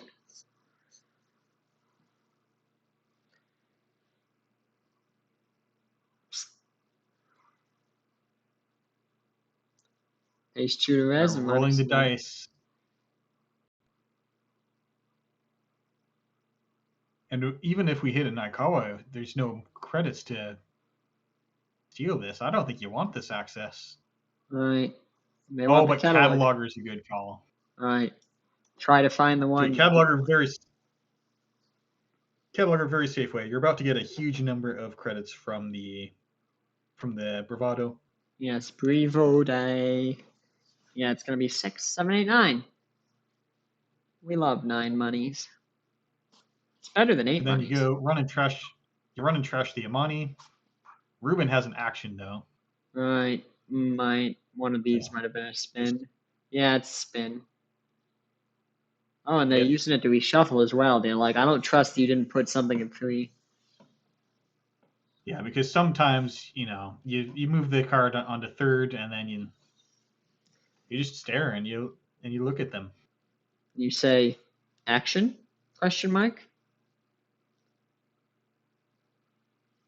It's just a good question to ask frequently.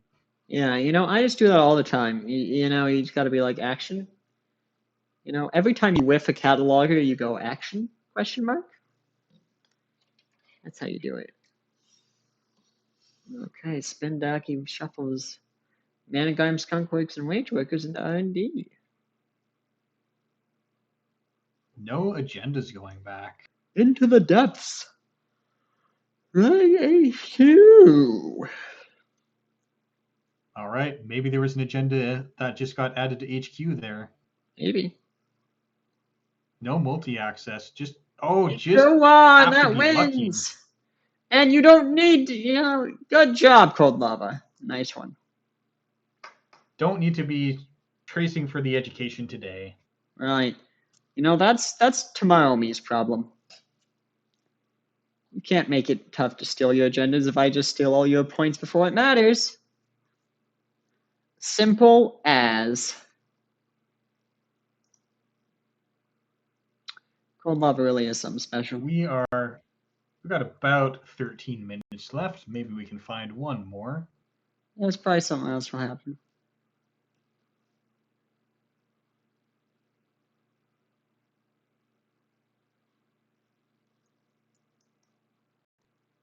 Ruben said it's been like this all day. Tough break, buddy.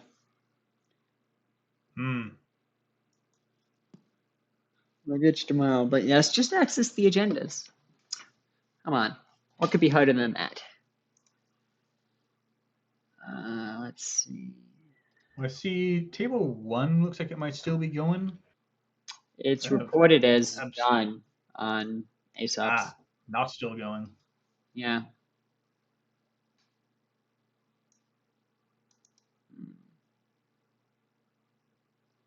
Strong Commandos down there is Sned. I know them vaguely. Which table are you looking at? No, I'm just vaguely muttering. I know Sned, who's at table 37.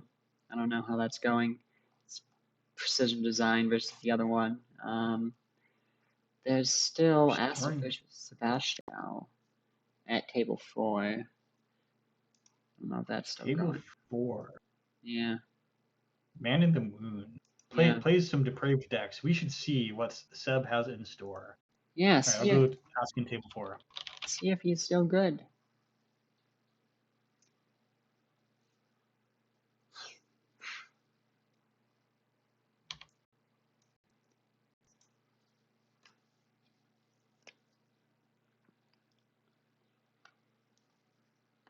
All right, we are good to stream table 4. Okay. A game that looks pretty in progress. Sebastian has managed to find 5 agenda points. Nice. 4 to the Corp. Nice. Not a lot of ice on the table, but we do see our saber screws in the bin. Some ice has been destroyed. Alright. Yeah. 2 crews down, a double box is trashed. That's interesting. Must have been trashed from someone else. And whoever it was, I was saying, throw your friends into the patchwork machine. Shame on you. It looks like someone's actually doing it. Yeah. The thing, though, Perhaps is that ground human beef is delicious. Ooh, running circle. Soylent Green is friends or something. It is. Alright, wheels run into this remote. That's interesting. Right now, there's only an ablative on there, which is only 1 to break. But you're pretty poor on Sebastian right now. Yeah, Ms. Bones has a lot of money. I'm trying to find out what exactly you're pitching to Patchwork, because all of this looks like good stuff you need. I guess the Devil Charm didn't land in the bin by being used. Probably not.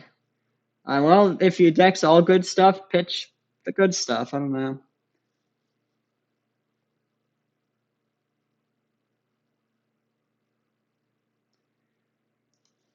And with 9 credits, this might be a good piece of ice here that is going to bankrupt you. Yeah, it might have been that. No action. Yeah, because if that's a brand, then you just get through for 3 leech counters. Right. Which is a tragedy. My virus. We need it. But then you don't have any money to advance that agenda. And gets through with exactly a click and 2 credits if that's another Equa. Ooh, Mana Garb now that and Anotic Void. I don't think you need Skunkworks. I don't think you need to. Yeah, Skunkworks. Yeah, Skunkworks alone will be enough to keep you out, but Yeah. might as well make sure that they can't do anything with Anoetic. I suppose. I might have kept it in my pocket, but that'll do. That definitely puts Man the Moon in a complex position. Looks like they're trying to access off HQ. They do get multi-access from Manuel Lopez de Mora. So could theoretically get something here. Yeah, and Man in the Moon now has 2 tags. That untag not letting you install any resources from your hand because you have to be actually untagging yourself. Yes. That is kind of a weird requirement. I suppose it's meant for things. Maybe they don't. Maybe NSG doesn't want tag me to just have 50 tags. You got to get a tag every now and then. Yeah, that's exactly it. NSG doesn't want you floating 50 tags. Right. Tattoo Bola and fully operational. Those are not agendas or trashable. But hey, Tattoo Bola. I like Tattoo Bola. That's too random. I need to include that more. That's one of my favorite cards. It's really fun just to have Tattoo Bola down and just keep switching them. Yep. Oh yeah, it's a sick economy engine. Yeah, it's like, hey, free money. Puts a magnet to say you can't get into archives. Maybe something important's in there. This could be game. Right. Yeah, it looks like it. Good game. Yep. Ooh. Just barely enough purple cards to keep them out. Right. Squeaks it out. That is nice for the Corp getting that one. That was looking very close, but eventually got it. Sebastian will get him next time. These things are difficult.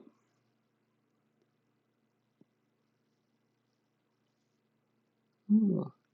It looks like we're really drying up on the games that remain in round 5. Right.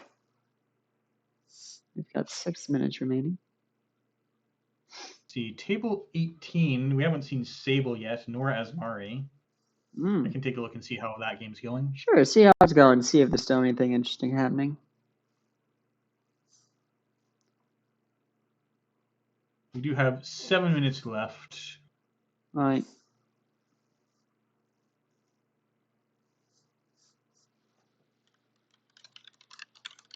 All right, we are good to stream on table 18. Table 18.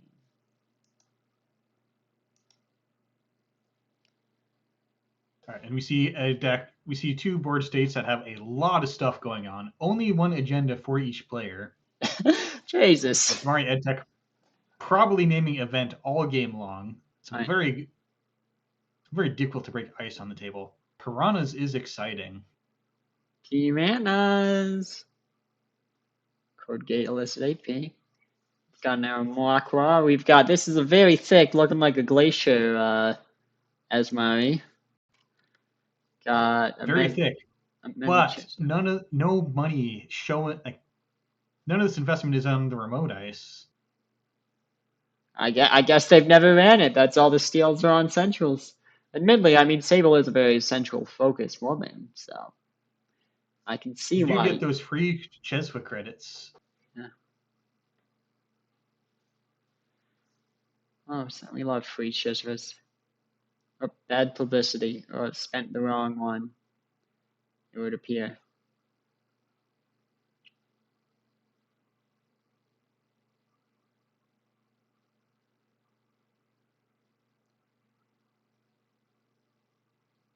Yeah, looks like you might have saved 1 Chesva credit for twinning reasons or something, but.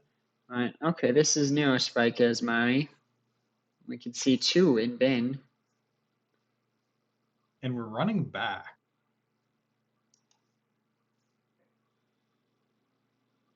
Looks like this is to charge Amaku up. Now it's at 6. Now it breaks Hydra. Alright. And Piranhas. Yeah, those are spooky ice.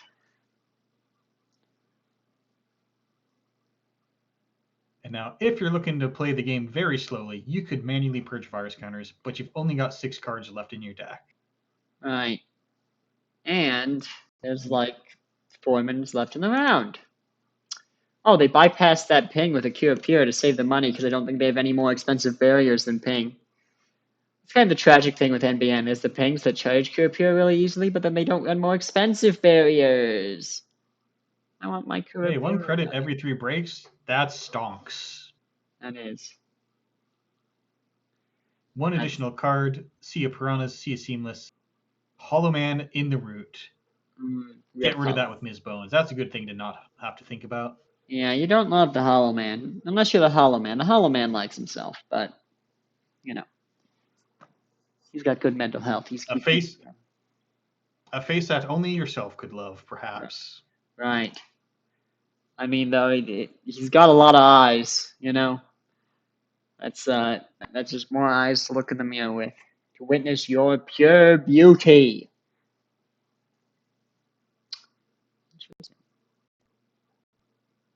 Oh, they do just purge virus counters.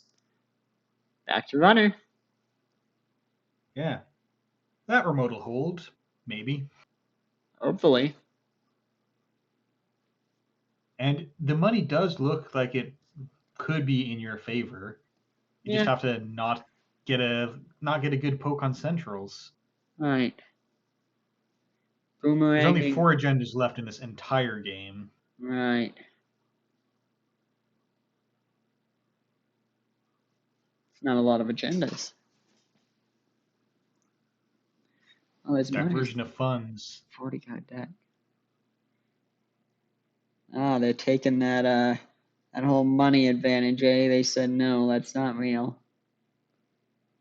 That's my money advantage now. It's tough though. You're gonna end up right where you started, and the corp went from 12 credits to 9. They're still fine. They're still gonna be fine. Right.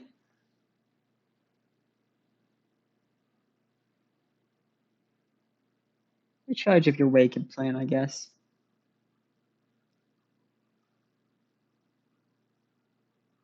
Yep, getting yourself towards a deep dive on R&D, pretty good. Right. And unless that card in the server 3 is just a long-standing agenda that's been allowed to cook, Corp has to make a move somehow. Right. Otherwise, if they don't put something in server 3, you don't have to do anything. Right. Well, Seamless. Okay, apparently it's just been cooking. It's been cooking! It's just been cooking. Re-education! Unsure about the value of the diversion funds, but what about the re-education that's been cooking for 5 turns? That is very warm. But now you can access all of R&D. Well, okay. Re-education does have this cool interaction with piranhas in that it gets rid of their hand, and now they have to break it. Yeah. This is a value re-education, and it might be worth it. There's the re-ed.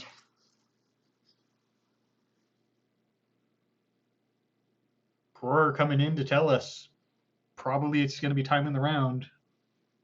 Right. Current player finishes turn. All right. Well, then Sable has to win here or they lose.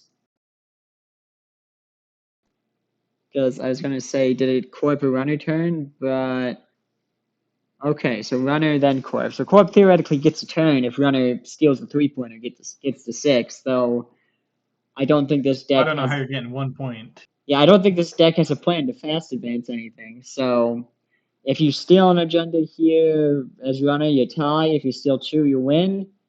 It's kind of just up to that at this point. Not much more going on.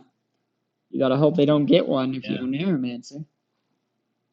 You can definitely sweep all of R&D if you want, but then you're asking, how many agendas are there left? There's more cards in HQ than R&D at this point. Right. And it could be very feasible that there's only 3 agendas left and they're all in HQ. I don't think you're going to be able to get into both, so you got to pick. Right. I guess that's why he's doing the math. Yeah, let's see. What does it cost on Piranhas? Does it cost 3 credits to just boost, break the comparison? And then you got to boost, break. So it's 6 credits to get into R&D. Right. And then that toll booth is really gnarly if you don't have an inside job. Right, yeah.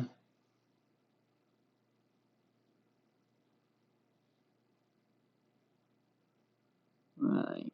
6. That one. Toll booth is expensive.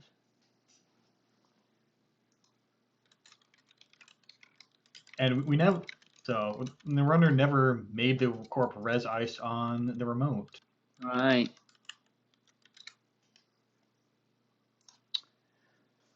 But there's also no ice to res on centrals, so you know, it really is just up to the runner. The Corp can't really do anything right now to change how this turn goes. There's no ice to res. There's nothing on the table. It's just what can Sable do with the board state as it is.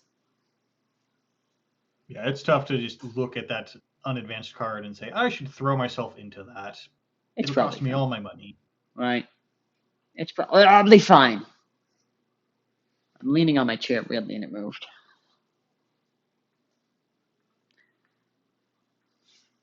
Normally Mako yells at me to go to bed right now. He's being very nice. Very good boy. Also, interestingly, the Corp has a lot of control over where the agendas were. Because they just scored re-education, and you add any number of cards from HQ to the bottom of R&D, and then you redraw. So the Corp, at your choice, either has all of the cards in R&D or all the cards in HQ. Right. And then Orkutha asking, does the runner win by clicking for 4 as fast as possible? And no, not because right now. time in the round has been called. So, yeah, Corp doesn't appear to have a clear 7th point, but time in the round has been called. So unless the runner can get a clear 7th point, it's looking like a tie. They've got the class act. Hoping for the bravado out. There's 2 in the bin, so got a 2 in 10 shot at it. Right.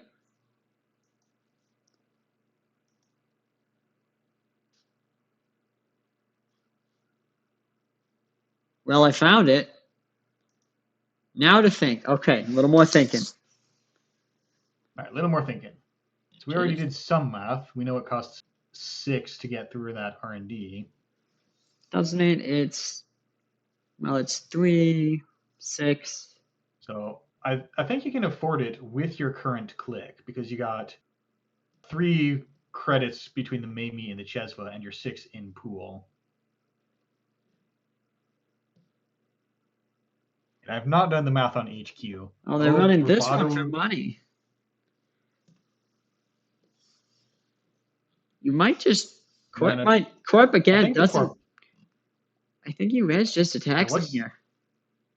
Yeah, what's the Corp going to do next turn? Because you can't res anything next turn. You're not FAing anything. They're just going to tax you. Yep, so you spend 1 on the Kurapira because you get the counter and the net gain on the Bravado cancels it out. And tags don't matter right now. Right. And yeah, then the Corp doesn't res that ice and you get the extra. All right. And we're pinning our hopes on HQ. They're saying they're in HQ. They might be. You can get 3 cards access here. And you'll get a click to run R&D, because that's the mark. That is the mark. Mm-hmm. And you get the 2 credits from Info Bounty. You do. You've got that Info Bounty. Boosting Echelon doesn't feel great, but at least you only had to do it once. Yeah, sometimes sad things happen.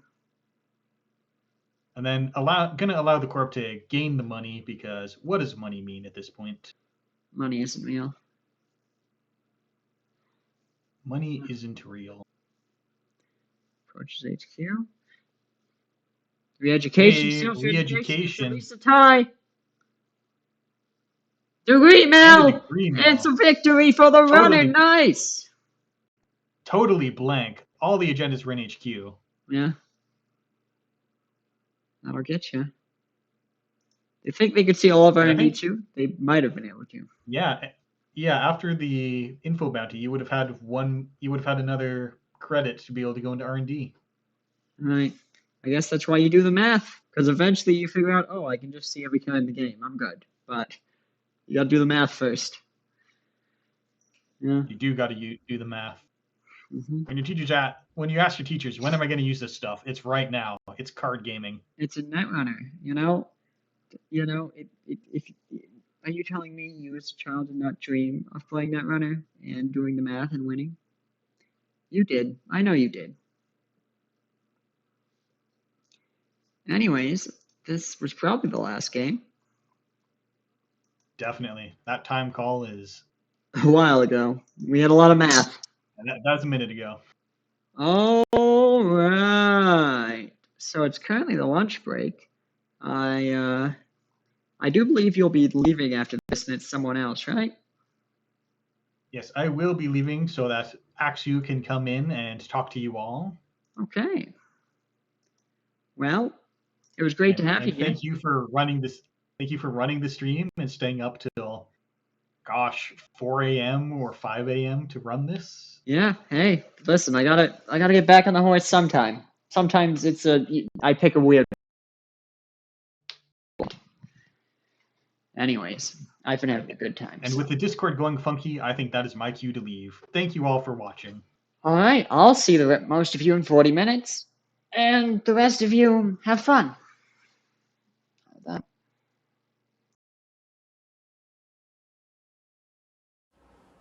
Calling all Netrunner players. For the first time ever, Brisbane, Australia will be hosting a national championship tournament. Come along on the weekend of July 20 to 21st for 2 days of fun and friendly competition at the George Williams Hotel in the heart of Brisbane City. We've got a great venue and some great prizes to give out, including an exclusive alternate art card illustrated by the talented Mauricio Herrera. Find all the details on alwaysberunning.net. Search for the Australian Northern Nationals. Hope to see you there.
Hello, everybody. Welcome back to APAC Continentals. Lunch break is over right now, Darkvis. With me now, I have Axu, who has ran many other streams. I'm going to update your name. Well, I'm going to update the name at all because right now it says Cephalopod Wizard. Yeah, rare Axu, like actually well rested commentary this time. No unhinged 4 a.m. ramblings for I me. love unhinged for it and ramblings. Are your pronouns he, him? Or Yeah, him works.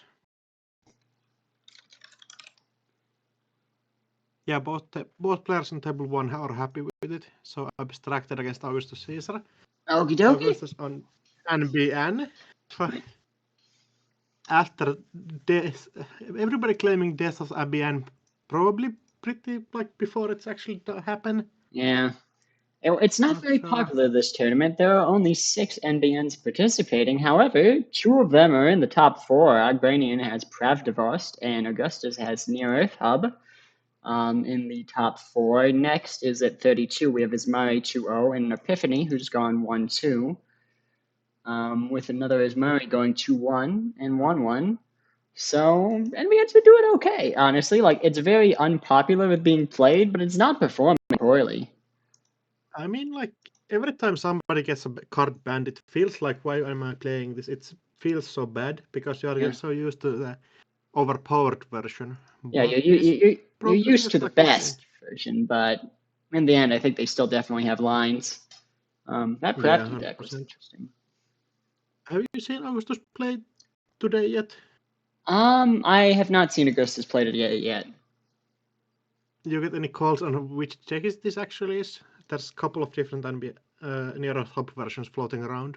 Not that I've heard of. I did not end up doing Kentucky scouting before the game, which is sometimes ends up happening. Not really scouting. I just like to.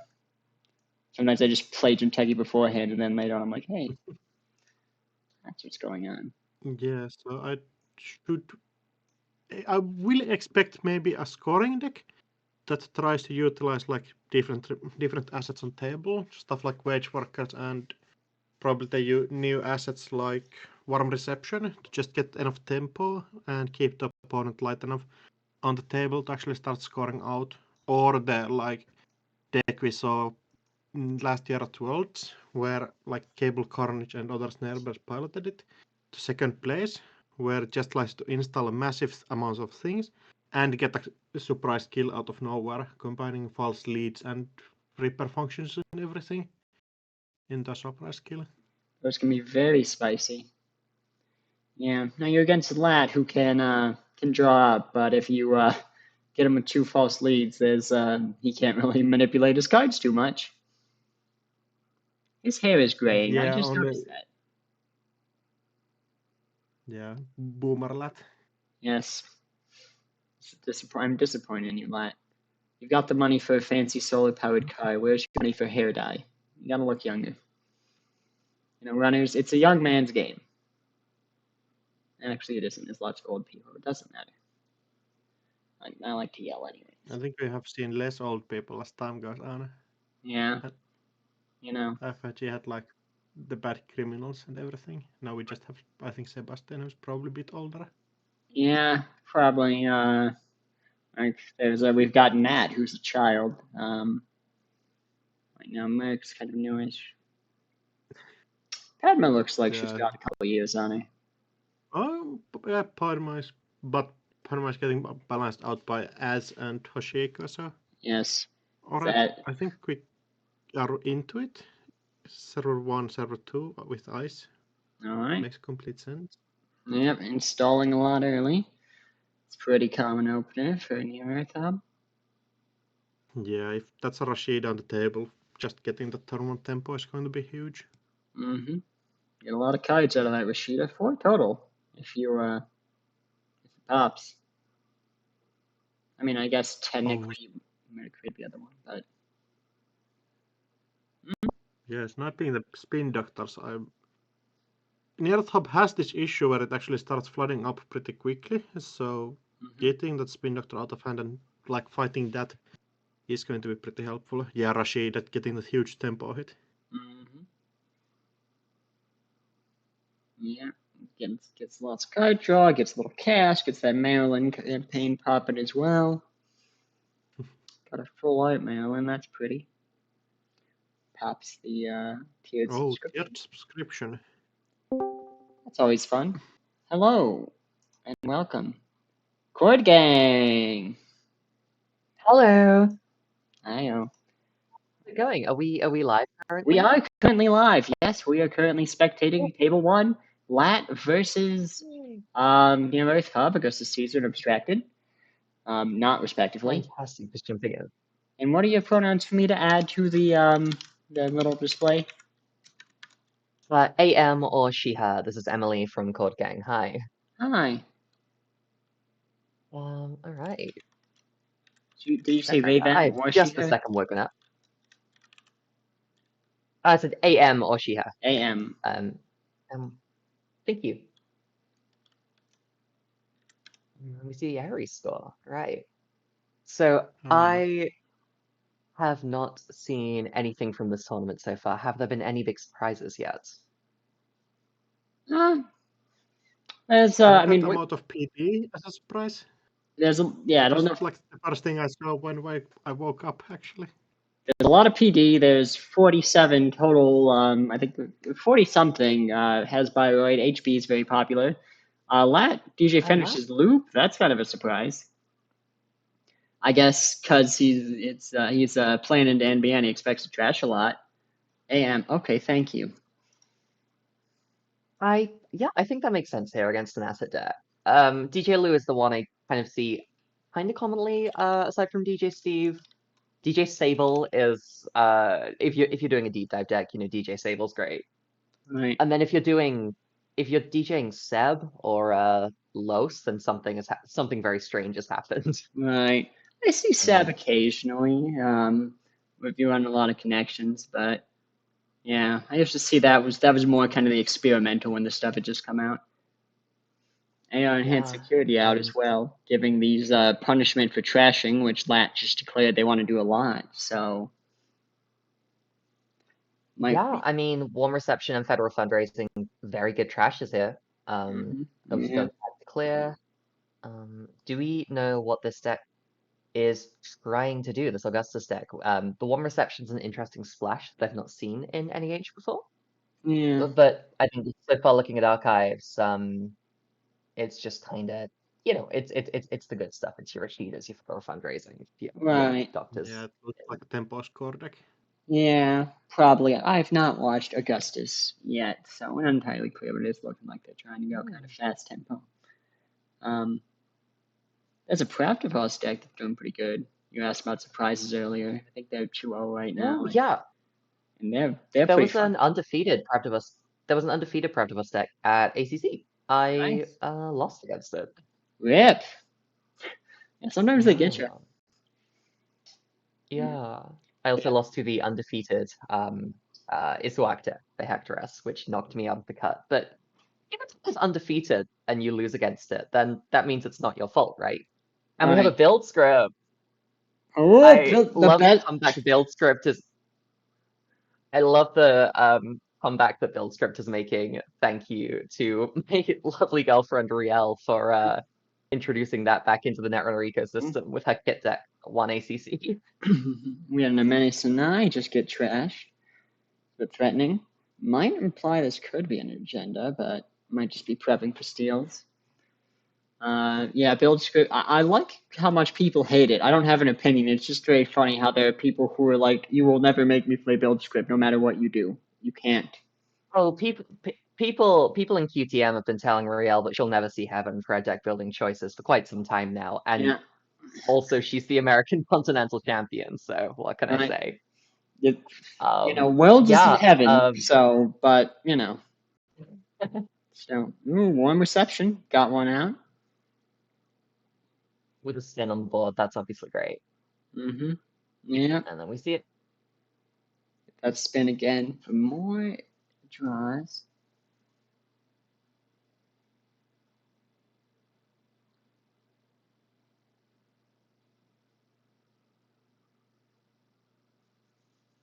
Just in here. See a lot of installs. More installs. Just trying to beat them out, I guess. That one. Install them, install them. Yeah, just keep going. Yeah, there currently are 11 servers created total. Currently 1, 2, 3, 4, 5, 6, 7 remotes. Anyways, for everybody who has told me to zoom in, you have ruined me for this Near Earth Hub game. Maybe we'll zoom out if we keep getting yet more servers. We'll see. Yeah, you can just zoom out at this point. Sorry, people, but there we go. Now I can see them. So what could I say about Trick Shot that hasn't already been said? It's a card that does all the things that you want to do in a Netrunner game. You could say it's bad. I don't think anybody Yeah, said that. You know? Yeah, that would be the and Annabelle still, which without an Amani rest on the board is great. Amani is such good tempo for the corp that this is bigger. Ooh, guessing server 9. What's in there? There is an Amani. They didn't res it before that. Perhaps they weren't too worried about the steal.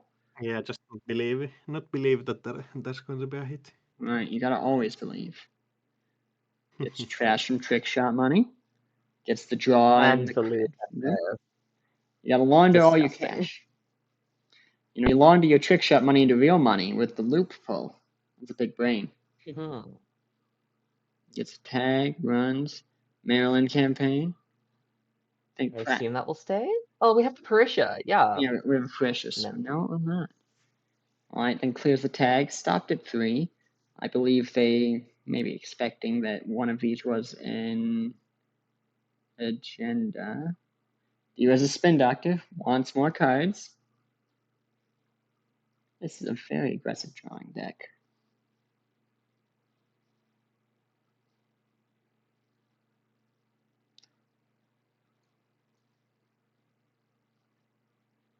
Yet more installs. So it was not an agenda. Oh, do we have it? Do we have it here? I'm just going to start bouncing those resources back to the runner's hand. Going to be so frustrating to deal with. Right, yeah. Bouncing Fenris here would be horrible. Do we have 3 more reservoirs on the board? They've just popped Spinny, which is not... Alright, they could res a Spin Doctor, res that, time to go! Yeah. So obviously having your cards uninstalled feels awful. The fact that it's top of the stack feels even worse. I think even if it was add to hand, the working prototype would still be played for in a wide variety of decks. Yeah, but it's like it pulls 2 clicks out of your back stuff. up, just clogging everything up when you've already lost a piece of your engine is what a disgusting card. There's some real emotional damage in there that you just know that you're surprised. Yeah, that's kind of that's kind of the important bit, you know. It's all about you got to make him understand you don't like him.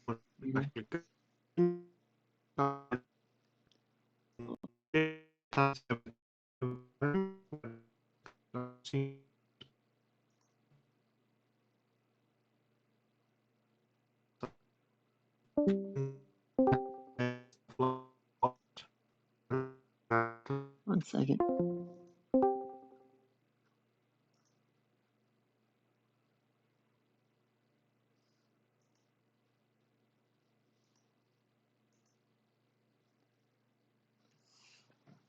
Trick shot firing. And I'm sorry, I'll just... Oh.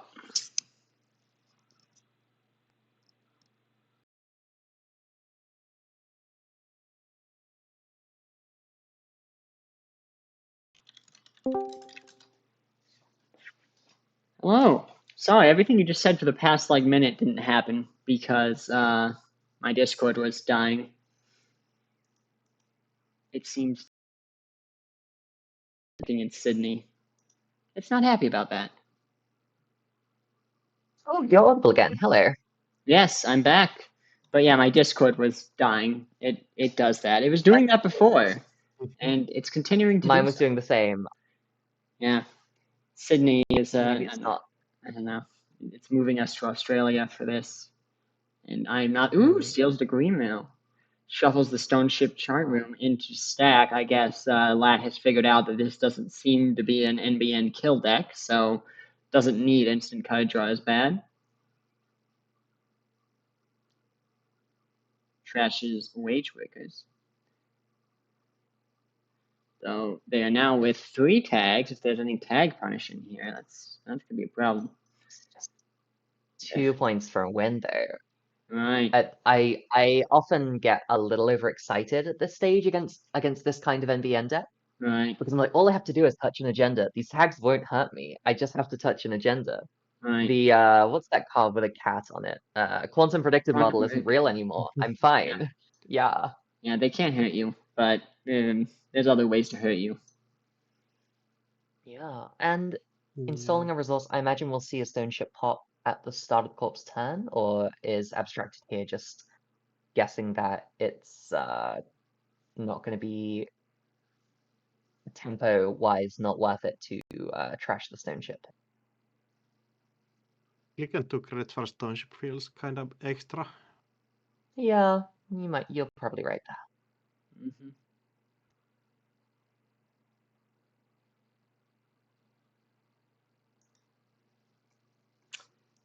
True installs. Doesn't look like they have tag punishment in hand. It doesn't look like it. I assume we're looking at some self-growth programs, perhaps some shipment from Velodicibius in this kind of deck. Could be possible. I don't know if that's what they're going with for Near Earth Hub, though. But it's possible. Maybe a Market Forces or 2? Maybe. Those can make you sad. The Lat's already poor. Yeah. You know, you can't hurt him too much.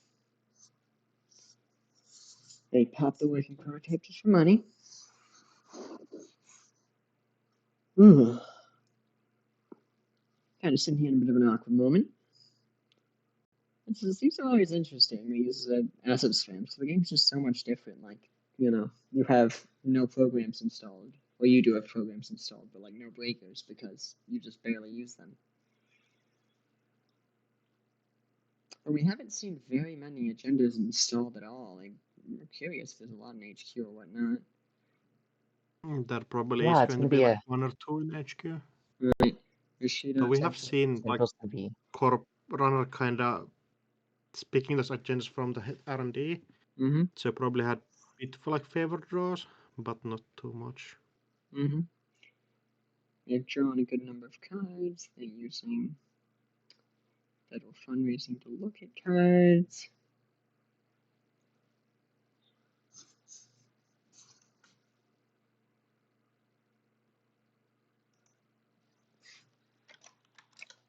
Check something.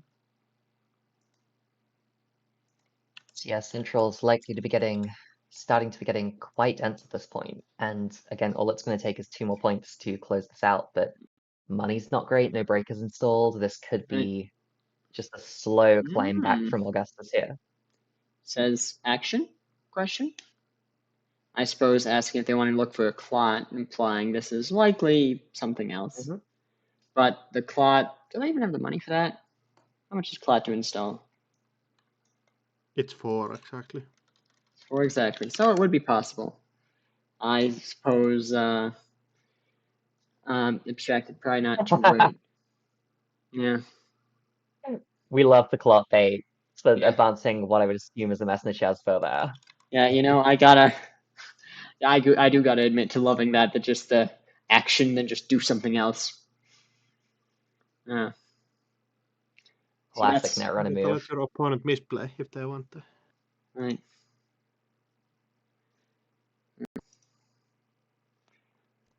So that's how you do it. I believe. You know, that's why Caesar's the best. That's why he's at the top.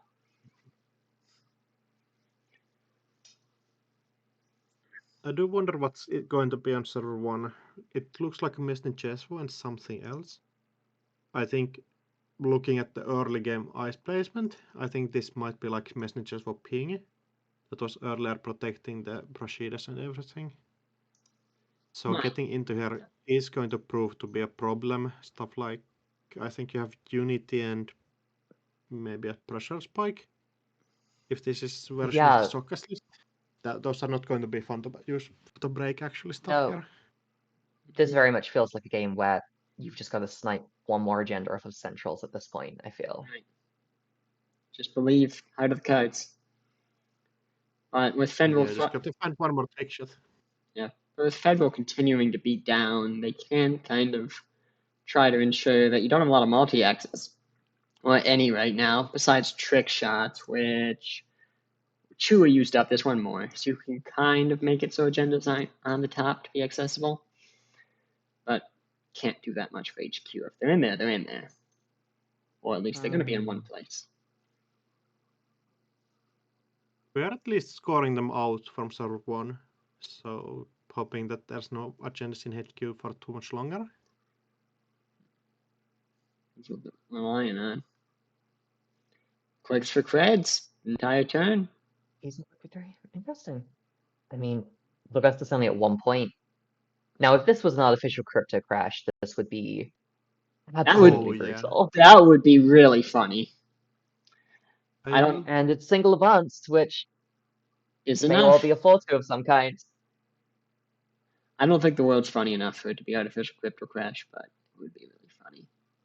Glitching overclock and SMC, interesting. Yeah. If it's a crypto, you can still pop SMC in the middle of that to actually spend your credits. All right. And you've got a fermenter, it'll have 6 credits on it, so it's not like you'll be, have nothing. Potentially. Very true. Yeah. Just seeing that 7 change to a 0 would still be rather funny. We'll see. It would be. Advance. Scores for a tag. They got 4 tags. And installs Ice Protecting HQ. Looks like there might be agendas in there. Gotta be somewhere. I think so. And the Starlit Knight is actually pretty protecting R&D, so you probably don't kind of need to ice it up more. Yeah. Starlit Knight be like 5 to break or 6 to break. Yeah, it's got 4. Especially now we're at threat now, those Ender runs racking up. And that's 6 total subs, so expensive, generally. In fact, I don't think there is a killer that gets more than break 1 subroutine per dollar redo. You have After Image if you want to import that into somewhere. Okay, After Image, but this does not look like a stealth deck. No, it doesn't. But yeah, it's After Image which does that. But I'm one of the few freaks who runs After Image. Just it's not the candidate. Okay, they're removing their tags. They're saying, okay, maybe I should stop having all these tags. Which will weaken Starlit Knight a bit. But they're not done getting rid of tags. They're still tagged up. And still at 2 cards. 2 is better than 4, what can I say? Yeah. Yeah, if I was just tag punishment, it's probably correct time to play that now. Well, that still is range with shipment from Vladislavsk if they haven't, though. Again, I'm not super confident they do, but 2 is still I assume so.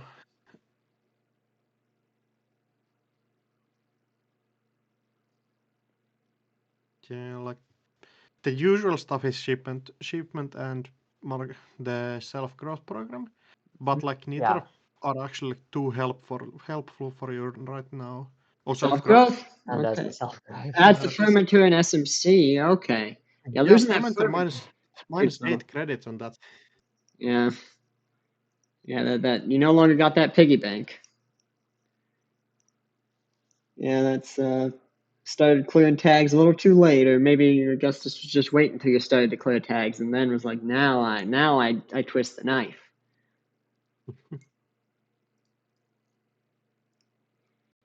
Puts an install in.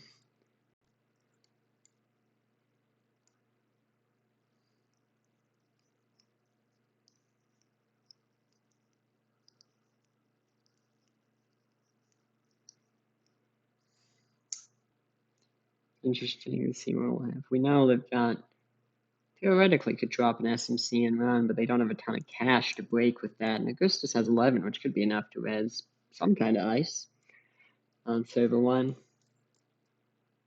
Yeah, I mean, any kind of gear check Yeah. right now is going to. Yeah, we just see tag clear, SMC, Yeah. huge. Creative Commission. Just kind of spending the turn getting back in the game. I think that's kind of what you had to do. Unfortunate, but these things happen. They're still not on game point, so you can just kind of let this window pass. Oh, Lady Liberty. Now that's going to be scary. Yeah, what are you doing with that one? That's I've seen that as a pretty common splash in a lot of these yellow asset decks over the last few months. It's just a really nice way of closing out these games. Yeah, and then we see Yeah, the Aries. security. You don't have to leave agendas on table. You're just gonna get them out of hand. And now you Yeah. still have to clear the Lady Liberty before it goes to 3 counters, or you Yeah. just lose if there's a 3-pointer in hand. Right, yeah, this kind of puts a deadline on a lat who is not super prepped for it. Not super prepped. Yeah, this You're is going to looking get the 2 tags when you trash that, so. As well, yeah, it's going to be a big setback. looking brutal for the runner right now. Yeah. Again, it's net running. You just got to touch one agenda, and that's Right. it. Yeah, one trickshot R&D probably does it, so. Yeah, but just touching one agenda is sometimes difficult. You know, you think it's just touch one agenda, but then all of a sudden there's like they're not there. You know. But yeah, it's the Liberty train. God bless America. Let's see.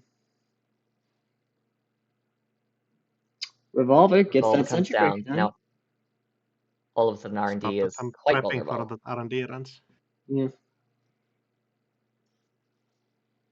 Uses Spin Doctor to shuffle cards into R&D unseen before. It might be digging. Might have had agendas in there that they now want to see now that Liberty's advancing. So they're trying to put more agendas in R&D to get them. Does not draw a card. Maybe not seeing anything good in the top 3. Or maybe they're just about to use Lady Liberty and they can't do anything. Just wait for 3, I guess. You can keep the top 2 cards known for the eventual trickshot run. That's and also just hope your HQ holds by number of cards being there. Smart concept. Might, looks like they might just be waiting for 3 here to get that, because 3 wins, so, defend yourself on 2, then go for 3. So Lat kind of has to run this turn, otherwise it could be over if Augustus has a 3-banger in hand. We know they have degree. There it is.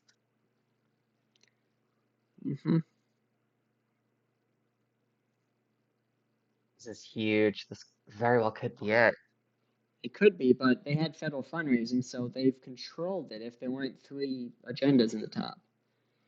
Now, Lat could. Yeah, I would be surprised. Now, Lat could trash one, but of course that gets 2 tags, and then running again to see more is painful.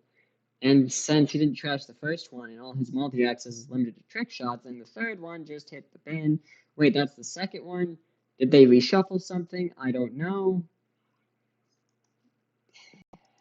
I would swear 2 were played before. Maybe I was thinking of a different game. Anyways. Fact of the matter is, not getting it there is kind of the problem with just touch that last agenda, baby. Going out and clearing the federal fundraising.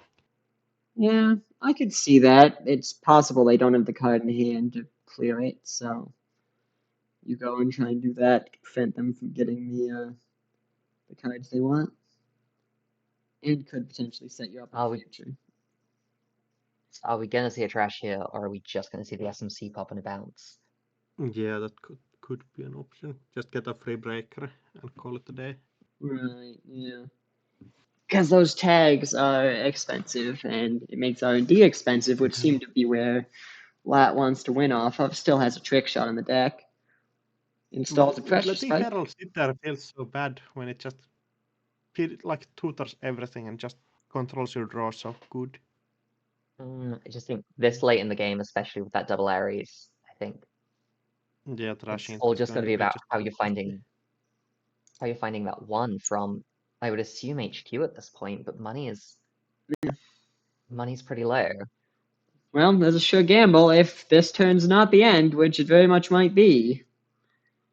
And you've got money. Nope, it's and it's in hand. Yeah, you had to hit it. You had to hit that green mill or that or something, yeah. Yeah, just 12 cards remaining in deck, so understandable. The green mill just ends up in there. That was looking kind of spooky for the court, but Augustus pulled it out. Nice. Messed ping on HQ are pretty solid, yeah. That was pretty nice. Why didn't anyone server want that trick shot? I guess. But I don't know, it might have just been too expensive. It's going to be missed in chess one ping, and you just lose so many credits to running it. It is expensive. I mean, it is also kind of I don't know. It is kind of like this was definitely the turn where you got to, do or die, so I might have tried, but we'll see. Yeah. Things happen. Well, that was a very exciting NBN game.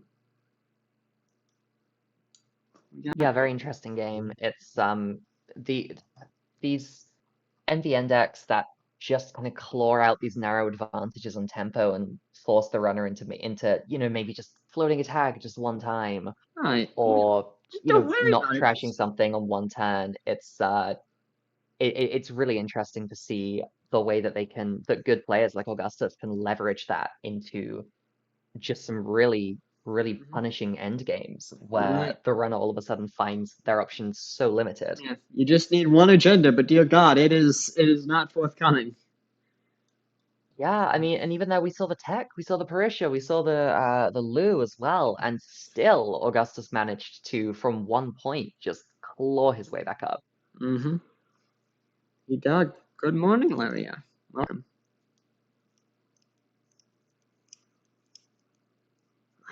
Shall we find another game? We shall. I'm looking at a couple. There's there's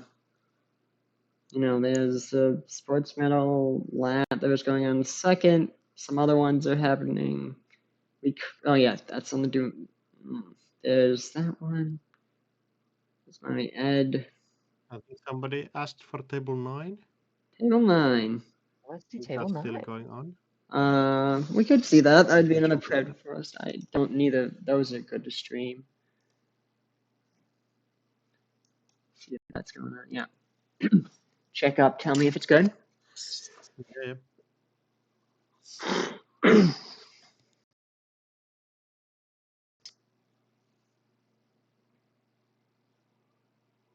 Do we have to go ahead? Yeah, just asking. Okay, we're asking. Submarine gang. Nice. Okay. Please don't stream you again. Yeah, I'm convinced NBN's back, Augustus. And Weeble, is that a serious request? If so, I can put you on the list to not stream. Unless that's just a we have cursed you. But I think the stream commentary curse is real. Yeah. For some people especially. Maybe. I just need you to know that some of you, I am sending you negative mental energy while streaming. That's when I'm at my most powerful. But I'm not going to specify who, because some of you I'm not. What's the point of Netrunner if you can't do a little hexing? That's a lot of the point is, listen, that's some of us, 8 tags, you're right. Jesus H. Christorn. I was just chilling, but 8 tags, goddamn. Don't look at those, they're scary. It's fine. Consequences are real. So just a few things to flag up here. So we're propped with Ubiquitous Vig ticking up. That card is such a best case card, but when it's working, it's really working. It looks like on the runner side, this is the World Tree Ari, which the TAI Breakers took to great success in the ACC. 4 players in the cup, I believe. So yeah, a lot going on here, and then we have a protected Amani there, which is gonna potentially do some damage, although the runner's econ is firmly on top right now, but it still attacks. Alright, gets that. And we're gonna see that Amani trace fire now.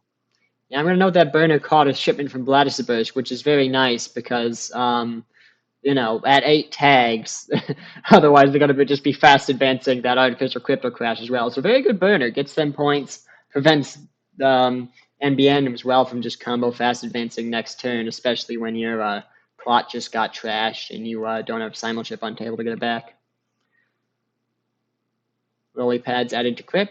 They're down to 5 mem, but that's still plenty. Ubiquitous Fit. Big is brutal. It's 3 creds.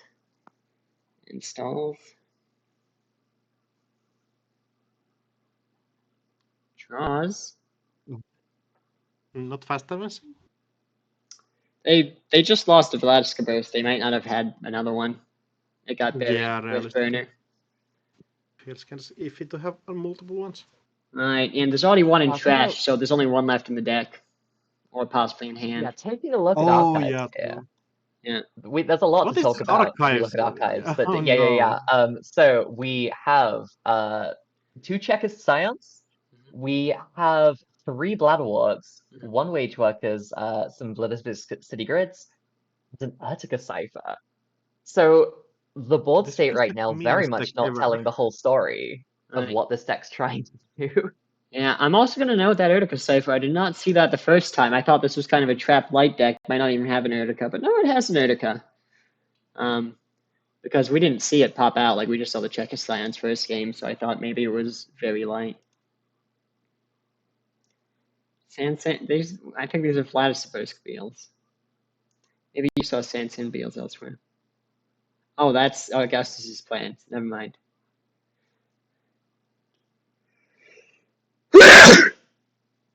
Excuse me.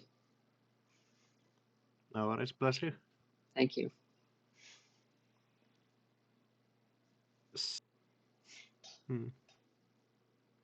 Thinking. 4 credits, and can you just run archives or force something there? You could. Like one degree mill ends the game, which is all right. Sorry, I didn't mean to jump scare you guys. I got loud sneezes.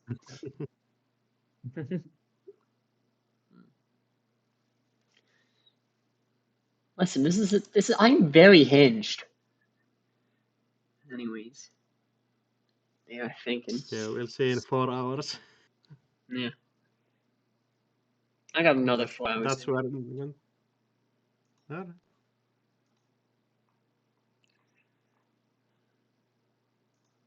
Yeah, thinking about this line here makes complete sense. 8 tags deep here, it's not easy.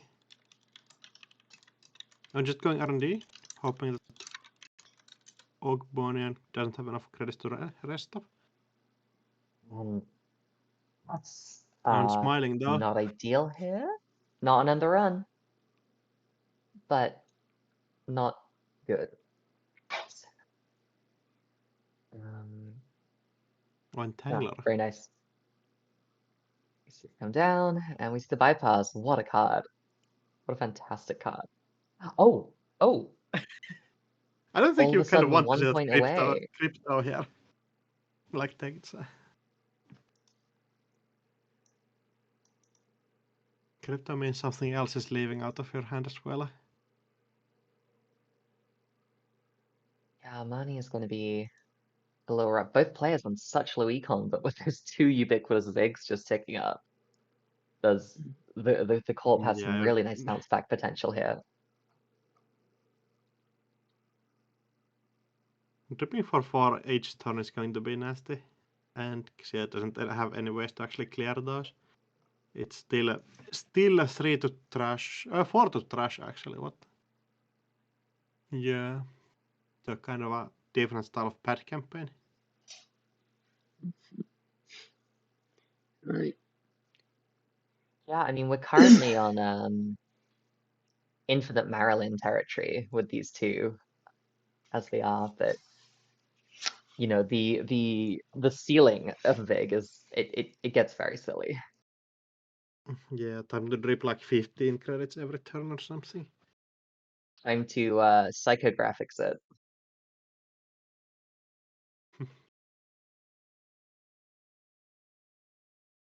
Big brain. Psycho Beal is the past. Psycho Ubiquitous Big is the future. You had it here. You heard it here, gang. Psycho VIG is the way. Oh, wouldn't Gets another crypto crash. I guess Xeot is just a goat and just rips it off R&D. You just have to place them all on top. Objectives. Just take the objectives in. Dang, should probably just keep them time. It's just 1 credit short. Rip. Oh, yeah. Hey, doesn't matter who's got just business winning. You touch just do. agendas. Touch agendas. It's easy as that. Yeah. Just keep running the server. Just rip sickly. Like, what if you just hit the top and they were all agendas? Anyways, Arisana was very invested. She prevented her crypto from crashing. Do not allow that to happen. Wow. Arisana has so many bitcoins. You gotta have that many bitcoins, honestly, to really, really start. I'm just gonna do frog coin. Other Frog coin. Oh no, Coin for new crypto frogs. just dropped. This just stopped. What happened? Frog coin, new crypto. We coined frog coin. We minted frog coin. We did. Say. Shall we jump into another game? What's still going on? Let's see. Mm.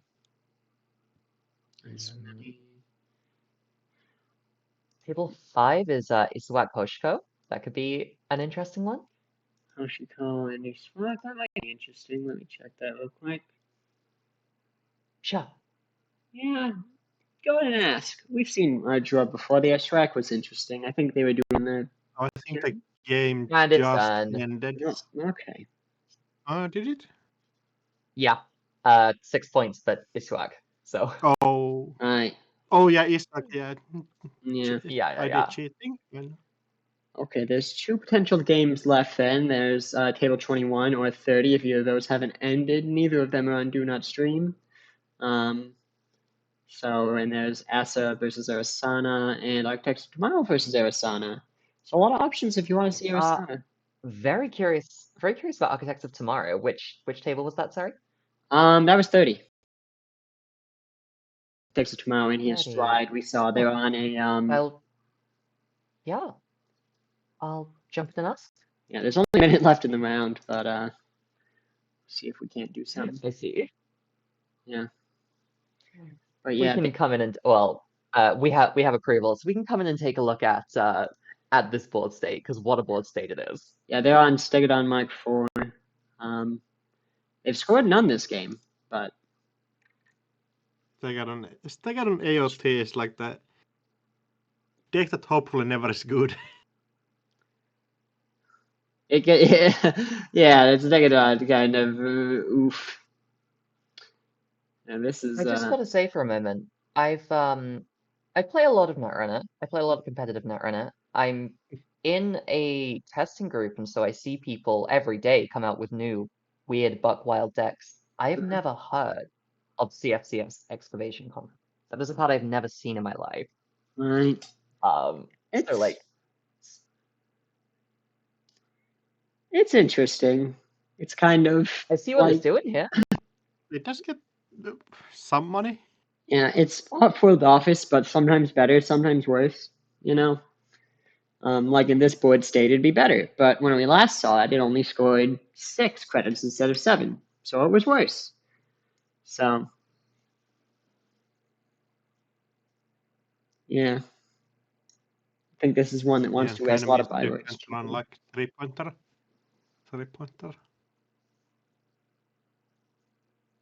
Just gotta say, while everyone's thinking, and while we have this lull in the action, don't do crypto, folks. Hey kids at home, don't do it. Please don't go and make frog coin as a bit now. I'm sure there's a frog coin that already exists. Don't buy it. And yeah, we see the judge coming in here to call time, I assume, and I think this is going to be a run and win. Oh, 5-minute warning. They might have had an extension. Oh, 5-minute warning, okay. Right.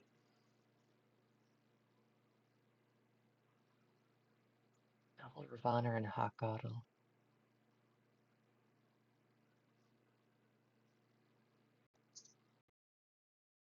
Big, beefy bio rides here. Getting the Steve Cambridge down. Get that recursion. I mean, this looks like everything has super high strength and it's going to be really taxing to run into stuff. Everything except one ice plus one to break.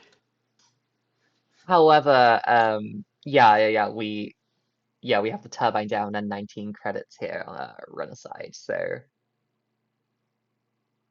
problematique, I'd say.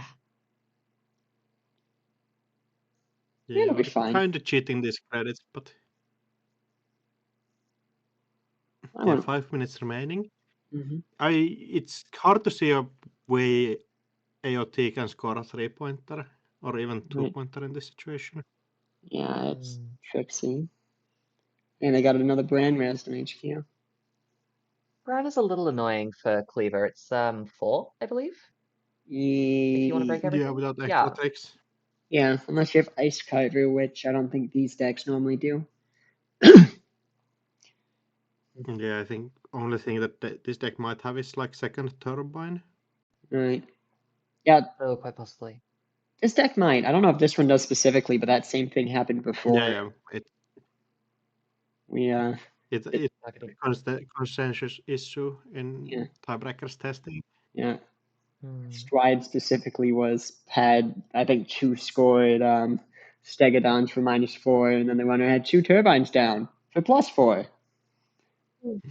The other option that we have seen, I don't know, some tiebreakers are quite hot on this, is Turbine to Kobe. But doesn't seem the most necessary here with this much money. And even more money with the Creative Commission. Yikes. That'll be fine. Just making more money, so Stride's just trying to find a way in. And I'm to try calling out those like win conditions of things that get you there is like 2 Elivagars. Potential. If you somehow can like unrotate domestic sleepers and play that, that's an option. A classic 2-0 that everyone played. Was that the 2-0? Yeah, 2-0 and you click it 3 times to turn it into a 1-pointer. Amazing. Which agenda was that? Domestic sleepers. Oh yeah, I love that one. I love the theme of that. Yeah. Yeah. You know, I love drowning people in their own baths. It's fun. Paying 2 of their own credits to run this 3 ice R&D. Yeah. Always feels really bad as the corporation, but really good as the runner. Yeah. C2, still nothing.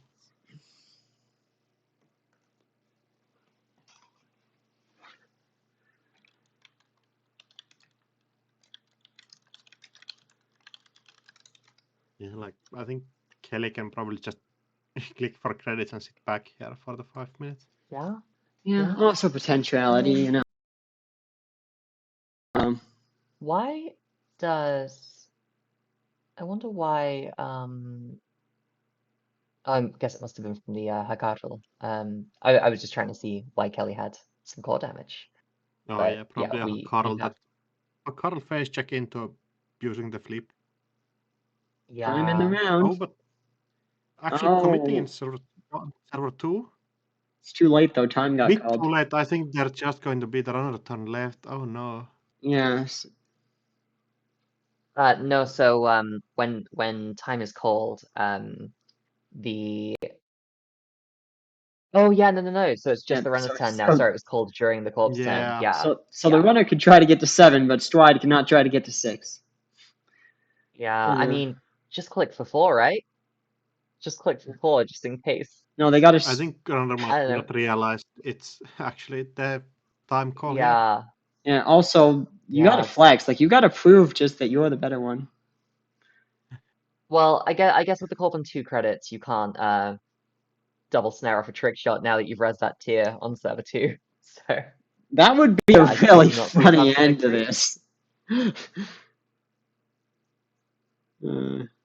See, you got there that it is. 7th point. Yeah, Let's check it okay. out. You see, Got the 7. Didn't lose. Didn't win on time. yeah, It if just you win, feels better. if you Better win for on time, you morale. don't go to heaven. So, remote is too gagged to beat away. That is in the scripture. Yes, and It's in the book of Jackson. and I know this deck has, I think, 3 gags in it. I saw it earlier. So 2 gagged in the remote is very possible, which Oh wow. very funny. I guess the goal might have been to like double hit them with make them hit tier twice when they're out of money. I mean, So I agree with the AOT deck even less now after hearing that. Okay, but it's really funny. Like that would have been a really funny end. I'm just fundamentally opposed to ganked existing. So. Well, No. unfortunately, that's it's kind of a you problem. I mean, it's also AOT's problem because it didn't win them the game. But let's not think about that. What's the point of being alive if you can't appreciate a good ganking every now and then? Right. Oh no, that was the last AOT game. Stride just dropped. Oh, he's in our hearts, buddy. Godspeed, Wyatt. I believe in you. I always see him on something crazy. I like that fella. Good times. Alright, I'm gonna take this opportunity to make a coffee because I massively underslept and I'm in desperate need of some morning brown right now. So Right. I will see y'all on the morrow. Well, not on the morrow, but very soon. Okay, because I was like, that sounds like a long time. Stuff it down with brown. Yeah, I'm gonna blame my housemate Ams, who has drilled this misuse of the word into my brain every time we part ways. So, Yeah. thank you, Ams. Well, you know what? I'll accept that, and I will fully tell them it's their fault. I also need you to know that my cat is being very cute. He's just taking a nap, but still, he's near me. He's supporting me in my endeavors to task this. This seems to be fairly exciting. It might only be after this round. Augustus Caesar may be the only person who is still undefeated. It looks like everyone else besides Abstracted in the last round had at least one loss, and now Abstracted has lost, so it looks like there may be only one undefeated person so far. Maybe we'll get that perfect APAC run. Augustus also has the Intercontinental's invite already, so I'm not actually sure how this is going to be dealt with. I presume you just give it to the next person tomorrow easily. Yes, like that. Probably just or we just everybody curses Augustus, so he underperforms tomorrow, and we don't have to think about it. Or Augustus just gets to show up twice. He will be in 2 different spots, playing 2 different decks at the same time in Intercons. Yeah, one with fake mustache and glasses. Right. I think you could do it. Yep. I dropped something. And yes, this is a typical NP, right? Oh, you're the NPE PD player, I see.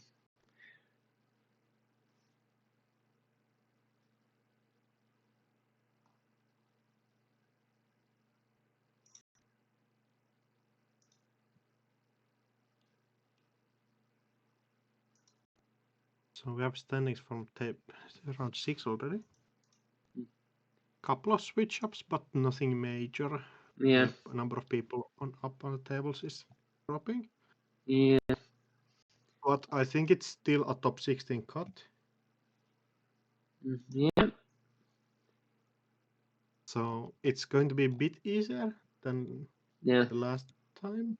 Currently, 16C does include someone with 2 losses for a bit. So that seems to be might be around. We'll see how it goes. But oh, okay, Gen I 2. think last time we got like 5 threes into the mix. At least. So that would make sense. Right. Okay. Jantino says if someone who already has an invite gets one here, then ACC invites slide down because that was a bigger event. Or maybe a Mir one. This is the smallest con, so it's not these ones that slide for sure. But it appears it may. Okay, some things will cascade down. It seems confusing. I don't get paid enough to actually think about that, so I will not. I will just go with the flow. Yeah, you know what? You know, I'm gonna worry about it, but I'm gonna worry about it while using the restroom. I'll be back shortly. You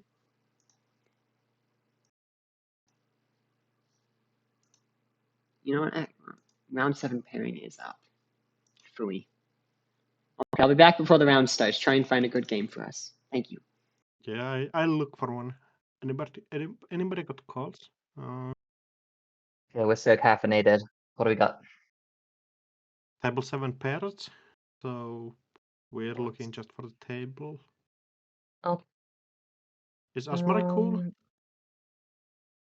Asmari would be very quick, and then we can move on to another game. So I'd love to see Asmari Sable. You know, this deck's aim to win like 10-5, 10-6. And obviously, you've got to kind of slow your game plan down because you don't want your centrals to be vulnerable to, you know, dupes, etc. So yeah, table 5 sounds interesting.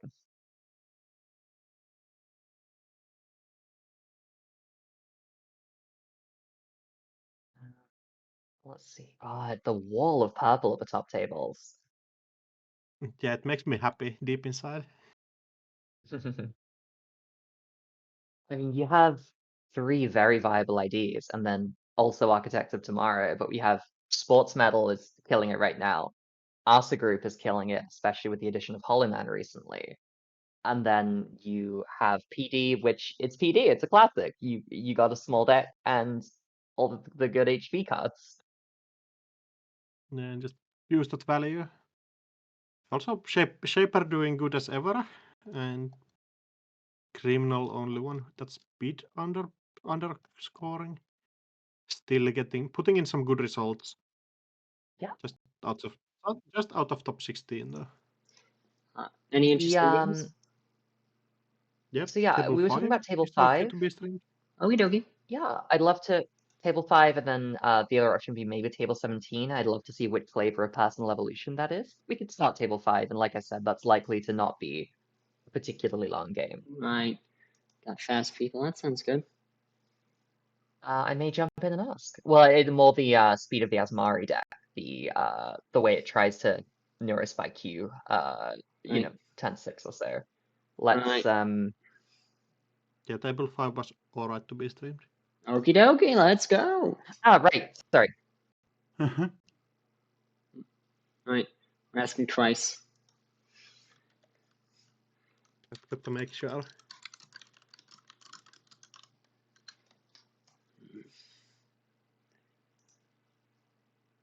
Where is it? There we are. It's good to be thorough.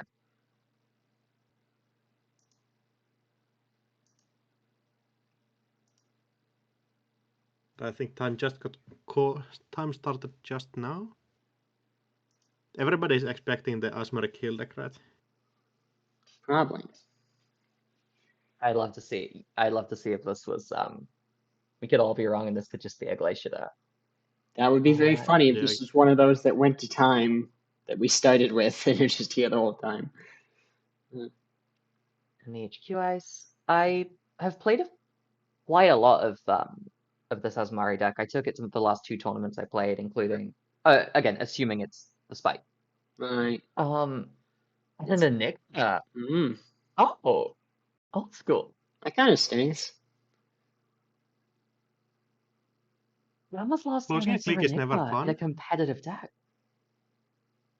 I think that's just like before rotation of the Flashpoint set. Like Enigma was pretty good into Black Orchestra specifically. Ooh, very nice. What was the breakpoint there? Just 3. But it's 3 better for than Enigma. 1. Wow. What Buzzsaw breaks it for? Yeah, Buzzsaw and Cleaver, I think, just makes so much ice just feel so much worse in APAC matchups. Yeah, just breaking everything for 1 credit, that's too small. It's not fun. Yeah, Cleaver's a little nice. I can kind of live with Buzzsaw because, like, you can sometimes, once you get it above its cost, like, Buzzsaw is super expensive to pump, but, like, honestly, Cleaver's on parity with, like, better to pump things, better to pump breakers sometimes, like, even without turbine boost, so I think that one is a little nutty.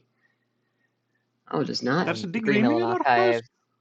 Oh, they can't because they don't have 2 installed cards. But yeah, that in archives is huh. It's a nice turn 1 play when you're trying to go this fast, to be honest. Obviously against Grim, Hermes can punish that. It could imply Flood, but it could just imply, you know, that the combo's in hand already and that we're just looking to get it down as quickly as possible. Possible. Let's see. Simple discard is also interesting. I don't think fully expected archives be checked. They gave a little whoop. Alarm clock. I like alarm clock a lot in Sable. It's kind of nice, and whenever you get an HQ mic, it's like kind of you just spin 1 click for the bypass. It's pretty pumping. It's Very nice good. card. Feels a bit like Bunker in some ways. A little bit. You know, you can just get that cheap one. Though, cheat through stuff. Yeah. Slightly more limited to a specific server, but still.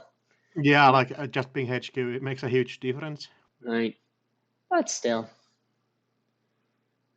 When y'all are playing Asmari, do you play the Asmari minigame or do you name event every time?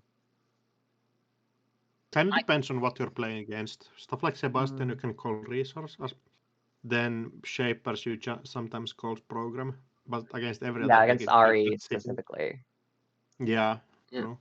I have never played Asmari, and I kind of like specifically try to avoid playing non-NSG cards because that's what I can play in person. So I don't know. Honestly, I think I would try to predict because that seems like kind of fun. But you know, it's kind of interesting. It's kind of like ESSA, you name hardware early. Though sometimes it just really burns you. I'm so glad if that you switch it around. The problem is that opponent just like waits for a turn that you don't call event to play all their events. Yeah. So yeah, you can. I am so glad that. Oh, sorry. Apologize. Sorry. Go ahead. Oh, I don't even remember what I was saying. You go. I just got really excited because I saw Sudden Commandment. No one believed me when I put 2 Sudden Commandment in my deck. But in this, what I assume is the Re-Education Neurospike deck, it does like everything you need it to do. It lets you draw. It lets you play your operation. Like you can play your planograms and yodels for like the biggest yodels possible. It also lets you get a surprise kill without Hollow Man on the board. Right. So once you're at threat 3, you can seamless advance Neurospike with the extra clip that you gain from Sudden Commandment. Big so money. People look out. So yeah, here the runner is aware that the kill might be on the table. But if you just have a single installed card, people can be like, that's probably a Rashida. And then with the Sudden Commandment combo, you can just get that kill out of nowhere. Right. Tag cleared. Do we have it? Oh, Unity install. Right. That's Embezzle. Oh yeah. That's an old Brutal. Oh, nice. Name operation, I guess, to get that. Yeah. Name operation. Yeah, good Neurospike. Oh, gets a Neurospike for 4. And the class act to go up to 5. So if we have the second Neurospike here, right, then I'd say that's unlikely this early in the game, but you never know. These decks are so good at draw. It doesn't re-education it. You put things under, and okay, they're drawing something. They want that Neurospike back. Yeah, Embezzle going for the Watch save. Embezzle. I don't see that much. The chat is also losing their minds right now Yeah. over the Embezzle play. There is I it, mean, it is spicy. Embezzle is the best card when it works, but so often you call like operation, hit 2 agendas, and then like rethink your life choices up to that point. Okay, but that is That's really a little funny. sad. I think Burner is almost certainly a better card on your average run. Hermes is also going to do some damage against the combo deck here. Right, yeah. Again, you don't really want to spend a lot of time icing R&D in this kind of matchup. You just want to go fast. But Motion Blur is doing such a good job of just hanging in there right now. Oh, shit. Re-education That's skill. 6 points already. It does look like re-education. Oh, and we're bouncing the one card out. Oh. Yeah, and if that was a Hollow Man or if that was the one, either way, it can't be advanced this turn. This might just be a quick 7-0 or 9-0. It may be worth. I was thinking it may be worth running back last click to see whatever that card was, but there's probably a lot of operations in hand, so maybe not. Maybe not. Yeah. Just drops a Spin Doctor there, drawing for something. Maybe the what a game this is. It's a something. They're saying this game is going to end quickly, one way or another. Yeah.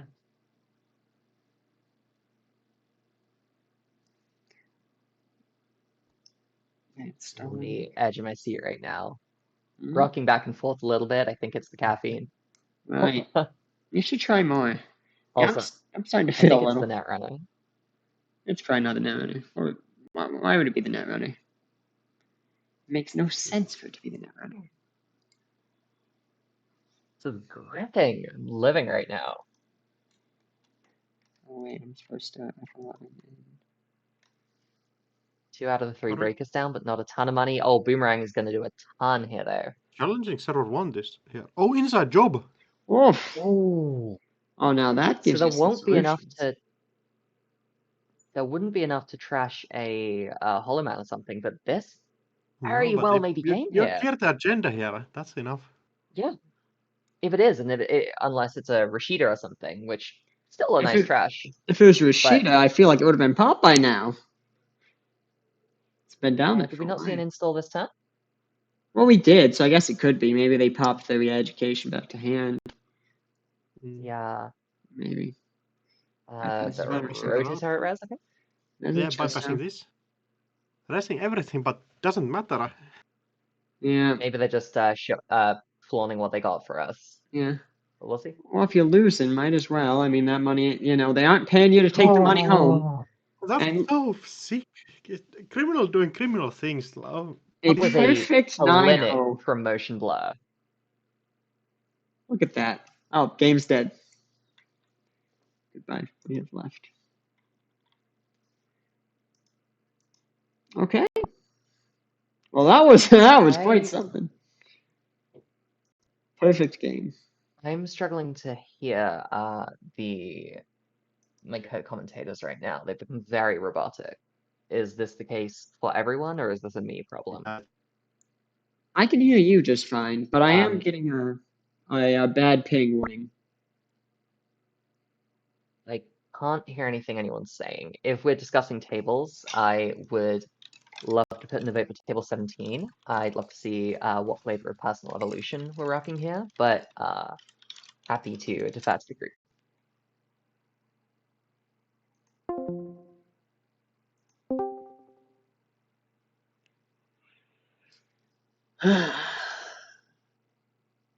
We're at 17.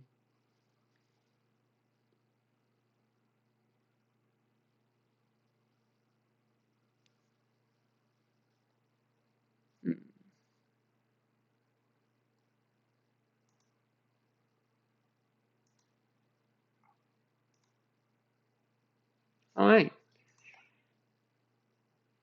Blue Rain Gaming. Hello. Hi. Ping is slightly better. All right. Oh. Have either of you looked into table 17 to see if we can? Oh no, I can do that now. Yes, that would be great. Thank you. Let's see.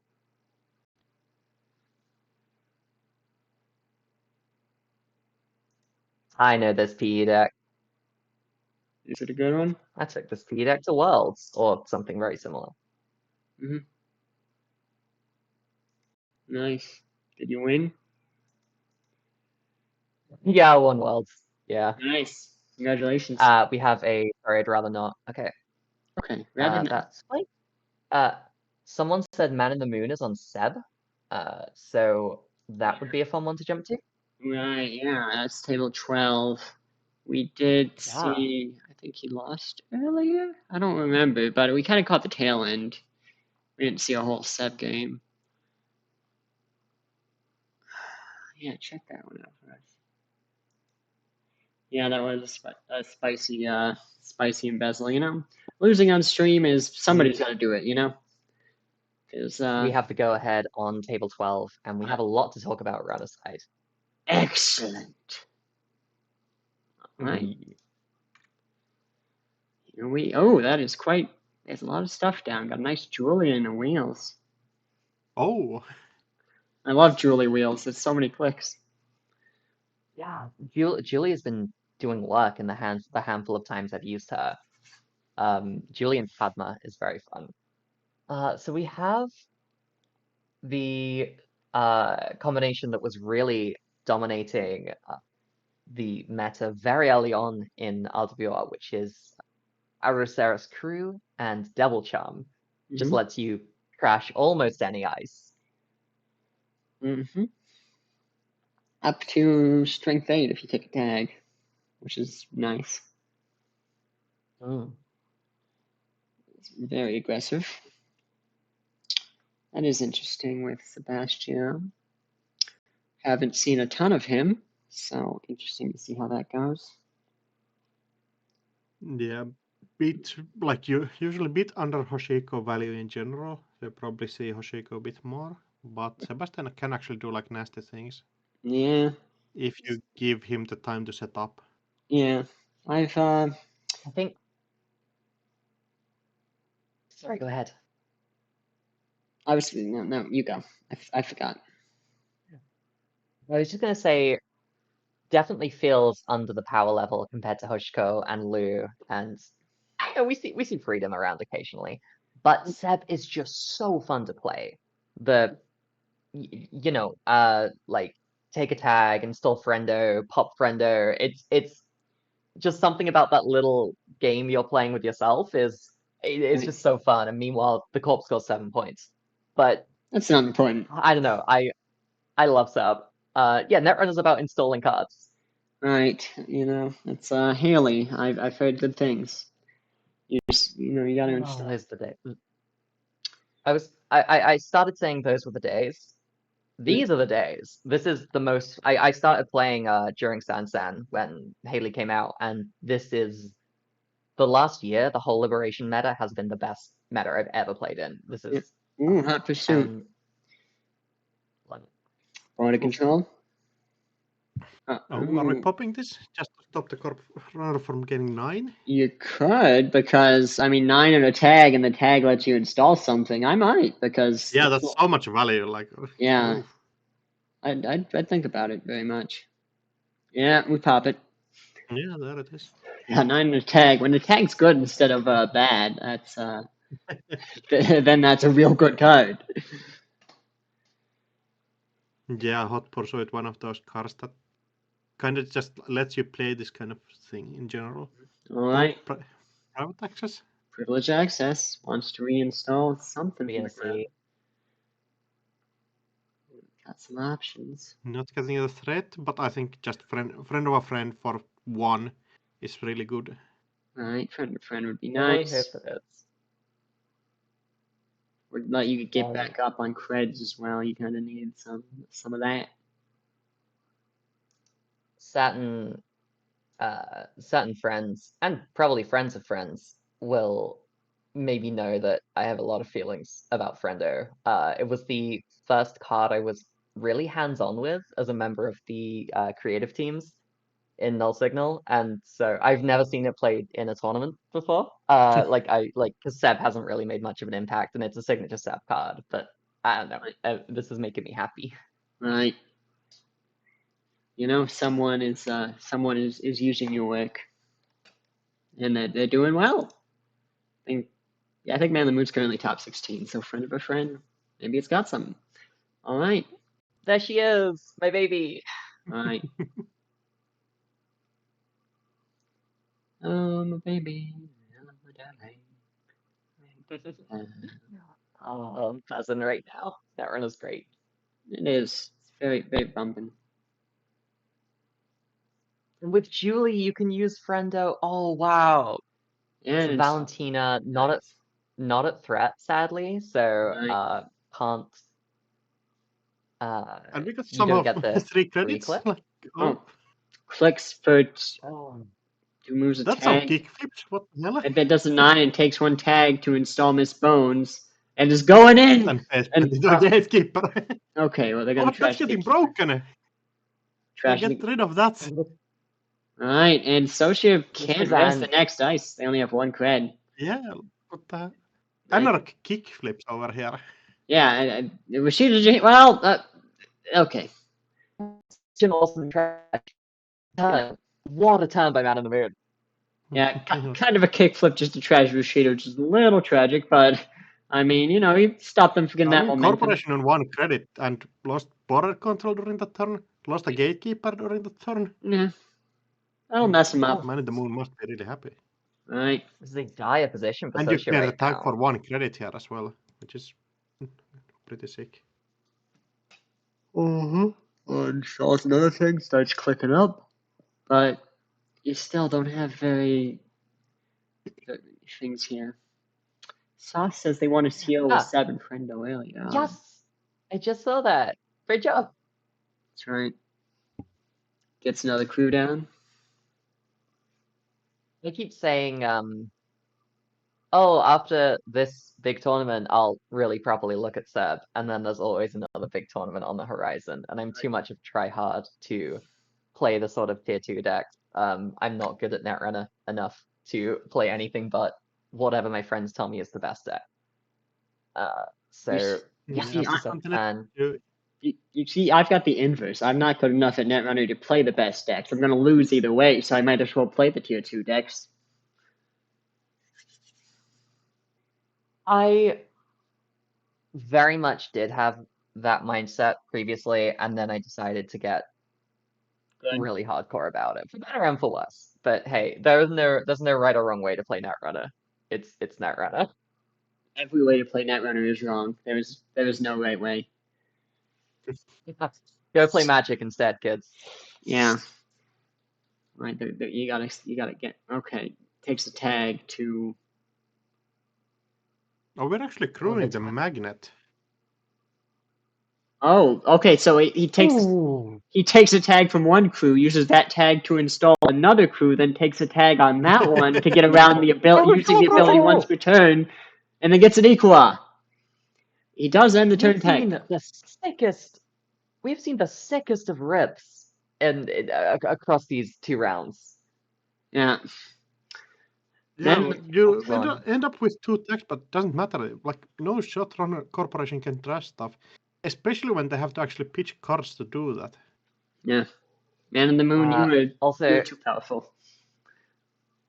Shout out to Cuppy. It's a fantastic card. It's really versatile against asset decks. It lets you pick up some high-cost assets that you can't quite afford to trash at that point, and then it turns it into a legwork. It's beautiful card. It is neat. I need to have it to steal. Also, I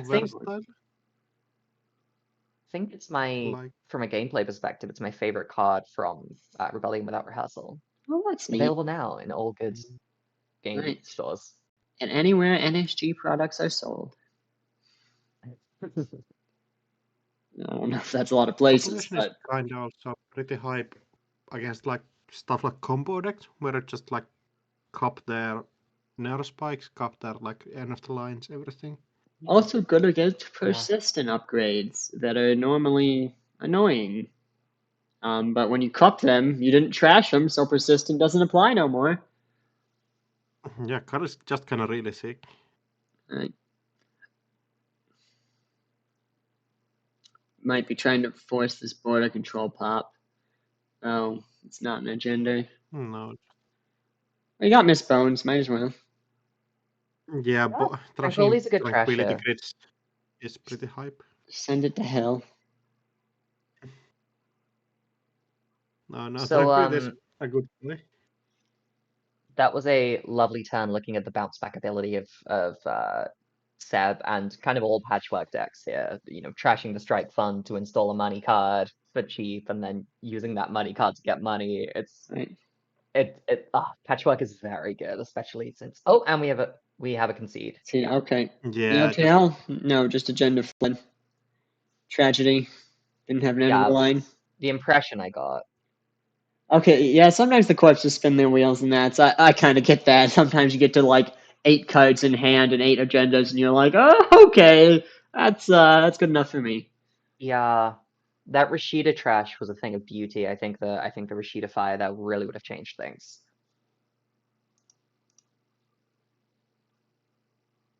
Good, got a lot of momentum. Change that around a bit. So anything going that's jumping out to y'all? Let me check Aesop's tables. Let's see.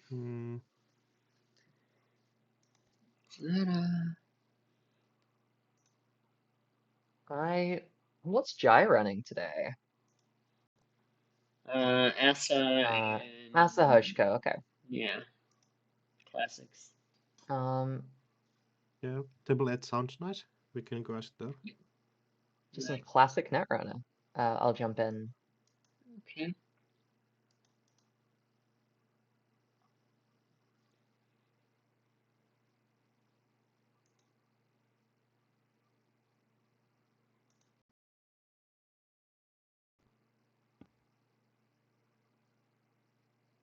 Since this game might be very close to its conclusion, but just waiting on confirmation. They're having some tech issues. We're seeing many close prompt commands run aside right now.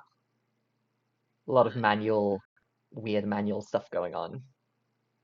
These things happen, I suppose.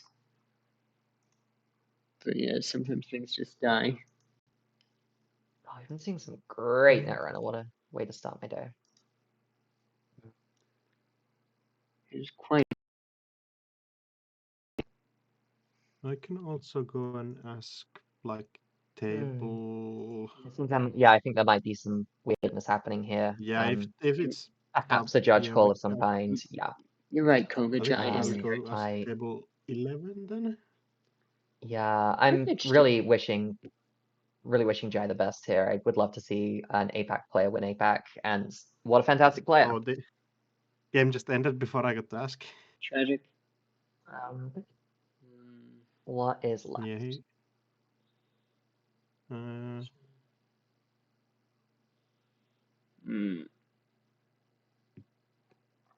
They're on the no stream list. We could see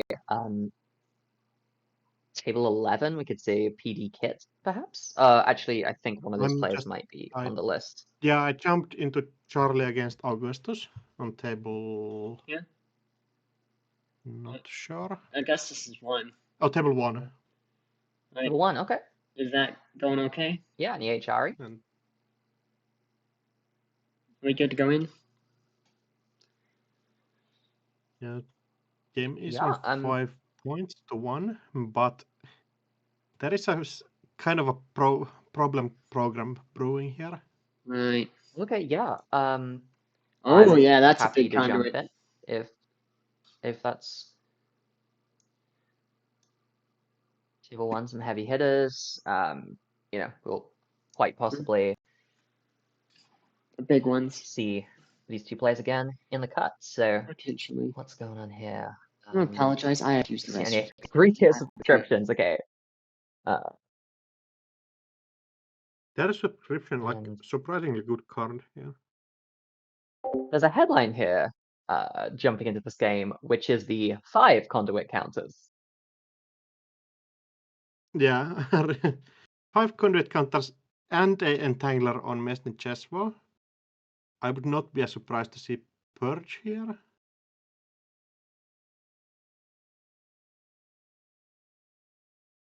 Sadly, Wage Great. Workers doesn't give you an extra click for purging, but Trade offer. Guess You you- receive 3 credits. I receive 6 accesses from R&D. Yeah, that's. Oh, I was just clicking for credits here.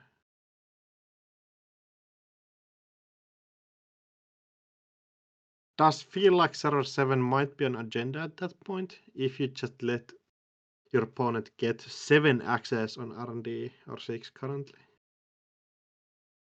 Just seeing some real some great brewing in the realm of civics in the Twitch chat right now. Anyone who wins APAC becomes an honorary citizen, I guess, of the entire region, or anyone from APAC who wins becomes a double citizen. I was once told I was honorary APAC, but that's because I didn't have a functional sleep cycle, so tested with Kira a bunch. All right, so just got some thinking here. I think.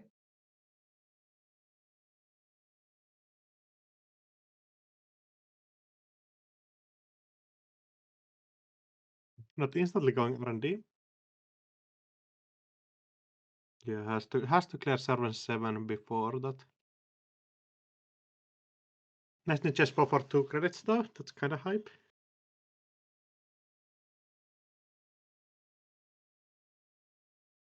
And no clear way to actually clear both of the eyes here. You kind of have to pick and choose. The face check on Mesnet Chessboard is not going.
Shall we jump into... Oh, hi.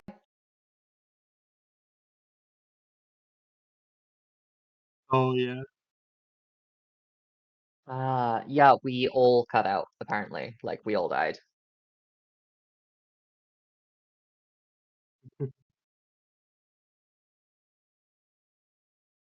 Okay. Right. Is there a So can is there a the stream hear solution? us now? It should be good now. Making sure. It says it's working. Yeah, just making sure if somebody in stream can say something. All right. All right, comms are back. Good. Comms back. We're so Yeah, back. All right. Okay, which games are still going on?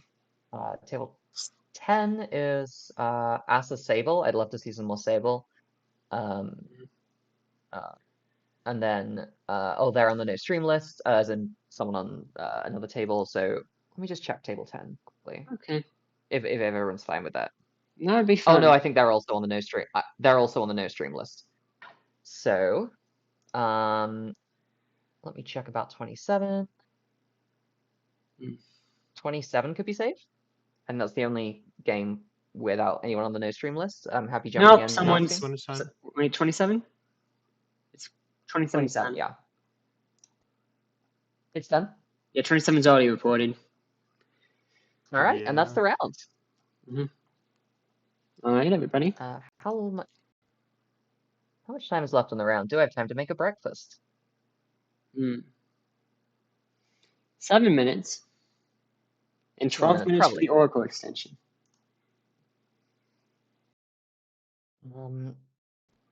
Right. Actually, I did not say anything good about Augustus. Yeah, I said lots of good things about Augustus.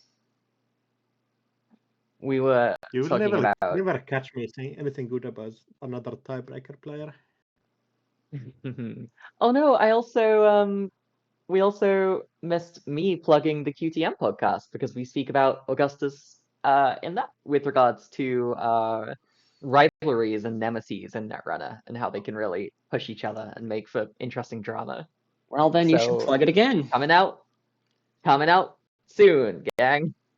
Oh, nice. Still gotta get our editor to edit it. That makes me sound like it's his fault. I haven't sent it to him yet. I'm so organized. We're trying our best. Plug the podcast. These things are hard. I don't think there are any games. I don't think there are any games left without at least one person on the no stream list. So Right. I think we are dumped around. Would we like to take a short break? You can switch the little break. All right, everybody. I'll be back in a couple minutes. I'm going to run the Australia ad, and then I will see you in a bit. Calling all Netrunner players. For the first time ever, Brisbane, Australia will be hosting a national championship tournament. Come along on the weekend of July 20 to 21st for 2 days of fun and friendly competition at the George Williams Hotel in the heart of Brisbane City. We've got a great venue and some great prizes to give out, including an exclusive alternate art card illustrated by the talented Mauricio Herrera. Find all the details on alwaysberunning.net. Search for the Australian Northern Nationals. Hope to see you there.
Hello, everybody. Welcome back to APAC.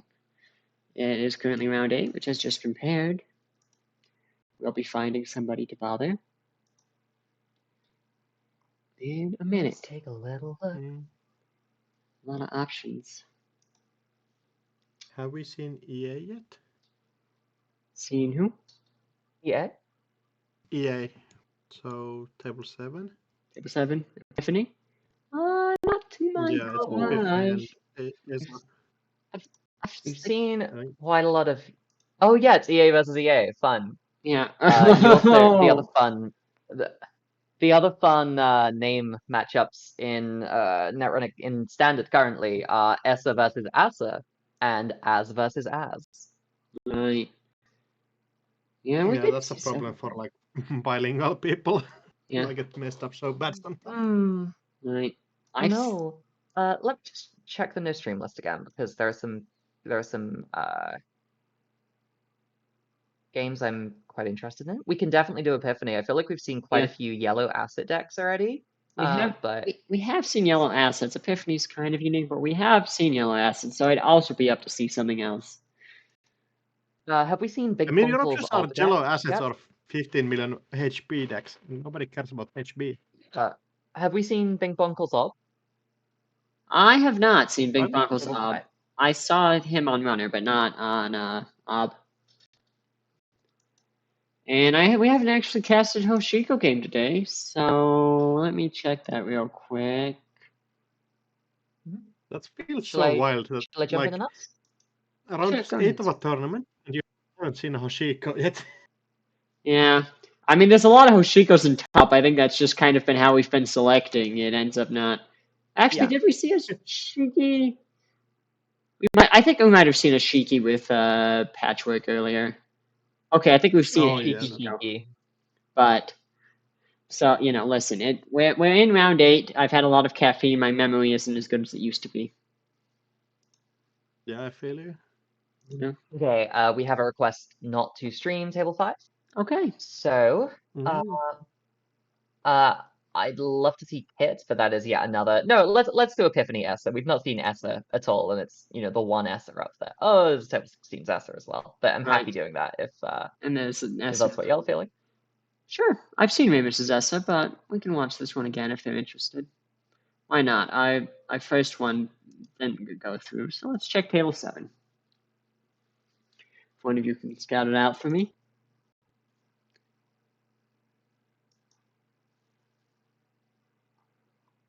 Actually beat me to it again. He's here just on the asking to be streamed sweepstakes. We have to go ahead. We're so good. So live.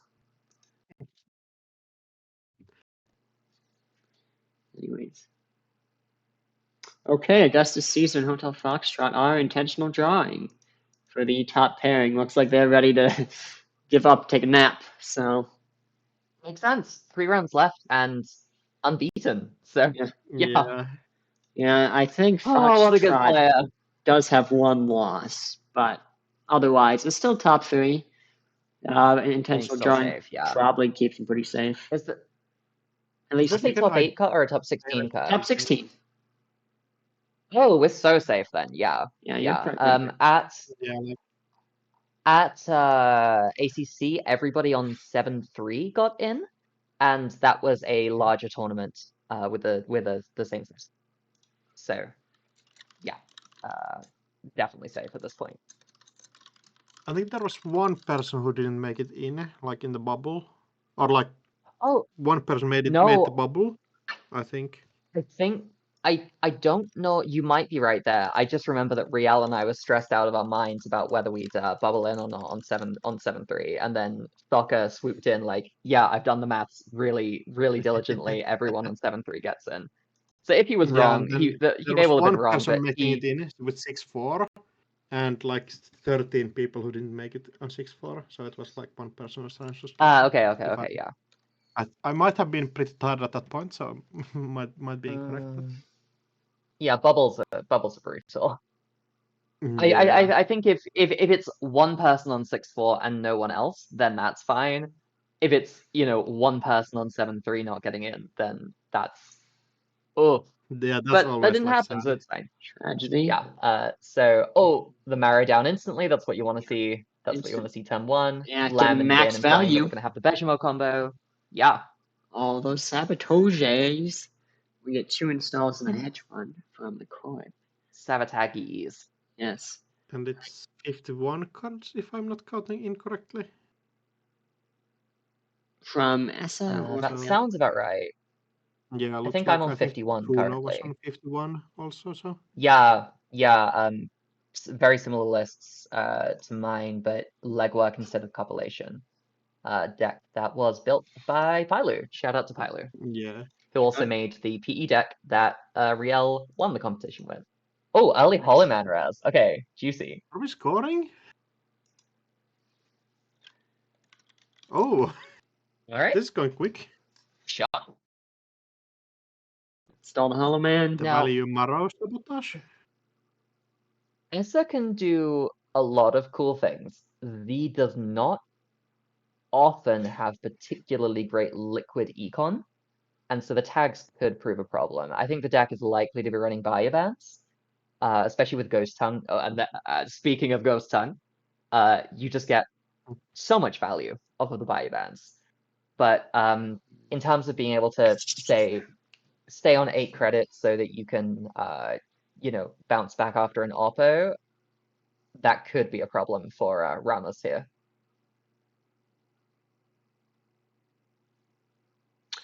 Could be flooded season. They trash no kites in their hand, but admittedly, archives, R&D, HQ are all equally unprotected right now, so.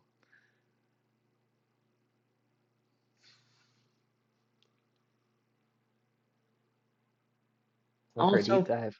possible. What a wild Everything. splash that would be. Actually was trying to trick Augustus Caesar into sleeping. It will make good for him. Right. Well, we're not trying to be good for people. Well, I'm not. You might be. Augustus is my nemesis once removed, and so I wish him only the worst. Okay. What is a nemesis once removed? The nemesis of my girlfriend. I see. Ooh, actually just traded for a monster. Big money. Augustus also already owes me a monster, so I'm not too worried about that. I know, but still, you're making deals. I gotta respect that. We love a barter economy. We love a barter economy here at Netrunner. We do, Yeah. Mostly alt art based. Yeah. Running hot. Oh, running We are hot. running so hot right now. Mhm. Losing a Banhar, but we've not seen a single piece of ice yet. She's a great trash. We'll give an Epiphany counter. I feel like yellow assets, obviously, I don't know what new cards are going to be printed to support the archetype, but I think yellow assets are going to be in a good space once NEH rotates, because I think Epiphany is a worthy successor. It's just not NEH, and so a lot of people aren't really gravitating towards it yet, because the draw is just... You can play NEH, it's you can just play so much Arcblast, value. both of those are functional. That is something Yeah, for I sure. have. That is something possible once we rotate. People will eventually give up and give in to the Epiphany life, but for now, they will not surrender. But admittedly, it's not like we're seeing tons of NEHs at this tournament. We have one NEH and one Epiphany, so at least here they're equally represented. Oh yes, also 15 is lower than 17, so less inf. Tragic. Oh yes, of course. You need that. Yeah, I forgot that they You gave... can just play 17 influence in EA, that's fine. Some of those, we just see raindrops used as a dirty laundry here, which makes sense considering this board state. Spin, I think Ramos will be very happy to see a spin popped this early. Spin is S's nemesis, of course. Right. Z just does not get on well enough with Malcolm Tucker. What can I say? Oh, price missing. Now, well. Oh, The price, technically, yeah, the that's there's like price not pulling an installable, trashing all events, which you don't want to see. But when two of those events are Strike Fund and Steel Skin Scarring, then it feels a little nicer. Okay. yeah, getting you your like build script value. Build script. We we need more build scripts in here. Yeah. With It's a project Secret. deal. Epiphany's getting some counters out. Oh, just Tuska? Oh, Just a great time for Tuska. Cheshtushka. You know, decent chance that there's a spin on the board, but again, forcing the second pop this early on, I think would be fantastic. Mavin Archives would be a bit sad right now. They really do not want to get rid of it. Oh, You've got it's to check not that, there. right? Remastered edition. Remastered edition. Mavius clears out the money bank. Not a card you see often. It certainly is not Astroscript, but It's not Astroscript. But it's still interesting. Mm, I want to see it in Remastered Pravdivos. I feel edition. like that could be cool. You know, if you're doing Pravdivos traps, get Remastered edition, you can dump 2 advancements under the Yodako and they access it. But I don't It's like kind of cool in EA when you can like fast advance it with Holoman, Right. and then you can do all kind of tricks after that. So you can score like actually 4 points in a turn if you have that Holoman and everything on the table. Big money. Every time you say EA, my mind goes straight to EA Sports, which is a testing group based out of the East Midlands in the UK. So shout out to EA Sports. We love seeing new testing groups pop up. It's been a really nice kind of phenomenon over the last year. A lot of the Netrunner Zoomers, as I've seen them referred to. Stoke the Embers advances itself. Ooh. Advance. Ooh. Resistance stokes the Embers. Oh, that's hella this value. agenda suite. This agenda suite. I don't know what's going on. I'm happy. I mean, it's good stuff. Strike. Moshing for all the value in the world. What a ridiculous card. Right. Big money. It feels like EA got so much support on this half of the set, like Stoke the Embers, Holoman, everything. Hollow Man is kind of interesting with EA because it's like, it's fancy. Like stuff there, but like a lot of people just, I don't know, it's meant to be EA support, but it is just kind of very generically useful for a lot of things. Yeah. It's a ridiculously good card. Okay, We've seen it in every faction. Yeah. Okay, I'm gonna say Stoke the Embers is kind of, I don't know if it's great, but it's funny. You know, I like it. Look at that, they fast advanced it. You know? I don't know, you gotta have something with powers that be, stoke the embers, advance something, wait, score it when the turn starts. There has to be a combo deck somewhere that people just haven't figured out yet. Yeah, NBN got a lot of very fun agendas in Rebellion Without Rehearsal. Well, we got 2. We got Stoke the Embers and Kingmaking, which I like them because they really have their niche. They're not, you know, as 4-2s, they are not quite as heavy value as some of the just fantastic agendas that MBN has already. Right. But you know, we've seen the Kingmaking Superconducting Hub decks that turn it into a 4-3. Okay, and just 3 installs here. 3 installs, all from Grip. No Epiphany ability. And we do have how many Cheshtushkas left in the deck? 2. Because only 1 has been played. Well, no, they were just labor rights back in. Yeah, it was 2 and a labor rights. I think. Well, once knowing when to labor rights, based on your remaining deck composition, is such a big part of the skill curve for this Esther deck. Running hot. I'm alright. There's the second. Trash is still some We lose sparing the margin finality. finality. I don't think that's exactly what you want to see there. I wouldn't be surprised if it was shuffled back in. Yeah, I gotta put finality back. I like finality. They're doing crimes. I should do We're crimes. digging for it this time. Oh, That's Shishka. just Tuska getting hit. Is this an... No, okay, this is not an Iceless Epiphany deck. There's just quite a bit of ice in the bin. Oh! Oh! Just hammering those in. Oh! Oh, poor Tradon. Tradon. Dot. Oh. You Yeah, hate to see Tantras it. HQ. Or you hate to see it or you love to see it, depending on how much of a sicko you are. You know. Oh, but Spin? spin to the rescue? Yeah, get it down to With only 7 7 cards left points in in there instead RNG. of 10. It's Yeah, oh, remaster Oh, edition. okay. Oh no, yeah, Virus. and remaster edition. Okay, that's 6 agenda points that Spin Doctor did probably prevent a game lost there. Yeah, feels like it.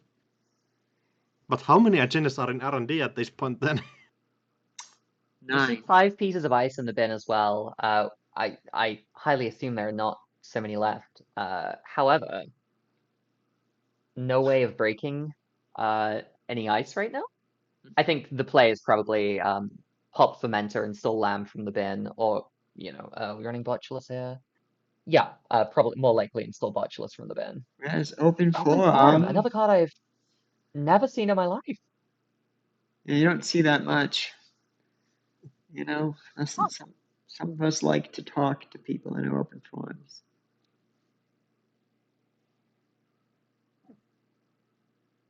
We're using federal fundraising to rearrange the top 3 cards of R&D. So open forum trying to do a combo with EA, I guess. Potentially. It's kind of useful, Sounds I like think. you're trying to play. I just, while we have a moment, I just had the feedback from someone that Bean, you're quite a bit louder than the two of us apparently, as in the audio balance. If that can be remedied at all, I'm not sure. Sure. Also, Friedan, that is where my mind goes every single time I play that card or have it played against me. So I'm glad I'm not the only one.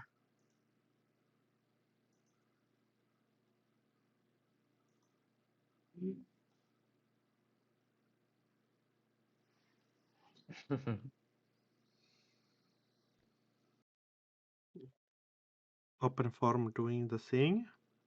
Are we seeing some sort of combo here? There is four counters on EA.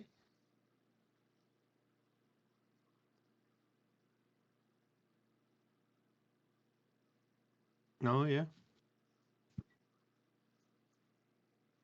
What's going on here? From 5 credits, there's not a ton you can do. I think you can fasten us on the stocked embers. Yeah, stocked embers, adding 2. Can it 2 credits back?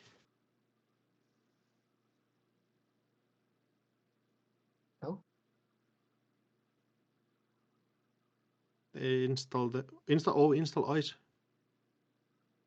Brilliant. Yeah, looks like a desperation line, but you have to take it. Yeah, I don't think that can be protected with just 1 piece of ice with the Simul chip on the board. Yeah, Simul chip, and I think there are Botulus on the table or on the bin. Yeah. So I kinda And if need there an is- extra ice here or something. Yeah. Yeah, that looks like it. It's just it. Tradon not able to draw enough ice during the game. We see so many ice probably getting sabotaged out. Yeah. Oh, Magnet could be hype. Magnet could be extremely high. How much influence have we already seen? I mean, open forum is 1. We have seen 4, 1, 5. 2, 7 influence. I think 6, 8 influence. 11. 10. 11. Yeah, I'm counting 12, which, Magnet's only a 1. It's definitely a possibility.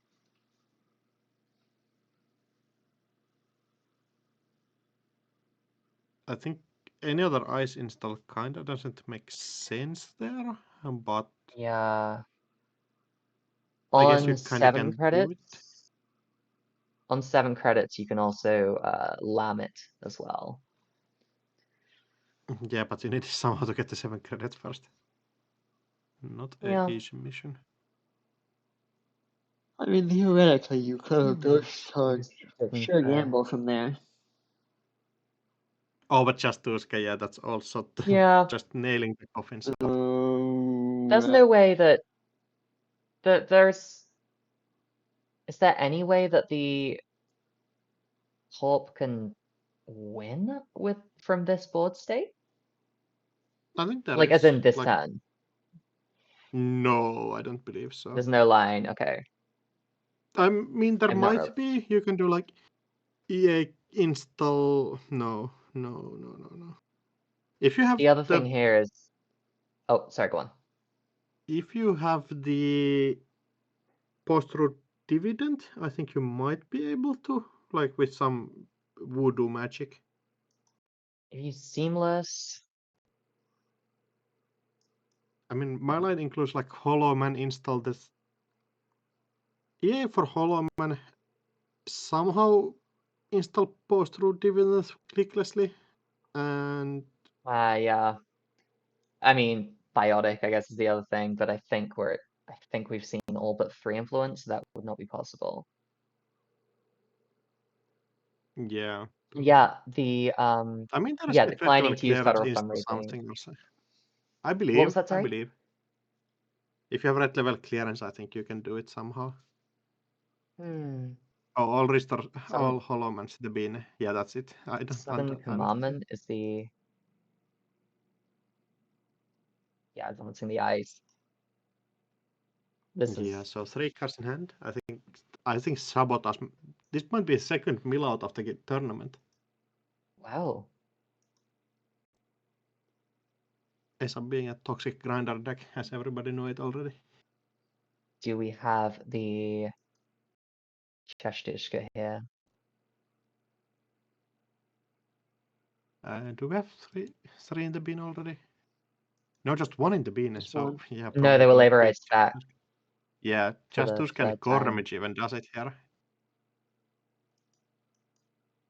Yeah, I mean, you've got to think that something is probably in hand.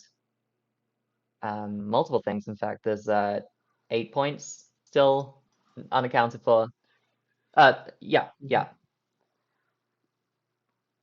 There's something. It would be like power move to like just make your Oh, opponent not be able to win. open forum is milling attack, as pointed out by Koga. No, I don't think so. It's after a No, mandatory you add. draw. Oh, after you manage to draw. Okay. Yes, I have to mandatory draw first. Koga Oh, lied to finally? me. They want to see the 1 card in there. Well, I guess they also sabotage. It's got to be in there. Yeah, There we Sabotage. Yeah. All 3 remastered editions. Essa is the master of video games. But hey, you got another epiphany counter. I love the idea value? of yeah. I do love the idea of Essa Anfontov, the eco-insurrectionist, just wanting to get all the video games Hey, you know for those himself, for herself. Listen, you can't always be doing eco-terrorism. Like at a certain point, you got to take a break to, play Dream Wake or whatever. Have we seen sports yet? Yeah, I've seen sports. I don't know if you lot have. There's some while before. I think I saw it straight after I woke up. Yeah. Sports is busy. We watched a little Santa Claus, but I have not seen that school. I want to before the day is out, and there's not too much longer for it. Do we want to jump to? Is there anything funky happening on any of the lower tables at the moment? I think a lot of those games are already done, actually. Yeah, I think most of the games are done. I think if we want to stay on the higher tables, like Seat Jai is probably interesting. It's a Myanmar 31. Yeah, PDRE, some just two powerful IDs that can do a lot of fun little tricks. So that's table, was that table 2? Table 3, I believe. Table 3, thank you. I will jump in and ask. At least it isn't Hosh v Ag is the name of this game. You beat me to it again, Axu. I'm a professional, you know. Yeah, boss players okay. One day I'll have my comeuppance. I wouldn't count on it. So Voltri Arisana against P. I think most people's play Panic deck. Yeah, I mean, there's a reason for it. It's just really good. Something I like about this setup, is that both sides are on 4 points, and both sides have stolen and scored 2 of the same agenda. I don't know why, but just seeing that is making me happy. It's the symmetry. The universe is in alignment, you know? It's like looking up at the sky and you see Venus, Jupiter, and something else. They make a straight line that points to the secret temple. Some kind of syzygy going on, yeah. You know, and Azathoth, the veil weakens and he is about to breach and give us his bounty. So, praise be. Now, could this be a push for the winning agenda here? We only have 1 breaker installed, which is the Echelon. Right. Obviously, you can very easily fetch something else with World Tree's ability, and you can also. What do you trash though to fetch something with World Tree? Because you want the turbine, you want the echelon, you want the conduit. Yeah. You have Cuban and Tangler on table. That you can trash a Cuban, I guess. You know, I don't trust Cubans. So, yeah, we're wondering if that's a Hollow Man in server 1, this could very well be game this turn. Could be. Hollow Man in PD, though. I've seen it. Maybe. Yeah, to me, thing PD about Hollow is Man. not like influence locked completely. But yeah, you got your voids. You got your sense. the one controls the spin doctors. Yeah, border control is the one that's kind of 50-50 in a PD deck. I saw. There was some. I remember at Worlds. I was on Mulch. Mulch was kind of in a way designed to beat PD. I paired against, I believe it was Cobra Bubbles, and I was like, oh cool, it's PD. I know what I'm in for. And then a Too Big to Fail was played, and I was like, oh, maybe I don't know what I'm in for. I love Too Big to Fail. That's like one of my favorite cards design-wise ever. I can't believe he fell.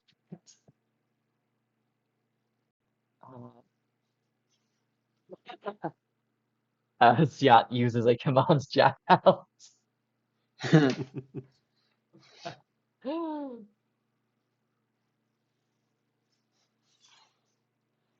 They should let you do that. You should just get a little silly with it. You should just be allowed to jack out the runner at any time. You know, just no. I've decided you're done. You know. Yeah, just like corporations do, like net damage subroutines and everything. Tragically, the game is called Netrunner. So. Yeah, very sadly. And I'm called Combination Bean. What's that mean? You tell me. No, I didn't name you. Well, yeah, but then you said the game's you named the game. You said the game's called Netrunner. Oh, my virus on top. Oh. Yep. So that's gonna slow down the conduit push a bit there. Ripperonis and pepperonis.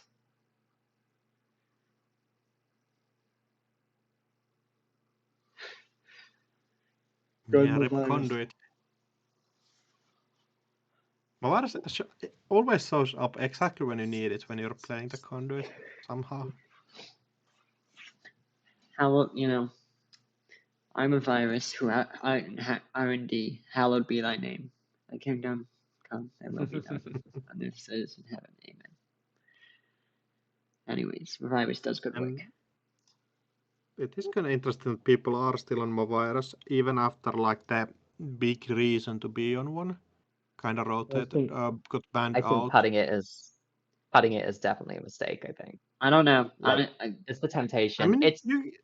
I mean, I've been seeing a lot of conduit this tournament, and honestly, like I feel like Mavirus and Denab Kui wasn't that satisfying because they just keep getting the encounters when they made a successful run. Anyways, like you just could never turn imp off. Like even if you no, you can't turn imp off, but you can like. Oh, yeah, did have. I just has it. Right, he had two seamlesses. He said there's no way you have a second seamless, and he did have a second seamless. Yeah, somehow. Some way. Wow. Yeah, two seamlesses, baby. Sometimes we're distracted, and someone's just winning. He had the burner in hand, but he didn't use the burner. Oh no! You see, Jai, this is what happens when you think you know what happened. You said, there's no way you have two seamlesses. I won't bother. This is what happens. Oh, friends. Yeah. Classic. Classic. Yes. Right. Feeling sad for Jai, but yeah. It's not easy. That's rough. It's funny though. Idea. Yeah. August said that the second seamless was pretty likely since otherwise you'd advance it instead of Urushida, which is a good point. That otherwise you could do that. Can Jai still sweep into the card? Well, Jai is currently at... What is their placing? They're currently at 9th, and so a loss here, I don't think knocks them out necessarily, depending on performance. Yeah, Jai is on three losses. Yeah, that's 3 losses, and right now the lowest is 2 losses, but again, there's new rounds, there could be new losses. Yeah, just side note, just shall we check out table 15 maybe? It's Alp versus Seb. Sure. The other I'll jump in and ask. Oh wait, no, that's okay. Oh, I know this up deck. Is it a good one? It is, yeah. Good. Are we good to stream? I'm just waiting to find out. Wait, I thought I changed. Yes, we have to go ahead on table 15. Grand. Oh, did you win? You beat Axu for once? I did. Yeah, I'm so good. Do it. I'm proud of you. GTM supremacy. Right. Yeah, that's right, Gyroscopic. Never respect the HQ. Oh. These things happen. Oh, man. It was the fear of ablative barrier on HQ. Right. Yeah. PD just forcing you, like the efficiency there, just forcing you to have all your answers to everything, like turn 8 a lot of the time. Those designs, they're fucking precise. I need you to understand that. It's very key. Powers that be, wall to wall.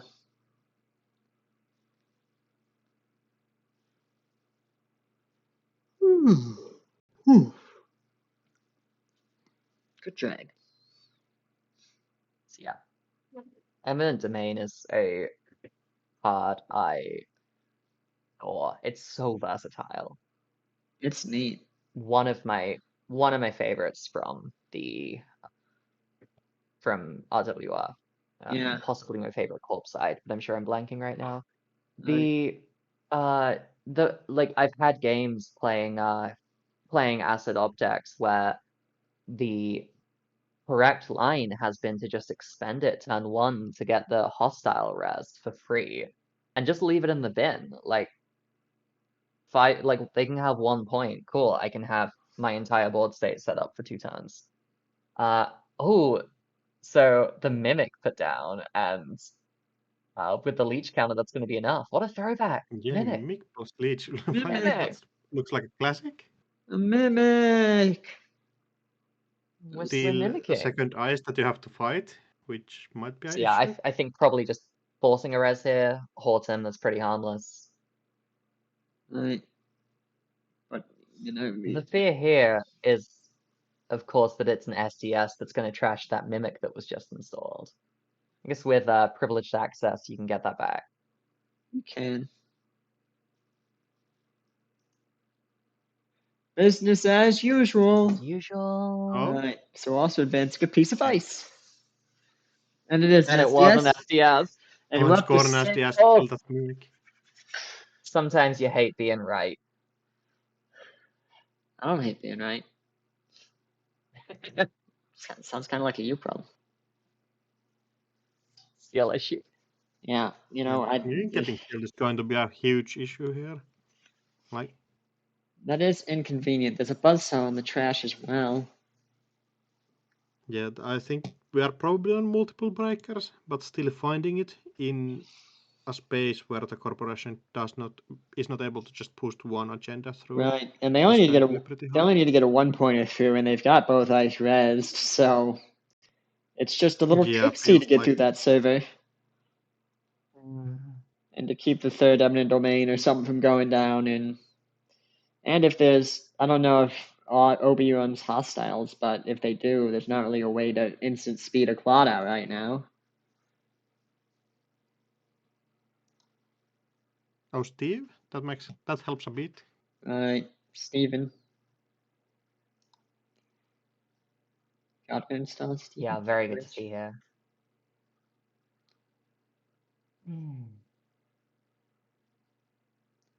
I need to steal things. Okay. Like Archer Well, HQ. generally in life, it's always morally correct. It is. You know? Of course I steal from the rich. They're the ones with all the money. These are the words of a great man. I love that. I love that Steve's flavor text is just a quote from John Wick. He is John Wick. Steve Cambridge, it's an anagram. If you rearrange the letters, it spells John Wick.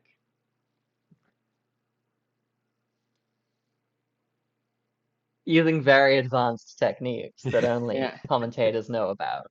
Right. You know, listen, you got to be on about your 5th monster before it starts to make sense. But trust me, once it makes sense, it makes sense.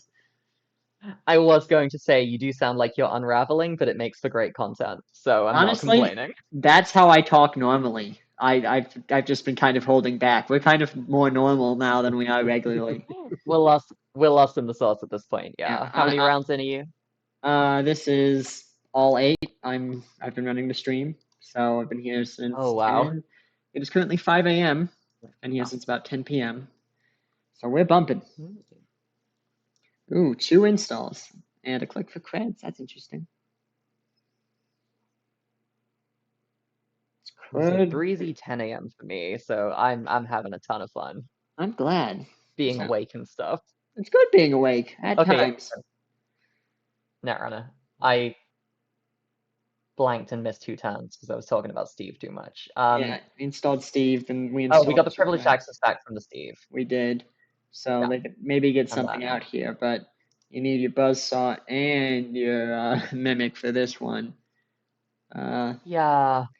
And you. Sorry everyone for forgetting about the the Netrunner of it all.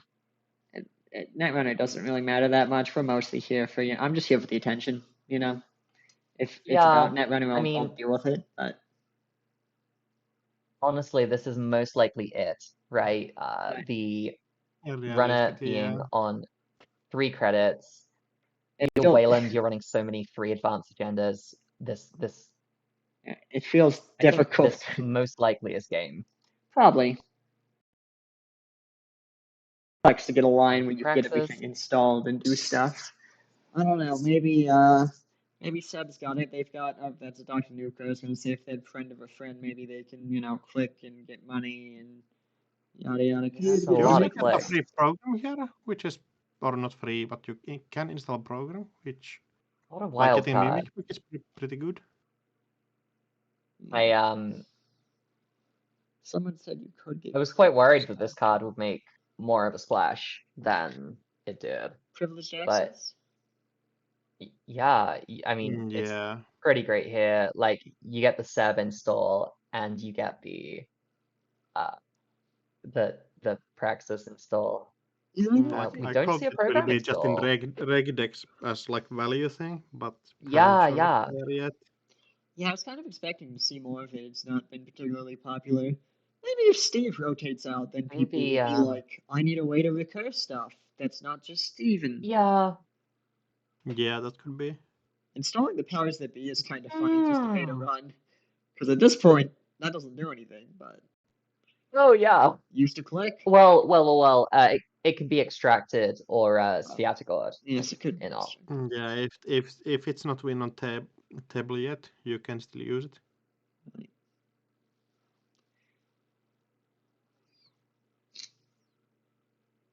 Yeah, something like Sviatogord in server 11 instead of an agenda, and then you extract that for something.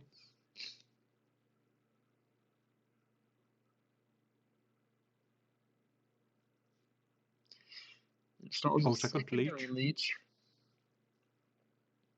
That's going to help a bit. Interesting. Gets two, lose a tag. Popping the wheels. Popping the wheels instantly. HQ. Yeah, now you just have This is to a find an Buckwild actual 10. breaker. 6 agenda points in HQ. Axe government takeover win. That's solid. Oh yeah, baby. Government takeover unbanned and added to this odd deck specifically to change it. We're making mid-game patches to favor our favorite runners. Win and then call a judge for a double win. Right. I think this win should count for 3 wins because I'm very cool. Can't make cut without it. Running R&D might be something up there, something shiny, something new, something borrowed, something blue. Yeah, I was just going to say that dressing this might be making that you can't score next turn. Oh, no advancement on server 11, so not an agenda. It's a wall to wall. What's the wall to wall? Okay. So it's not game. It's calling, it lingers. Oh, what? Well, wall to wall's added itself to HQ, so there might be something out there now. I mean, if we see an Audacity here, then that's game. Alright. You know what they say about Audacity? Yeah. Oh no, I didn't have anything to say after that. I just kind of let it hang. Oh. It sounded very wise until I challenged you on it. Yeah, that's really the point of it. I like to say, you know what they say about something, and then when people ask me what, I said you know what they say, not that I know. That's my other joke. But time in the round. Okay. Well, so. Oh yeah. So just got to prevent Sam from stealing 5 to 6 points. So Seb's got to take something aggressive, try to get something out here. Yeah, you kind of need to find a way to get through R&D, but that's going to be an issue. I guess Eri would be the way, but a little late. Let's hope I can show some stupid things. Yes! Small brain. I believe. Yeah, maybe they didn't want the tag for the multi-access here. Who knows?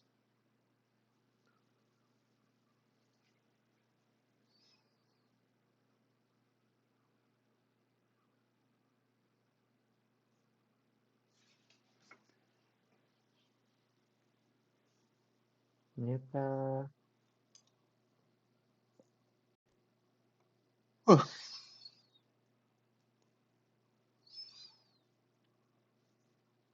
Yeah, Nuka first click isn't too promising, I don't think. Means they don't have what they want. Well, that's a good one to get some money.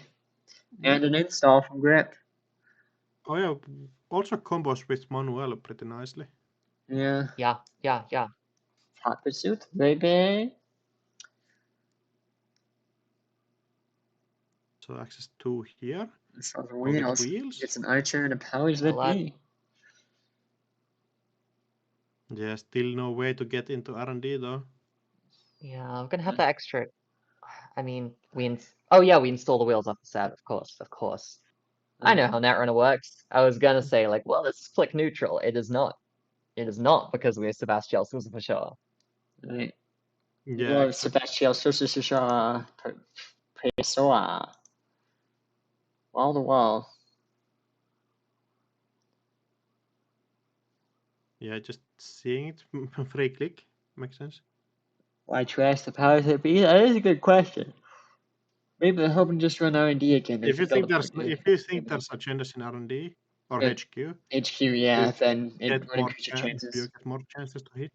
Yeah, I think Well, they that's. say every game seemingly, they've got to be somewhere. They do. The fact of the matter is, well, technically they don't, but that's only in person. Online they check. But in person they don't have to be anywhere. But if you find that out, you can just contact the judge. So 3 clips left. You know, that sounds like a really good thing. I should do it with my friends sometimes. Just don't include any agendas and see how long it takes them to notice. It is a fun little trick. Another Praxis.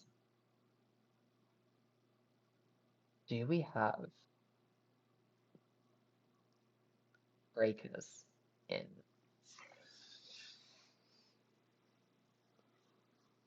I mean, a buzzsaw is going to be expensive. Oh, it's a crew. Of course.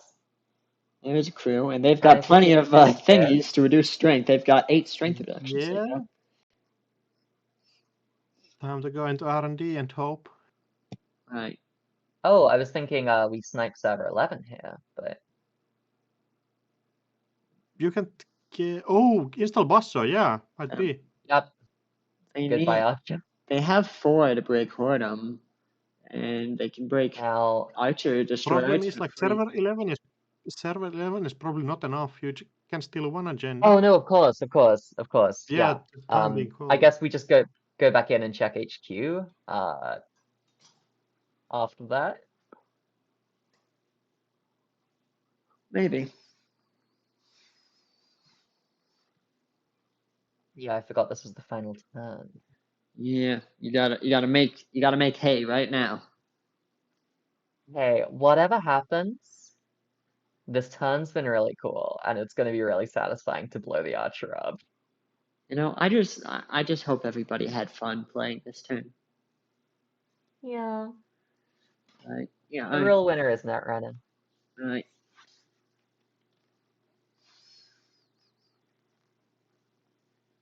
Wait, no, you broke. Oh. Okay. Oh yeah, they use leech, so they don't need that much money.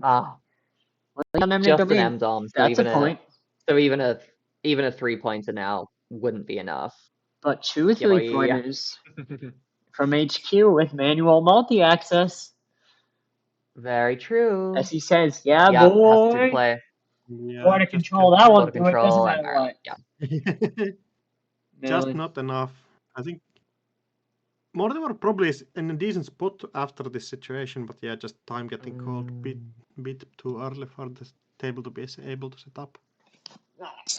My headset was falling off. Yeah, double R&D, I guess, was the way, especially considering that Amarum didn't have another turn to score there. Interesting that decided on the remote camp, but hey, it's really cool to blow up an archer. It's fun, you know, you might as well.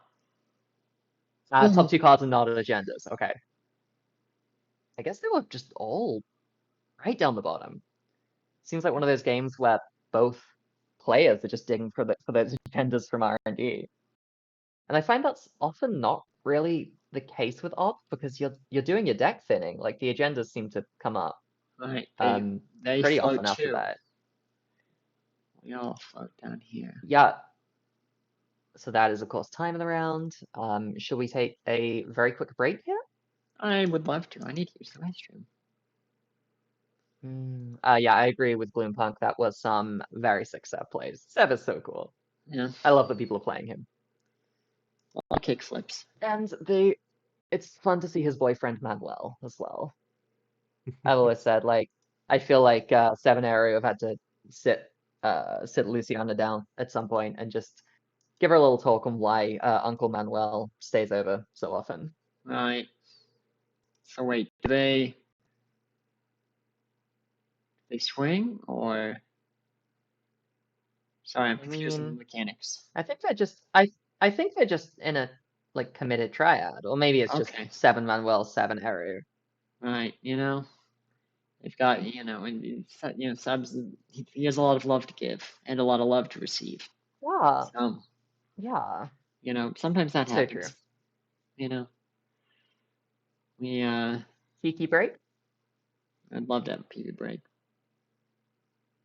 All right. Everyone, I'll see you in a couple of minutes. See you.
And that is why all Netrunner players are losers who need to play better games or just touch grass, especially the ones who hang out in Twitch chat. Oh no.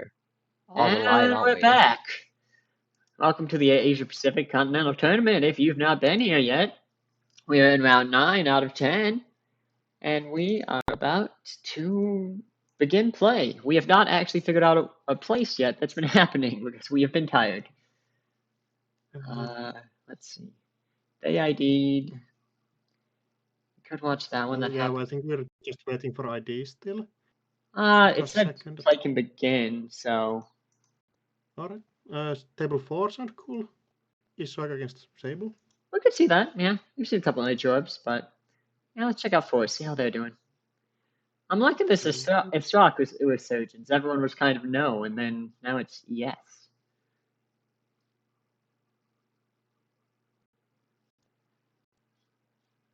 Both players are cool on table 4. So we're good? Mm-hmm. Cool. All right, here we are. We have Ice Rock Adaptix and Sable. Sable's been still kind of a common Crim ID, but Ice Rock, again, someone who was not been the most popular ID for a while, but with a recent good performance in NA Con, seems to be experiencing a resurgence. Carpe DMing archives. Oh, just all the money, Tongue One. Hi, I'm back. I'm back from my time repenting for my sins. Right. Just all the money. We have money. Aggressive start from both players here. Could this just be a Charlotte, or are we just going for a, a really aggressive agenda push, which is bold against Criminal? We could just have a seamless. Like seamless is still 4 points here, so. Yeah. Yeah. If you got the draws for it, you're ready to push. That's rough. That is. Alarm clock is awesome, yeah. That's good, getting set up. Now that Ice on HQ, that just a Charlotte. Well. Yeah, makes sense. What a card. Charlotte is a nice card. Yeah, it's like carrying seamlessly into that currently. What was that? Sorry, Axie? No, it's just currently carrying Jinteki Econ, like the whole faction. Yeah. I mean, we already saw that Ag Glacier deck sometimes played out of other IDs like Artea, the La Costa build, doing work in the last meta, the TAI meta, and so yeah, Charlotte is just more juice for that archetype. Yeah, she's just a good gal. She keeps that announce on HQ. That'd be funny. No, apparently not. But apparently not. Seamless. Or they want to save their money. Well, seamless launch, that makes sense.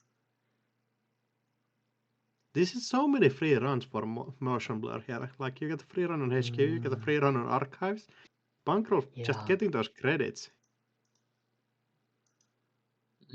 I was about to get very excited if we saw an R&D run, but the Miami coming down implies that this is a twinning Sable and not a deep dive Sable. Yeah, tragedy. You know, twinning's cheaper on the old influence. You know, deep dive's a little expensive. It's true, but is it as cool? No and no, but you know. That doesn't really matter. It's the consistency rather than just the explosion. Like yeah, I know. I'm spending 3 influence for something that's gonna get me like a bunch of accesses, or spending 5 for like 1 agenda steal, probably. 2 agenda steals sometimes. Sometimes I guess you're Sable. The point is 2 agenda steals, but you can't guarantee there's 2 agendas in there. Anyways, people are spamming yaks because they love a sack. But can deep dive be bounced to the top of R&D with working prototype? I didn't think so. Ooh, Thimble Rig's annoying here. You don't really want to be spending 2 clicks to bypass that. Right. Yeah, it's a little tragic. And this yak to root for Iswag. See, we love Isak. Isak. There we go. That's what we're calling it now. Yeah, I take it back. The Netrunner community is great. We love the yak. We love yaks. They're really the third best animal. I'm always saying that. Yeah, me too. Glad we agree. R&D last click. Brave. I was gonna say actually a deep dive deck, but no, that's last click. Like deep dive and twinning. Now that's big brain. Yeah, make your opponent just play like different ice placements and just roll them. Right. I mean, the last access with the double twinning is pretty scary because if you hit the bacterial first click, you can just end, like, your whole career can be ended. Yeah. Yeah. Bacterial is a ridiculous. Yeah, it's Yeah. kind of funny that nobody was playing it before Obo was banned. Yeah, yeah, and we saw that the rise of that RH punitive deck that seemed to be everywhere last winter, kind of around like October, November time. Mm-hmm. It feels so bad to accidentally steal a bacterial early and then do the haha I'm in danger thing. Consequences are for other people. As someone who was knocked out of the cut at ACC by stealing 6 points on turn 2 and then being instantly punitive by Nisuak, then my scars run Yeah, deep. My it scars run doesn't deep. feel good. Yeah. It doesn't feel good.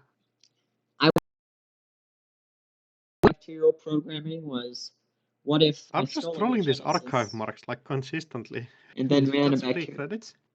programming in archives, and then they gave me another bacterial programming, and I got punitive for 7. But you'd win on that. No, discarding embezzle. No. Oh, embezzle. All right. This was the one with embezzle that destroyed that one person? Right. The narrow spike has. That was tragic. I guess they're not as big on embezzle this game.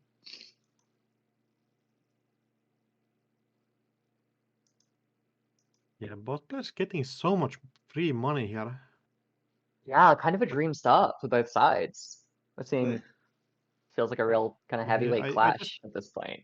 I just think Jinteki converts the money better into the long game because of the big eyes that you can raise. And Sable doesn't really have this end game rig that actually like auto finishes games. Yeah, it's true. Getting the early twinning down, I think, is kind of huge. Right. That's nice. That's Being helpful, able to yeah. charge it Get But that like, money. very early you can on. just punitive is starting to get scary if you actually use your twinning. So it's probably I mean, used for like central access, like HQ maybe, have- where you can do we have 7 on the punitive. bankroll. Yeah. Big cash. Yeah, there's money, but after you have to start breaking Anansis and all other whack-ass cards, it's Yeah. going to run out of pretty quickly.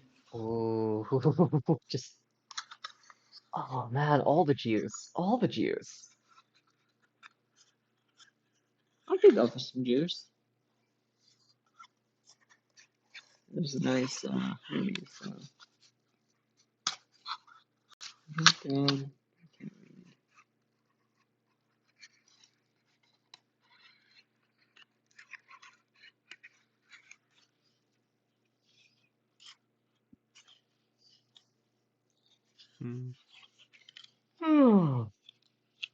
Yeah, still Charlotte's just generating the infinite credits here. 4 credits draw. Yeah.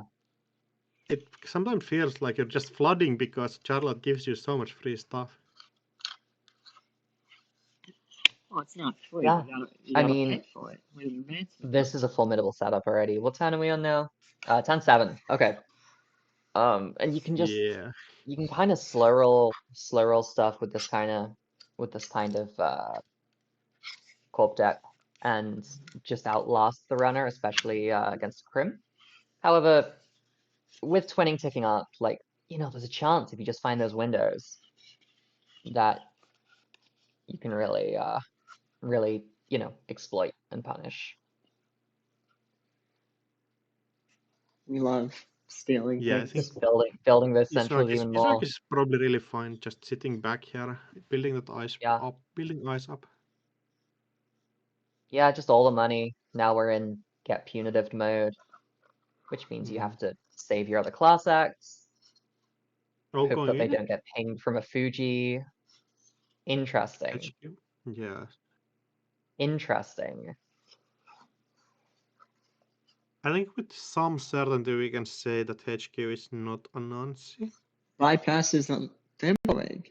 We probably would have eaten that before. Oh, they have a HQ break. I guess that's kind of. I mean, you can just surf the Thimble Rig here and cause the end the run. Yeah, like.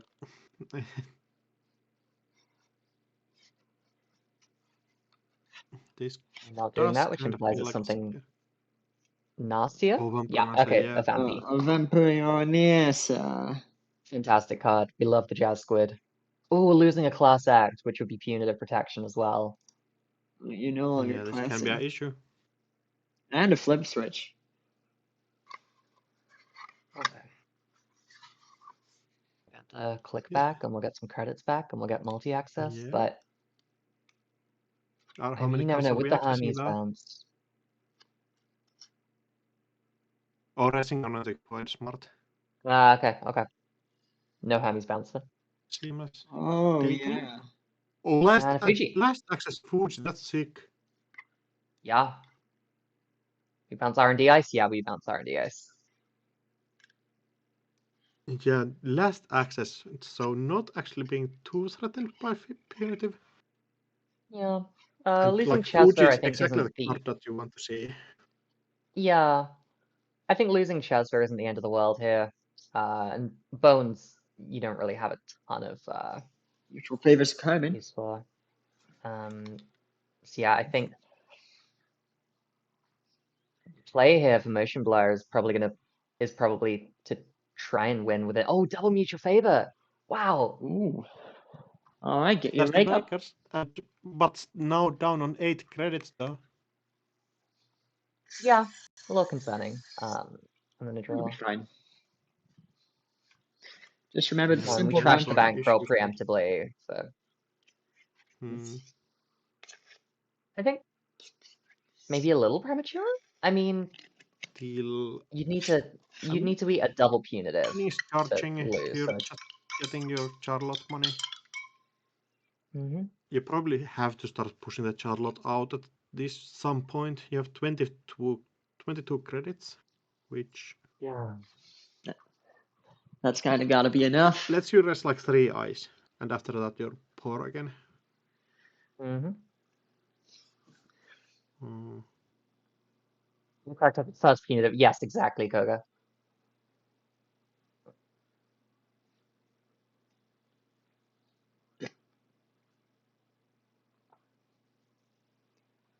And like Charlotte is just sitting there. There has to be agenda somewhere. We have seen 1 out of the 9 agendas in the deck.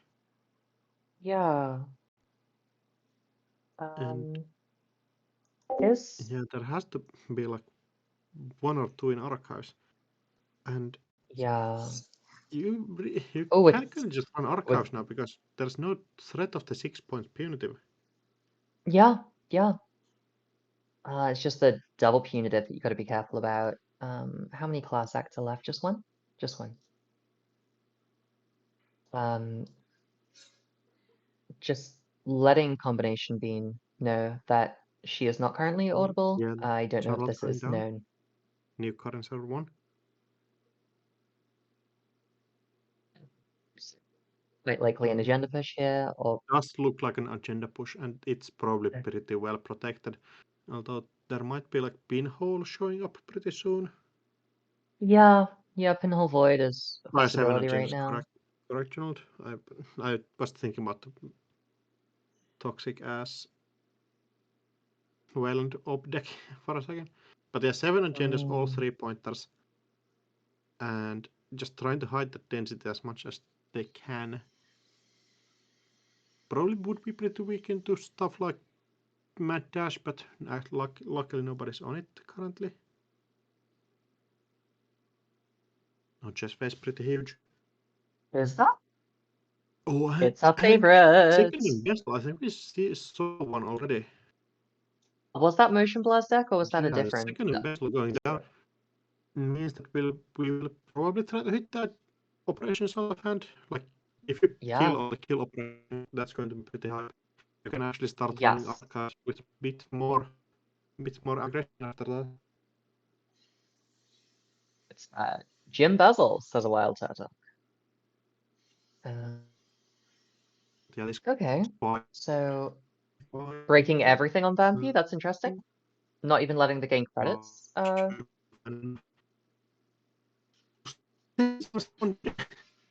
always happens if you hit gender somehow. But seems slow, really. That's a huge hit.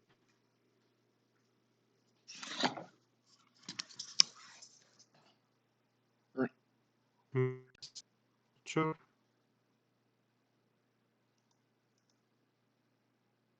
Yes, Ash is also deeply robotic. Nope, it's not right.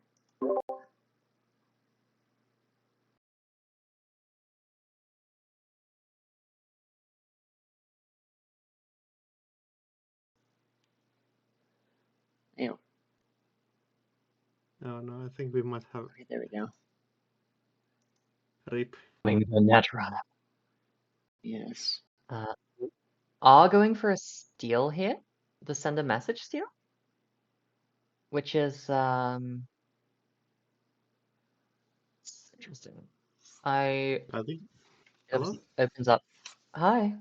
Hi. It's working. Yeah, my bad. My microphones was probably muted as well at some point. Oh, I don't think you were muted. You just sounded Oh deeply no, I robotic. mean my So we're going for the. headphones. I might have talked over people. Sorry for that. I think most okay. The stream seems Oh, to yeah. die every time I have to step away. I'm like, I can just step away for a second silently, and then the stream shits the bed every single time. Oh no.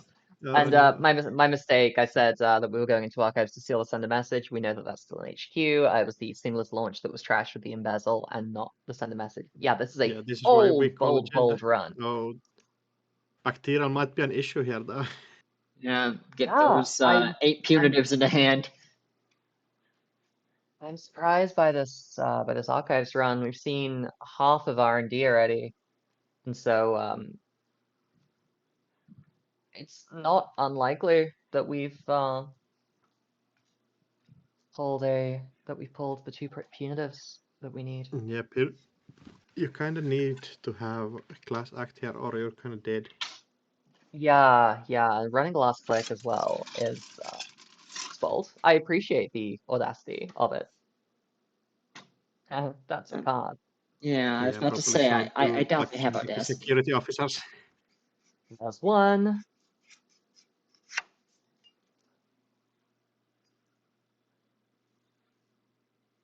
Pew pew. Native.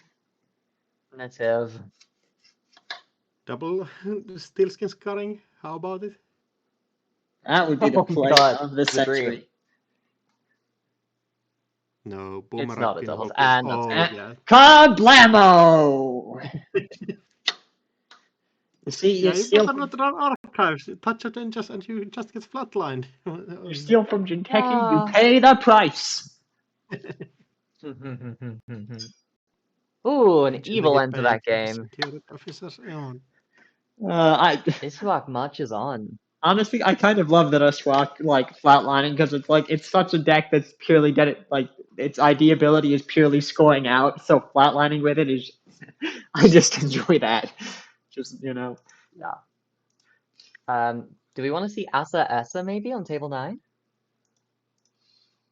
I'd also love to see the kit. Again, I'll check that no one's on the no stream list there.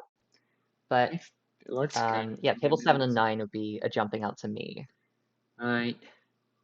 Table 7? You mean table 6? Because 6 is the one with the kit. Quite possibly.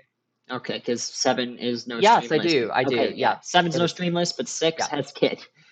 Which we're interested in. Yeah. Shall I jump in and ask, or has Axu beaten me to it yet again? No, you go. We could check 9. I don't think I've streamed most of those people yet. Okay. One of you wants to I ask? think 9 has. No, yeah. It might have. Hey, mate. No, 9 is still going on. 609. What are we looking at? Which one was good? I'm gonna make an executive decision and go 6 because. Okay. Oh. Yeah, I can't. Oh, did the game just? No, it just. I'll just ask. Cool.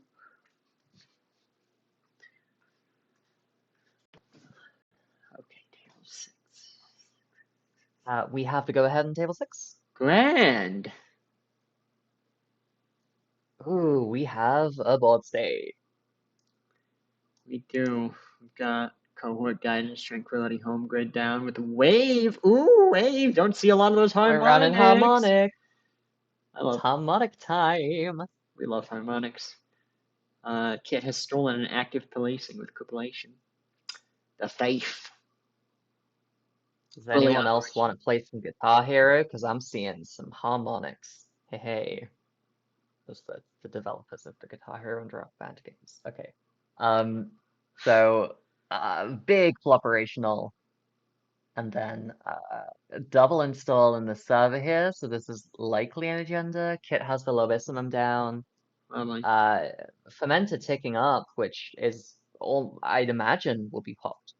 Yeah, that would give her the money. Well, that's interesting.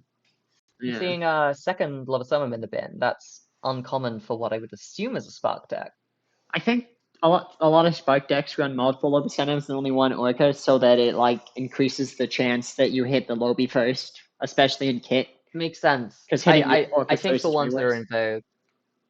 I think the ones that are in vogue right now that I've seen have just been on one for a while. Looking at Riel's deck, for example, that won ACC, and kind of a lot of the other large Kit decks as of late. I mean, it's a great archetype. Like we saw the Grog Kit last meta, and what a perfect lobisomum, what a perfect breaker for Kit. Like what a gift.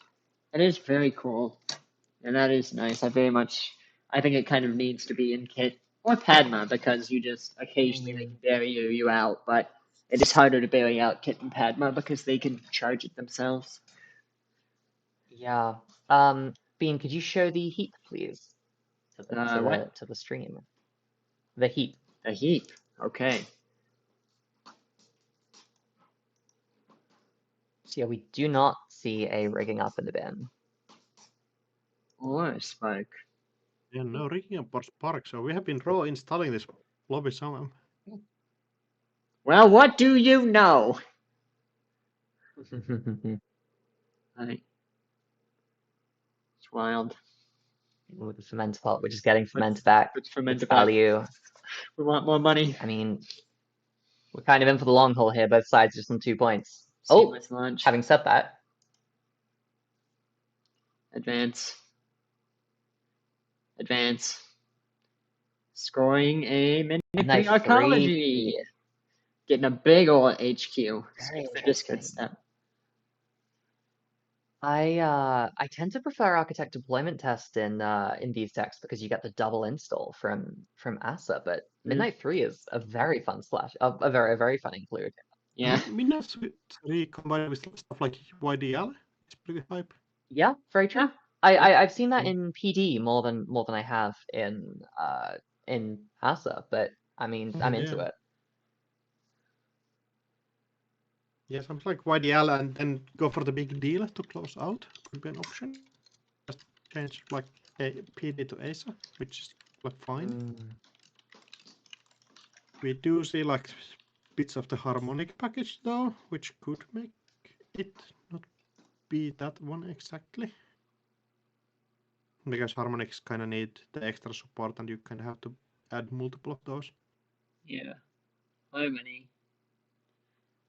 No harmony. Oh, ablative barrier though, that's huge value. Right, get that install. Oh, installs a card in there. Yeah, and that's a free vanilla. That's tranquility. Resing it the turn that we get to threat as well. As in, the turn immediately after the corp gets to threat. Yeah, waiting for that threat. I was waiting for that sweet threat. Me too. Open Echo, copy. Anodic Void, fully operational. Well, trash the Void at least. You don't want to hit Ooh. that. But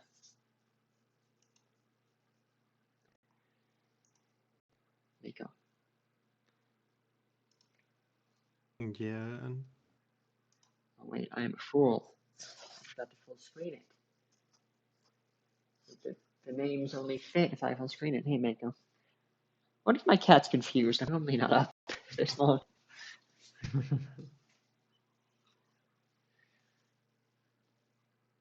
Oh, Hyperloop? fascinating deck. Ooh, Yeah, that's interesting. like 43 money. I wonder with the extra draw on Midnight 3 if this is trying to do some kind of combo.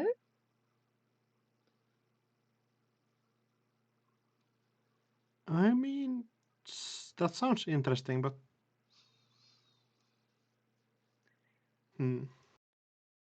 what combo would you have that's not like just big dealing out? I don't know. Well, there's an MCA in archives as well. That's something we haven't seen. Oh, there could be something like install active policing, MCA, stuff like that. Yeah, it's very oppressive. We've seen some prison HB. We saw the prison Miramorph very early in the meta, which was Yeah, and fascinating. Not Very around still. came and went very briefly.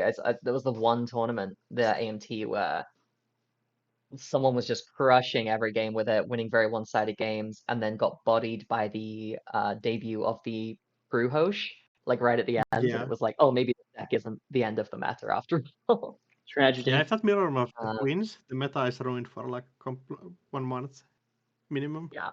Oh, Right. Igor Project. Oh, That's a Ooh. great hit so of the not hand. enough to win, but Get you very close. Or yeah, leaves it in HQ. Yeah, time to go back to HQ yeah. and I just think snipe it. Cuts fully I think it operational. makes sense. Fully operational is so much value. Right. Yeah. Also, HQ is a known quantity, and if you run, you got a 50-50 of winning there, unless there's a spell on the board, obviously. This fully operational battle station.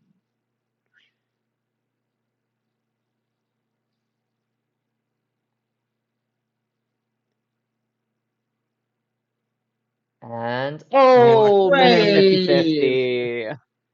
Yep. Brutal. Tragedy for Big Bonkle. Time to Coin pop the flip. wheels and go for another one. You got it. Come on, Bink. Oh god. You can do it, Bonkle. Honestly, do it. Yeah, it always pays off, right? Do it, coward. I'm sending my bad choices energy over to Sending negative energy. I mean, yeah. it probably just Negative. get Just advance next turn. Yeah, I don't even know who I'm sending it to. I'm just yeah. sending negative energy. You're just sending your bad vibes out into the world. Yeah, I'm That's hoping. not me saying you have bad vibes. Yeah. I'm just saying. No, I do I'm have just bad saying vibes, that you're but sending them. I'm also intentionally Oh, sending them out. I'm so cancelled today. It's okay. You know. All right, one click left. I feel pop wheels might actually be the play there, considering. Yeah, it kinda. Otherwise, Stephen E just install advanced advance on server 1. Overclocks. And that's basically GG's. Overclock? Oh, I guess whatever they was could. installed off the ablative. Right. Well, it's definitely not an agenda, but Could be very true. Could be Rashida or something. could be.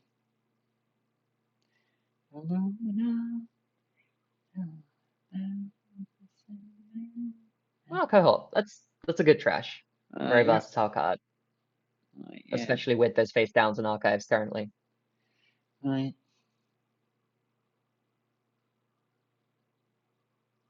Second one in server 4 already. New. Huh. Oh, you trash cohort guidance program. Oh no. Whatever will I do?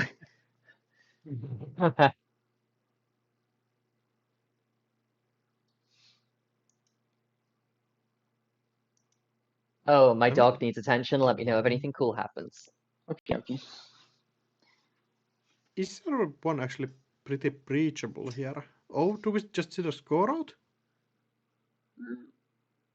There could be something in there. Yeah, advancing current server 1. So I think this has to be agenda, or does cohort have the bad text? No, it can be still just an like agenda bluff. It could be. Oh, they're drawing a card. Oh, that's really interesting. You don't Drawing for the tend to seamless see. launch. Oh, I mean, this could be an echo that we're just slow rolling here, but yeah, oh, so we know it's in there. Yeah, I mean, if it's an echo that you slow roll, don't you advance it once? Yeah, you would. I mean, unless you're just counting on the cohort advance, which seems bold because that's obviously in the runner's control. Yeah, it's 2 to trash. Do we think that might be a cheeky echoer in server 5? That would be funny. The bold play of double icing HQ and then putting your agenda out behind a breakable piece of ice. Right. Yeah, with 2 cohorts and the seamless, it was super scoreable. Yeah. Yeah, like, but not advancing it here seems interesting at least. Curious and curious. You can get 1 free wheels run and then clear the second server as well, and just hold E. Oh, trick shot. Ooh. Trick shot. So obviously, with it seems like Steven has. It seems like Steven has probably done very well with ice placement here. So like a drafter, for example, would be a little devastating at this point. And there are so many unraised stairs. Oh, that's even worse. That's even worse. That's so bad. Oh. I mean, if you're running against Harmonic, I guess you gotta. You have to expect it. There it is. Account for the blue. Ooh. Oh no.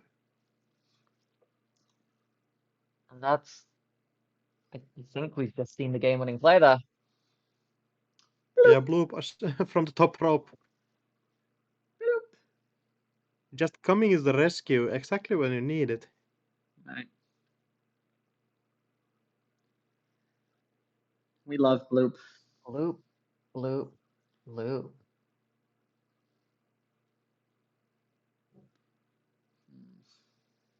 The same dream. You see Harmonic Ice so rally. It's really fun to see Corpse get a little bloopy with it. Yeah, it's always nice to see a bloop, you know, and then your boat explodes, but your digital boat checks out. Right. I should destroy more digital boats.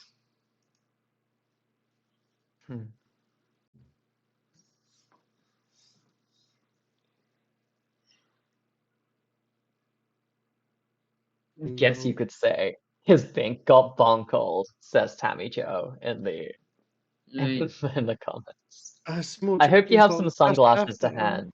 Oh! Silent chip. Continue to run and get a Lobby back. Yeah, I mean, without the counters, it's a little sadder. I don't think we can contest. So going for the cohort to hopefully stop the slow advance of an Ikwa, if that is an Ikwa. Right. We've obviously already in. I believe barrier. Install yeah, the one in cohort in the deck remaining. Oh, there's another cohort, but they can run it again. However, all 3 cohorts might be on the board right now. Yeah, you kind of have to check server 5 as well. Yeah. And looking at the scoring pattern, I would expect there to be seamless in hand. Yeah, no, also it has to be likely. the Eco project probably, right? Or there's a spin doctor somewhere. Whack a cohort. Whack a cohort. Big Bonkle's just kicking babies left, right, and center. That's how you do it, baby. You know, that's the thing you think about is Wage Oh, workers. that's enough also. That'll also do. Oh, fantastic. Pain. We were all very God. confused about the not further installing that what was probably an Ikoa, but really, really well done by Steven there. Yeah. Yeah. That was Lovely way of closing out. That makes sense. Rip. Poor Bink Bronco. Yeah, can't feel good. Yeah, putting down the chip before encountering that bloop would have changed a lot there, I think, from that trick shot. Could have breached right. But Yeah, you hey, get 2 that's access from Netrunner. R&D. Yeah, true. Yeah, very fine margins. Are we just not playing like any Spark of Inspiration or anything? Like, there are 30 cards down and no Orc yet. I mean, the propeller in the bin really, yeah, this does not look like a Spark deck at all. How much of the chip have helped? Yeah, maybe not. I mean, it would have let you get through the brand because get Lobby 2 access of counter on R&D. it, but you would have needed both cards to be agendas. Yeah. Like losing all the Or, counters in the middle of the run is still not fun. Yeah. Yeah, you're correct there. I wonder what we're doing in this deck for killer. I guess we'll never There's know. also Fermentor and Copulation and everything. So just playing Yeah, fair, yeah. kid. No, you're correct. Of course, fermenters. Yeah, I was just thinking of breakers, every but time I just look like programs is programs. Yeah, Thank exactly. you, Koga, for drilling some modicum of sense into me. Right. Listen, I'm a good Netrunner player, I promise. You're I know allowed to how have. cards work. You know, the thing is, you can have Spark in a deck where all your programs are zero cost programs. Is it a good idea? But you can. Just the correct cards. I'm gonna go out on a limb here and say it's not. Well, let's not be overly critical now. Sometimes people are they have their goals, and let's not judge them. You know? I should make a little achievements list in Netrunner. Right. Like getting to 14 points should be one of them. I guess Esser is the easiest way to do that. Yeah. Oh yeah. Do we want to jump into table 3? Yeah, table 3. I can jump in. Game's about time, but we can still bother him for a little bit. Oh, looks like. Oh. Yeah, both players are okay. Yeah, this is a board. Yeah, does not look too promising for Xiato. Not in any way, no. But hey, shout out to Cyberdelia for being installed. That's alright in this like World 3 Varisana decks. You just need your MU and your like late game inviability. Yeah. Co-op place is I assume gonna go into R&D, but Midnight and Eco Process. Oh. If you have a way to get one. Do we have a trick shot? Where's the Pikachu or trick shot? Is that enough? If there's a trick shot, you can probably pay. Yeah, especially with the cube on. Yeah. Yeah. I mean, and you have the trick shot creds. You need to break Drafter, which is strength 5. Why is it strength 5? 2 credits and you get 2 credits and you get 2 credits back. Right. I mean, you can get a card back to hand subroutine fire. It doesn't. Yeah, very true. It's just coming down if Xiat actually has the ability to contest this. Yeah, I think the fact that he's thinking about it maybe implies that the trick shot is not in hand. Yeah, no trick shot, no. There is 1 in the bin as well, but 31 cards left in stack. So. I mean, Pikachu is also enough. So might be just calculating like credit total. Equal project on the top, midnight top. They're both going on top. Do we have it? Is this it? It's like. Oh, we tuned in at such a juicy time, gang.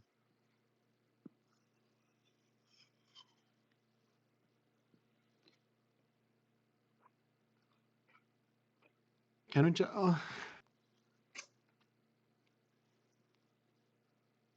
Doesn't feel like Seat has it, but might be just thinking through all of the possibilities. Yeah, oh, that's time as well. Oh, I'm sleepy. Hmm.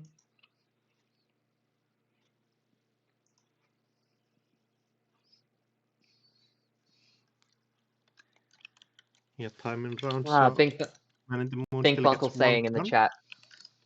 Think Bunkle saying in the chat that they had SMC and similar chip in hands, so just a case of late night brain, which I get it. I've been there.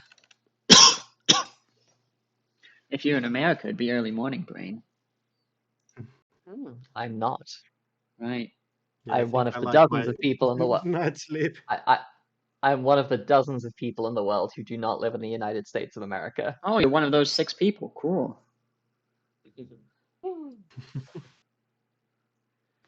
Right. Alright. So yeah, definitely. Okay. Oh, just a normal run? Going Do we have to in? pick a shot? Oh, I mean, this is a time win. Oh no, sorry. No, If that's there's no a install advance. It definitely looks like an IGWA project in there. Oh yeah, but the other thing is on we're top. firing. The Midnight 3 Arcology, so it'll be a time tie unless the Man in the Moon has Fire is. No shot, that's not an IGWA project in the in server 2. Like, well, these Fire things is fascinating here as well. happen, I suppose. Oh wait, no, sorry. We broke the Yeah, we broke the Oh, we broke the install. right. yeah, cards in hand doesn't really matter. It shouldn't matter too much, right? Well, they're they're at 2s. They'll probably be fine. They could theoretically get a seamless or something back, but that probably doesn't matter that much. Yeah. Yeah, That's Man in the seamless Moon, launch back. adding a card back.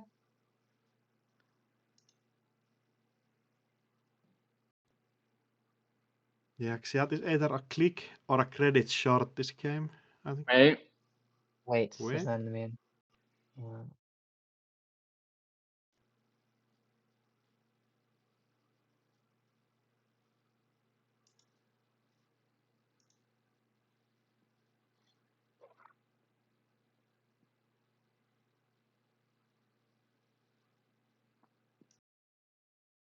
This game seems to have come down to the finest of margins, just being one click short.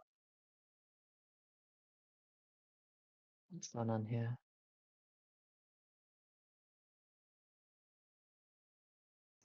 And the Moon has no problem, he was thinking, but no. Yeah. Still Pikachu install if we have it, but seems unlikely. Overclock? Oh, just going server 2. Oh. Hush. What could they be worried about for a hush here? Okay. Border control, not just insta run. Quite possibly. Autotobola? Catabola, so we and... Oh, but if that's a skunk in server 2, then it's not gonna be enough credits. Right. Yeah. More clicks. Skunk is not unlikely with a setup like this, right? Right, there's gotta be something. Yeah, or yeah. Yep. Oh, again, fine margins, 2 credits short. GG. Seamless launch. seamless launch. Advance. Advanced, yeah. It Oh, is and the it wasn't Igor. Ichor anyway, so. Oh, this is, Xiat, just 1 credit or 1 click too short. Oh no. Yeah. Right. Brutal. So Xiat's first click was...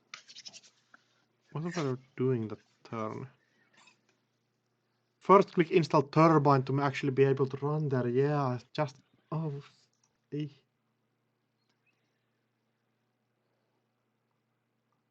Such a close game. Yeah. And that's that for the rounds. Netrunner is really good. We've seen So many compelling games this morning. I'm going to have to disagree with you there. Netrunner's a bad game. So, yeah, I will not be around for the final round. I believe Koga's going to be jumping in, as far as I'm aware. All right. But this has been a delight. Thank you to both of you. Thank you to everyone in the chat and to everyone who's been playing such good Netrunner that's helped us ramble sometimes about Netrunner. And I apologize. I apologize to the community for my transgressions, and I hope I can be forgiven. I'm gonna go book my world's flight now. See ya. Have fun. Also, thank you to everyone who's also been playing bad Netrunner. You are all welcome and loved. Anyways, bye-bye, Turkleton. Bye. Okay, all games are in. Looks like it should just be one more. Yeah, I think everybody has been calculating these IDs. Hello! Greetings, Koga. Hello, everyone. Thanks for having me. Actually, I don't think everybody on six wins, 3 losses, and 1 ID can make it in, because there's 18 people on 18 points here. Troublesome. Some people might have to play out. They're gonna have to win. I mean, I think we actually might see like 6 or 8, like 8 IDs, Right. and people just hoping that they have good enough strength of schedule. Or maybe people with lowest strength of schedule have to actually play it out. Edgy head. Seems... This is so hard. I like fucked up people, Josh. I just want to point out at this point the sea of purple decks in the top like 20. This is kind of insane. Yeah, spots 6 to 19 are a flush of all perpies. 4 is also a perpy. 2 is also a perpy. But hey, on top, Near Earth Hub Broadcast Center. NBN not dead. We also got an Ice Track and a Jinteki up there. So Wayland's having a bad day, though. There are currently no Wayland players in the top 16. Very possible we'll see no green boys. Ammunition to use in the write-up. Yeah. Is Obi bad? Not dead. Wayland worthless? Wayland confirmed bad. Jinteki confirmed okay. Right. Has Byroid confirmed passable? And as we can see, NBN is the strongest faction because they're on top. Yeah, I guess HB hasn't won enough tournaments. Yeah. Like, barely got Worlds wins, right? On HB. Yeah. I feel like Precision Design, it's kind of this underappreciated identity. It needs some more. Yeah, true. Big ugly. Even worse, like even very bad in startup, right? I hear. Yeah. Yeah, nobody's playing it. Yeah, people still is calculating IDs here. Right. Some people have already ID'd Hotel Foxtrot. I'm distracted. What's happening?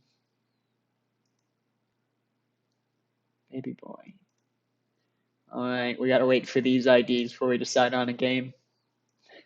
Probably. I want to shout out, there's a Jamison, table 12, just so you know. Right, we've seen them once before. They struggled, but that was with old people. We can see them again. Hope maybe this time they can pull it out. Let's see. No new from out there. Tragic. I would love to see a game where it matters if people make it in the cut. It matters if people do. So maybe like lower tables of people on 18. Yeah, so I assume. I think it was Whale on 18. There was a Wayland. Currently No, 18th. There is a Matuzak is 18. I don't know if they're playing Wayland this round though. So people on 18 points are all HP.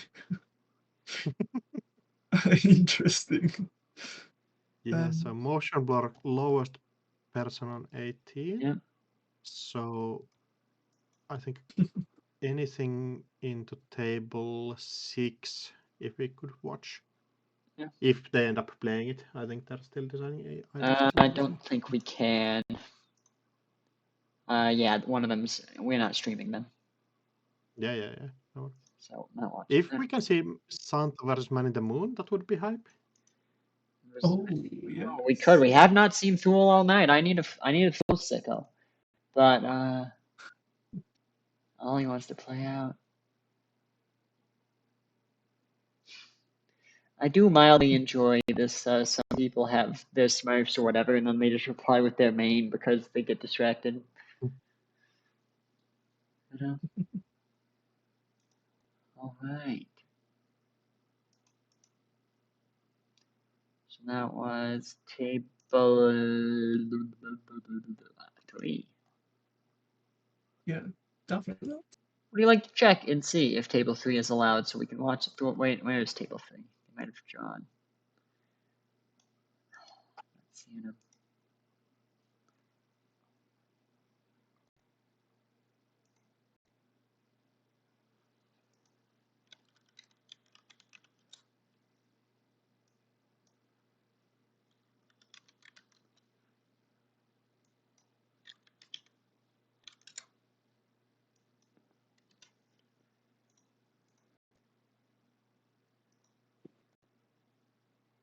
Oh, wait, hold up. Man in the Moon is saying cut math table 3, so they are considering a potential draw on table 3. Yeah, people are still deciding. Right, they That's might want to happening. hurry. It's round starting. Yeah, it looks like they're just deciding what to do with Santa because Santa is on 19. I Right, think both people are guaranteed to be in if they ID.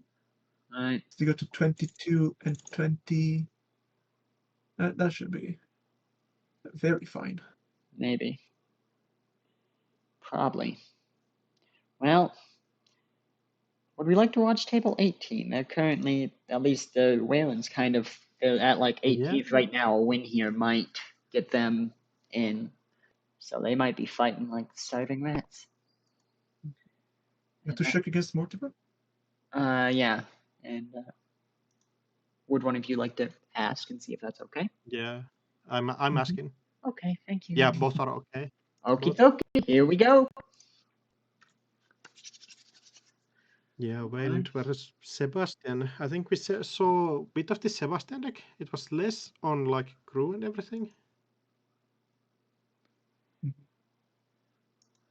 Yes, it was the game we saw against the other op, where they struggled to deal with the Archer and Hortum on the remote, if I remember correctly. Right.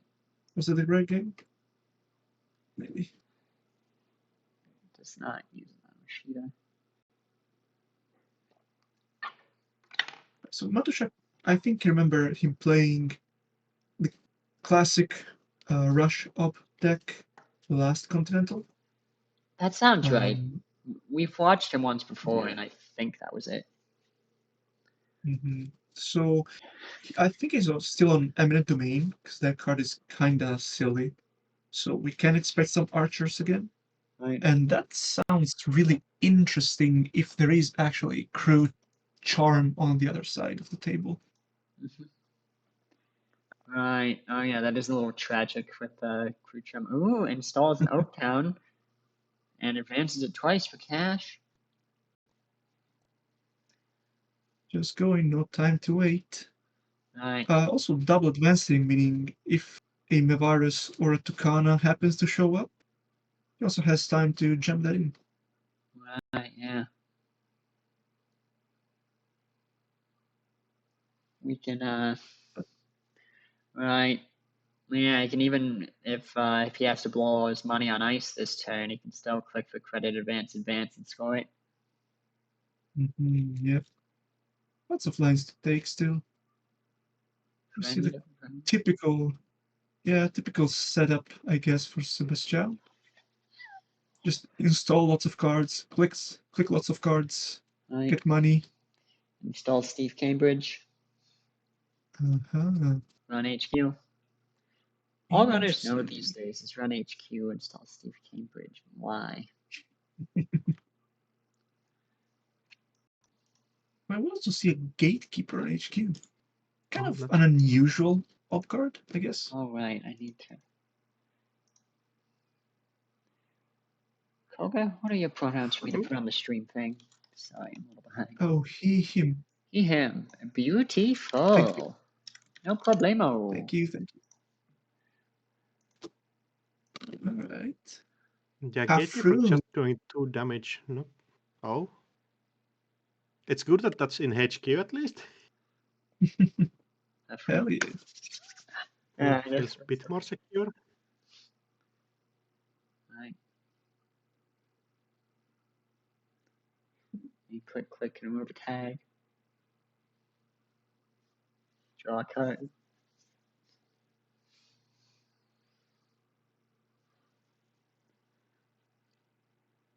Best action in the game. Yeah. Click draw. That is.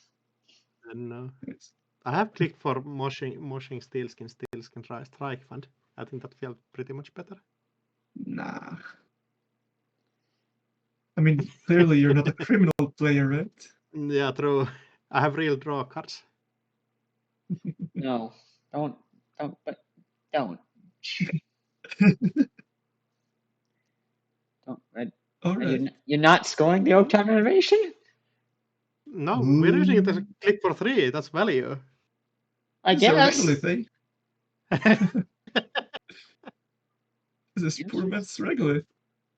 This is not SSO. What's happening here? Interesting.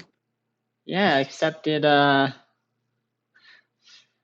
it's poor man, yeah, but you're very poor because it only gave you 2 because you got to spend 1. Yeah. That is a decision and a half. And the banker now, hey, Jay, like watching remote, is worrying. It'll be fine. So being on 7 credits. I guess the border control is a hell of a card. Border control is a beautiful. Yeah, it's aight. Oh, a second keeper? 2 net damage. What? Doesn't sick. Huh. That's kind of wild. And sandstone. Now that'll stop you. Yeah, that's enough. That's a solid one. Huh. Interesting.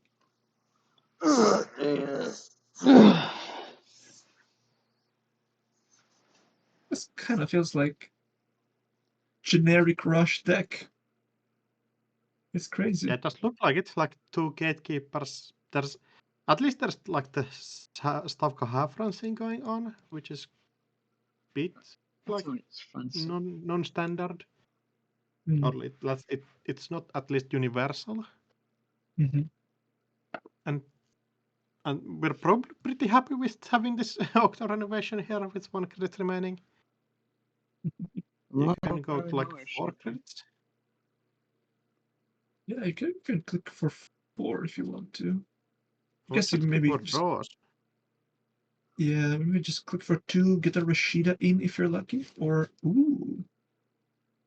Extract. Okay. Oh. Gatekeeper. Get the Tucana. Oh, Am I right? Hopefully. Yes. Yeah, that's a sick. brain. This is complex. And Lago hits the Basso on the other side of the table. All according to plan, comrade. Order.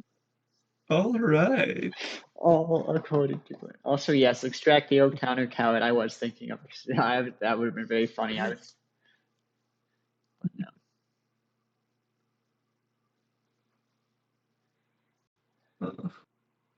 Interesting. So we Yeah, see I was Sebastian now just finding cards, I guess.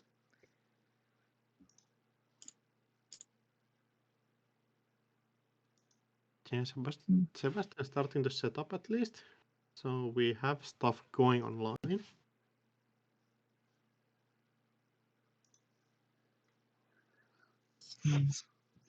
Interestingly, we also already see double mimic in the bin with the privileged access.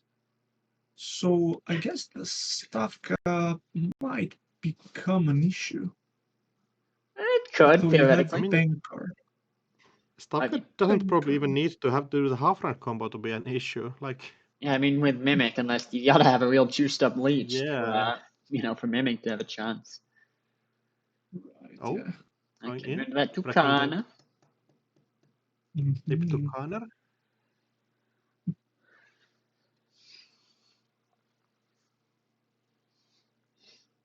Going down for one. Also a free leech token. Aye. It is pretty cheap to trash Tucana. Yeah, and I guess if the corpse this rushes a second agenda, it stops the value. yeah. It also stops them from icing archives for like future privileged access, which is maybe Yeah, kind true. of relevant. Maybe. Oh, Extract Gatekeeper. Oh, is this a new one? Tucana Part 2, Let's go. baby! oh no. Yes, All agenda right. there. Just go in. Are we doing it? Well, if you do have it, that's a great time to do it. I love raising that for. I'm not sure why. Eminent domain.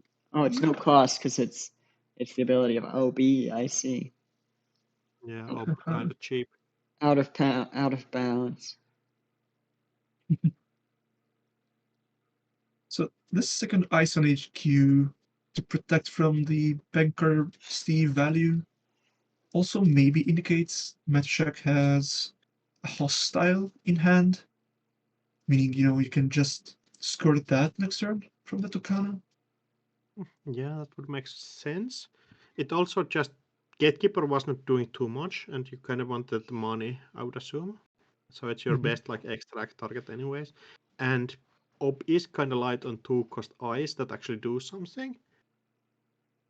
So pre-installing that is alright in my books. Bunker's HQ though, frequency around there.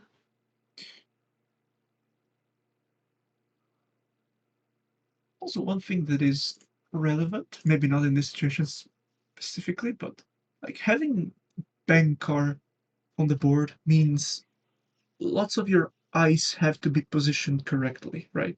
Right. And considering we've talked about Stavka earlier, there is a chance that maybe that ended up as outermost early and now moved in thanks to this extract into install another ice on HQ. Like all this ice stuff kinda matters. Could also be Winchester, which we know always shows up in oblists. That'd be a huge pain.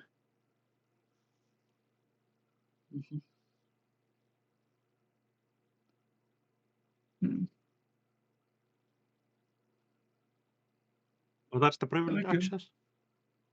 Yeah. We're getting something back. A resource. And no program yet. Yeah, we're not on threat 3. Our shares grew for free. That's pretty hype. And Dr. Nukaya just going for the draw option instead. Arcer's crew lets you kinda cheat your way into R&D, or server 1 even, or HQ. You have 2 leech counters. So I think you go through almost everything except like the Stavka with the trash, or maybe a sandstone that could cause issues as well. But HQ actually might be kind of free here if you can get your hits right. Yeah, and opening HQ lets you get back more privileged access and crews later on. So that does seem like best server to open up if you have to pick one right now. Yeah, it's either HQ or server 1, because server 1 is still like pretty light on ice. So if you can pressure that next turn after an ice push or agenda push, that feels alright as the runner. But yeah, HQ with DJ Steve online is also pretty nice. Oh, pinhole? Oh, second pinhole. Snipe the second to Connor. No Tucanas. Rip the None will be tolerated. And manually has to clear the tag. Not optimal, but you don't want to get your stuff trashed. Like DJ Fenders and Arcel's crew are still worthy trashes, even with Sebastian having the extra defensive ability on them. Yeah. Alright, Sebastian also has a second ability, huh? Yeah. He does have an ability. That's the point. That's his identity, is that he has an ability. It's so rare to see the second one matter that you can sometimes sort of forget about it, I guess. Right. Yeah, a little bit. You know? It's kind of one of the, it's, yeah. I mean, honestly, I see Sebastian so little, it's easy to forget about it. Oh, yeah. And when I do see him, normally it's because he's DJ Fenris on someone doing jank, so then it only matters when you trash the Fenris and then it goes away. But on actual Sebastian, it's kind of persistent. It's expensive to trash shit with tags.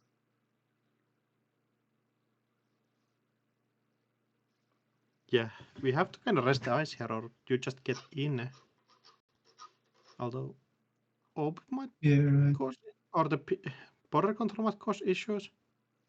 You can Arusera screw the border control and go through sandstone anyway.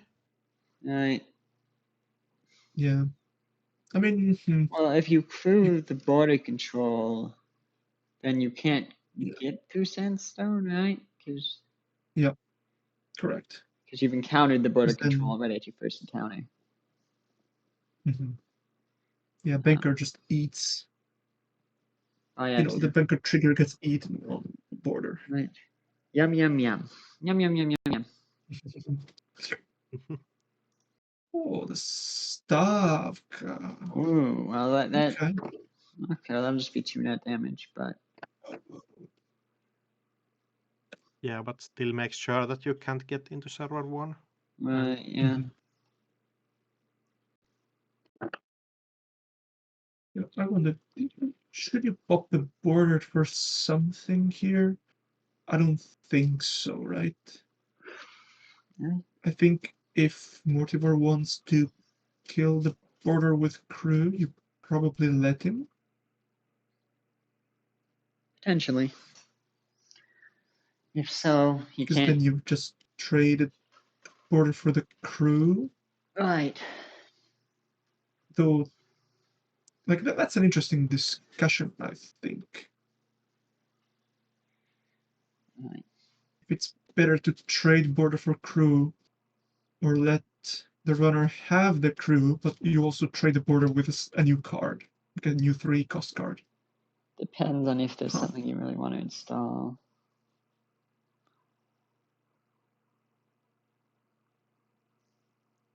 Oh. Very interesting. We see another crew get hit by Bankar here. Yeah, Bunker not helping in this situation at least. Not ideal. Those crews are kind of thing you want to keep in hand and install on the table. Oh, we're seeing the border control get used. Oh, Zato. Okay. Well, that's interesting. That's interesting.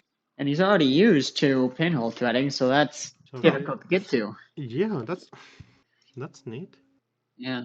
So making sure that you can't get in server 1. Yeah, although I was pretty sure Mortimer was not getting in anyways. Like having to break that, then you can't get through the. Probably, but it gives a little more. Mm. And it's just a good card in OB. Right. Not So sure. that kind of answers my question, right? If you'd rather let Mortimer trade the crew for the border or not. Yeah. Yeah. That's an interesting choice. I guess this makes sure that you can't get to server 1 this turn. Right. And your server 1 is still kind of hard for the next agenda push after this one. So you can fast advance or score to 6 points behind the server and fast advance the last agenda, which is like the Wayland bread and butter, I believe. Right. La Waylanda the classical. Is everyone actually safe? Once more, maybe, right? Yeah, like how are you getting through Stavka or like next turn? Do you mean? Yeah, this turn. Like you have Stavka. They have to like respect that, so they can't install a breaker. If they have a trick for Sandstone, use Zeto City Grids the Sandstone for the discount. Right. Oh, Archer Screw getting used on the discount.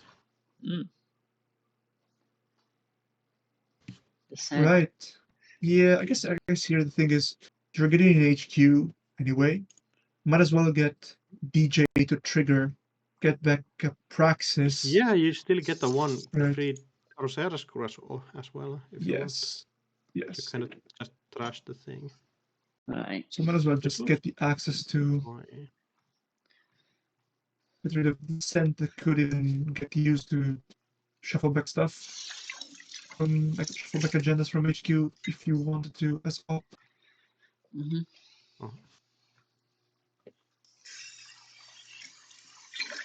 interested, like, what's your read on what's in this hand?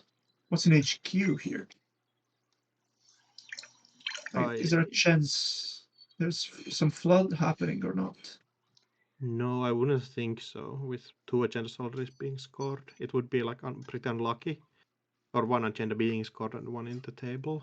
It would be pretty unlucky to actually have both of the agendas sitting in, or more agendas sitting in hand. I think like Ice and maybe a defensive upgrade, something like Managarm or Malapert Data Vault might be sitting there. Because we see the pre-advance on the agenda, so I think next turn could be like advance install trick. Interesting. Okay.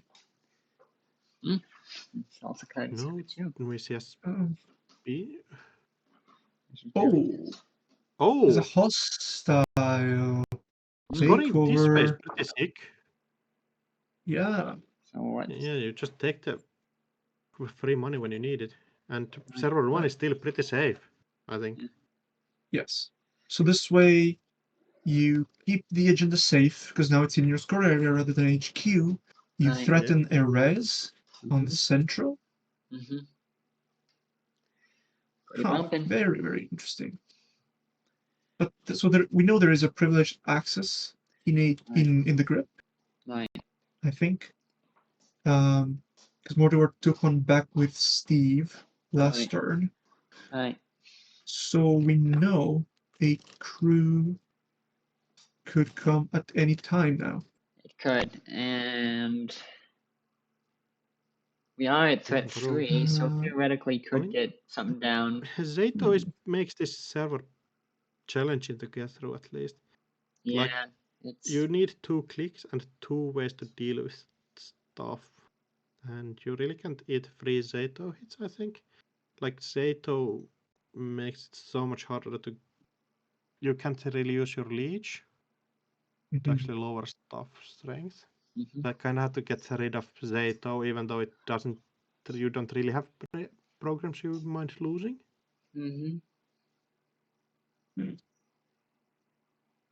I think, though, if you do for Praxis to get back a breaker, and a crew and run the remote, you can't use Zato on Stavka and trash the breaker again. Because then that's true. crew just gets through sandstone. Right. And so you kind of have to pop sandstone. Yeah, but we just see the privilege access this time on actually threat, so we can get the. Is it threat? Yeah, threat 3. Yes. We can get Mimic online, which Right. helps in getting into server 1. Right. Friend of friend first. Yep. Just basic Sebastian bread and butter. Flip your tags around. We get a friend of a friend for free, and then remove the tag. Right. Oh, Arusers. Get a crew. Oh yeah, friend of a friend with Sebastian tag, and then you get a second Arusers crew. Yeah, makes sense. Yeah. Maybe we also see a breaker here. You know, just value, right? Yeah, I think I There would for love to see the later. Mimic or Boss. So So like, I think if you get Bustle and run the remote, and then Matushak pops the sandstone for a descent with Zato, you're already covered, right? I think that could have been a line. But we see a that's descent to the bin definitely a now. line. I think This just. So I think if you maybe use Zato Yeah. Stavka here to trash the leech, right. because then you It's can't kind lower of, the sandstone timing enough. window on this is kind of actually interesting. If we had a chisel, I think chisel beats the Zato city grid. But Arusar's crew has to do its effect during the encounter window, so it doesn't actually help here. Right, it lets them stop you. I just noticed the banker was put on HQ rather than on the remote.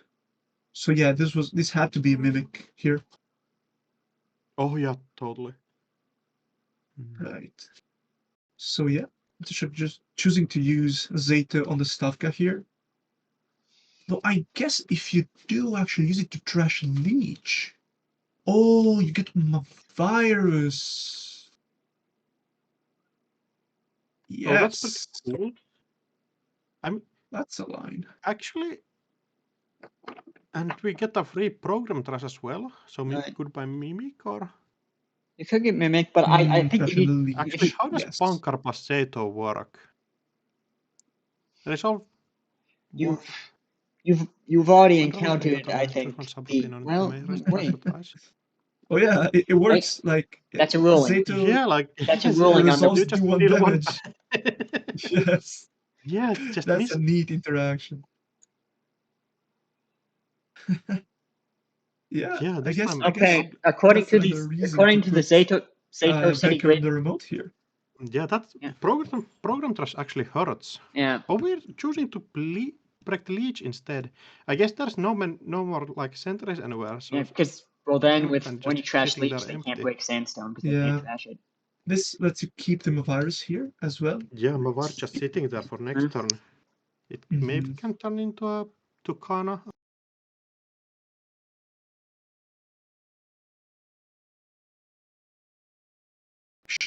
Okay. For this turn, protection from crew. Okay, all my mics are dead, but yeah, I think you trash the leech because there's the and they can't trash that. And also Zato, it says that Bankai does not change it. It says, does it work on a subroutine resolve the Zato city grid? No. The encounter ends when the ice is trashed, so Bankai's ability is no longer applicable by the time the subroutine resolves. And I think it also eats the trigger, because technically that's the first encounter. So Bankai does not work on Zato. You still trash it and get the original effect, not the Bankai effect. Interesting. Yeah. That's definitely not what I expected, actually. Yeah, they could. My thing was dead for a second. Sometimes my mic cuts out in Discord, and I guess it's just Discord because it seems like people were hearing me on the stream. So, right. Weird. Yeah. So I really don't know why it does that. I just have to restart it every once in a while. God knows why. Yeah, tech issues are the classic natural stream experience. So don't worry. Yeah. Right. New leech. Atlas with a counter is so huge here, though. It is. I can just get you something. Yeah, get your audacities, get your agendas if you already have a fast advanced tool in hand. That Atlas counter feels like it's closing out the game, basically. Yeah. We just need some, like, one part of the fast advance trick to actually have be in hand. Alright. And I think there's, what is it? Yeah, I don't think this deck runs clot, so I don't know if there's a ton I can do about that.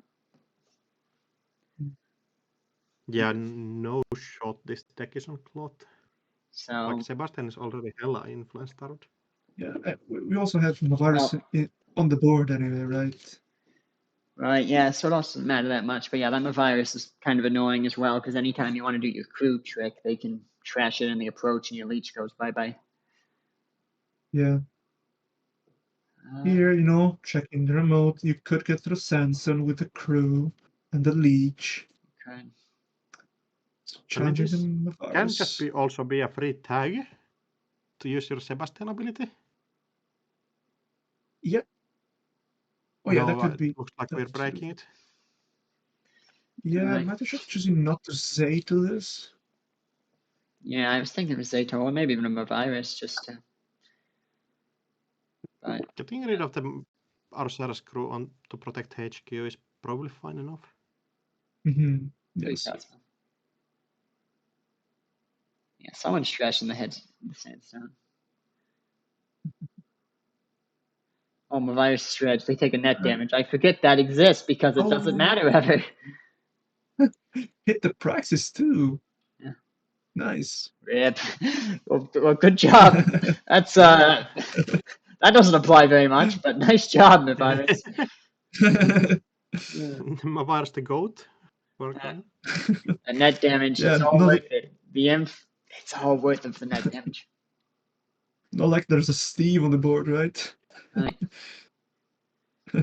Hey, still, I gotta rerun. Privilege access is pretty huge here, like actually. Thimblerig, yeah, that's that's an Ensteron. Best in the game, confirmed. Damn. And even if Mortimer happened to steal one, if he like runs HQ, steals an agenda, he's still trying to play like from 2 to 5 or something. Right. Yeah, this might be just game here though. Might be. Yeah, let's see. Mandatory. Do we see the Atlas getting used? Atlas to get above the low. Yeah, that's it. Oh wow. Trash's Basso. That's so to injury, Yeah, wow. And there we go. There we go. Good game. Well, Sebastian just a bit too slow in this matchup, yeah. Yeah. Yeah, that does seem to be one of the Sebastian issues here. Wow. So that is it. That's right. It for that game. Yeah. Still a couple of games going down. I think table 3 is actually playing, so we could jump on that. Every game's reported. So I think some things might have been misclicked. So I'll go ask. Sure. Go investigate. Oh, that game just ended. Okay. Yeah, I think all the results are up on. Right, but I remember stables actually. I know at least in 3 they said that he didn't actually concede. They misclicked. Looks like it. So they got replaced. I think we just clicked through stuff, so stuff might be reported wrong. Right. So still maybe some games are going on. Yeah, I think some games got misreported. Through and asking.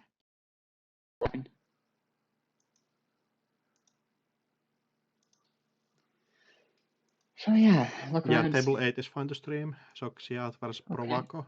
Oh wait, Santa and Man on the Moon are related? Neat. A second OP game against Zaya this time. There's a couple of credits on this Mystic Miami. Lizard is hella rich, right? That is a lot of Mystic Miami and Paladin Play Move. There is one gamble left in the deck. There's also one Bravado and a couple of laundries, I guess. Is Lizard taking a Wait, we don't. Wow. Why don't we use Paladin Play Move? Oh, yeah. they install non-connection cards. Paladin though? Do we need Omakua anymore? Wait. How does it interact with the class act? I guess you don't draw, I imagine.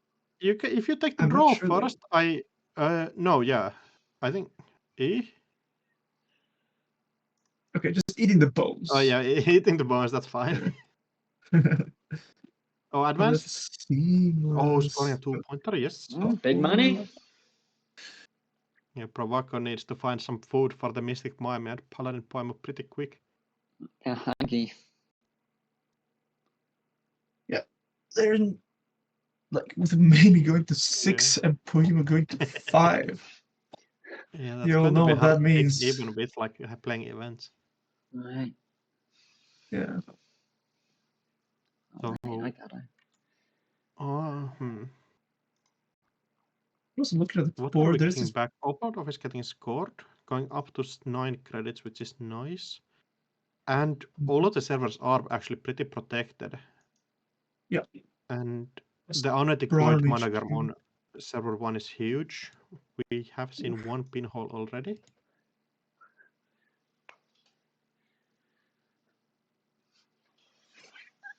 Yeah, these bronze without the Kurupira on the board really seem to be an issue. Yeah. But hey, we see Boomerang on HQ here. They can ring a boom. Though I think there's going to be some clicking through subroutines. Oh yeah, maybe. probably. You know, like if you manage to get a Bravado on HQ. Because if they through don't, one of the subs. Oh, scary. You may still lock into Nikawa and win. Right. You know? Yeah. Just choosing to go for the doof. I like the phrase doof. And this is the last one, mind you. So Ziad is going to find himself on 4 with Skunk Void in the remote with the border. So just needs to mind econ. Like basic econ needed to score out. But that seems very doable. And maybe trashing the Kurupira. Oh. Uh-oh. That's undesirable. That's not good. It's probably fine. When would that ever be an issue? Yeah. Like real quick. It'll be fine. Prof Waka choosing to that actually might take the risk. Yeah, that could be just like game losing. Could be. You gotta get that out more. Feed the rat. Or lizard, I mean. Yeah, lizard is staying hungry for too long and deciding to eat your breaker. Not good. Yeah. Oh, and choosing to eat the chassis with the rat. Oh wow. yeah, just keeping these critters alive is costing so much here. Yeah, and like with Jad on like 8 cards in R&D, chances that he has both Ikawa and double seamless. This seems very likely. And there's no way the remote is getting challenged at this point. Installing. Yeah, exactly with like install Vance? Yeah. Credit. Yeah, but the Hermes. We probably have the seamless in hand. Right. Yeah, Hermes is the only saving grace here. Right. Hey, no stream watching chat. We have the Kurupira though. Tough recklessness for the win. Damn. Yeah, I think going R&D is your like best option. Though, yeah, you need. We don't have the Chesby anymore, and are you actually using the Paladin Poemo credits here? Right. Feels like keeping so the Chesby around was. You gotta have something to use those credits for, or you trash it for nothing. Drafter is going to cost you so much. I'm really hoping to see a Bravado here. Just throw it on archives to net 6. And then I guess go for a single access on R&D. Maybe. I believe. That might be a line. Yeah, Prof Waka really needs to find a way to get through this board, which is a bit of a nightmare. Definitely not going to be easy. I think only thing you can basically do is, especially after clicking for a draw, you can't really go HQ anymore, as well. Maybe HQ is enough. There's a gatekeeper in archives which could cause issues, but like you can click through the end run subroutines. You can also get a free archives run for the Omakua token and then go somewhere, but I don't think that helps you nearly enough. So my breed is like you have to go R&D, hopefully while playing some sort of event economy, like Mystic Mime just going on up to 6 credits here. Yeah, either gamble or bravado would be amazing here. That'd be nice. So thinking about the brand.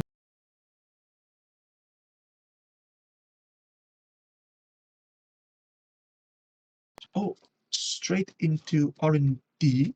Okay. Do you have enough credits to break? Yes. This means there is no worry about ECOAG being stolen this quick. Right. From R&D. Yeah, if it's an equal Just relevant. You can still go back. Oh, if you go back, the MIC gets popped. Yes. Right. So this needs to be a 2-pointer exactly here. And Well, most of the quite a few. are already gone. There's 3 2-pointers left in the deck. Yeah. Or they can HQ. 2. In existence. 2? Oh yeah, just Luminal. Yeah. No, Luminal is already scored. So yeah, just one offload, one archetype deployment that's left. Single access, no steal. Oh no. Wow. Yeah, nothing, not even a trash, so you can't get back in R&D anymore. So what are your options now? Just like you can't go through Bran. Just archives has to be. Yeah. Just hope, just pray. Only other option was I don't know, get a boomerang on HQ. I don't think that even helps. Yeah, doesn't look. Oh yeah, just not enough gas here. The Kurupira, the Blizzard eating the rat hurts so bad. Running down a little late. Winning. Hitting the board just now. And still Lizard just eating a card out of hand. Yeah, there it is. Ikawa Project getting Ikawa scored. Project. Nice job, Jet. All right. Yes. All right. Such a hard-fought battle here. Yeah. A Kurupira. Yeah, I think for just trying to call the time. It's tragic. Wow. Yeah, I think most of the games are getting fixed. Yeah. We'll have to figure out. Also, being unable to listen to hear combination being right now on Discord. God damn it! Probably telling us all sorts of stuff.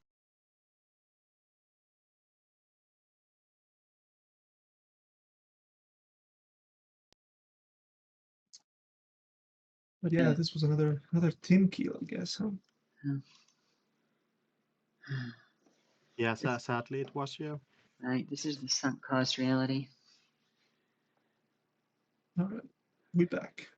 We're back.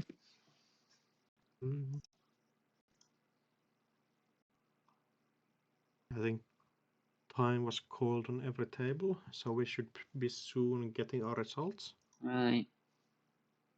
I think I saw Charlie winning against Man in the Moon on table 3. Oh, tragic. So Man in the Moon was offering he was offering intentional draw, I think. He was doing math. Maybe the math didn't work out. Maybe he wouldn't have gotten it. That happens. Well, I think that's fine. I think Man in the Moon was already on 21 points. I think that pretty much guarantees top cut for both players. Right. Santa going to 22. I mean, in the one on 21. There's not enough 18 points players to have SOS matter in his situation. All right. I'll be back in a minute. I gotta go somewhere real quick. What else is here? So I guess our job also ID'd. Yes. I think more people did ID, yeah. Yeah, Abstracted also ID'd. Abstracted, that Hotel Foxtrot ID'd. I think Santa and Man in the Moon played, then Ostra and RTSA played. RTSA going and taking a win from that. I think RTSA was fine anyways with the him being on 19 points, but means Otra is out. Then after that, I think we have still Yeah, I think that means cheek fake is in, sticks is in at least. I would assume with that many people playing that Joy and Twadua are both in, and Xiat at least should be in. Yes. After that, it's all basically random. Some people might be actually sneaking out with 15, like from 15 points, because people ID'd here or did not ID here. So that's like the prisoner's dilemma, I guess.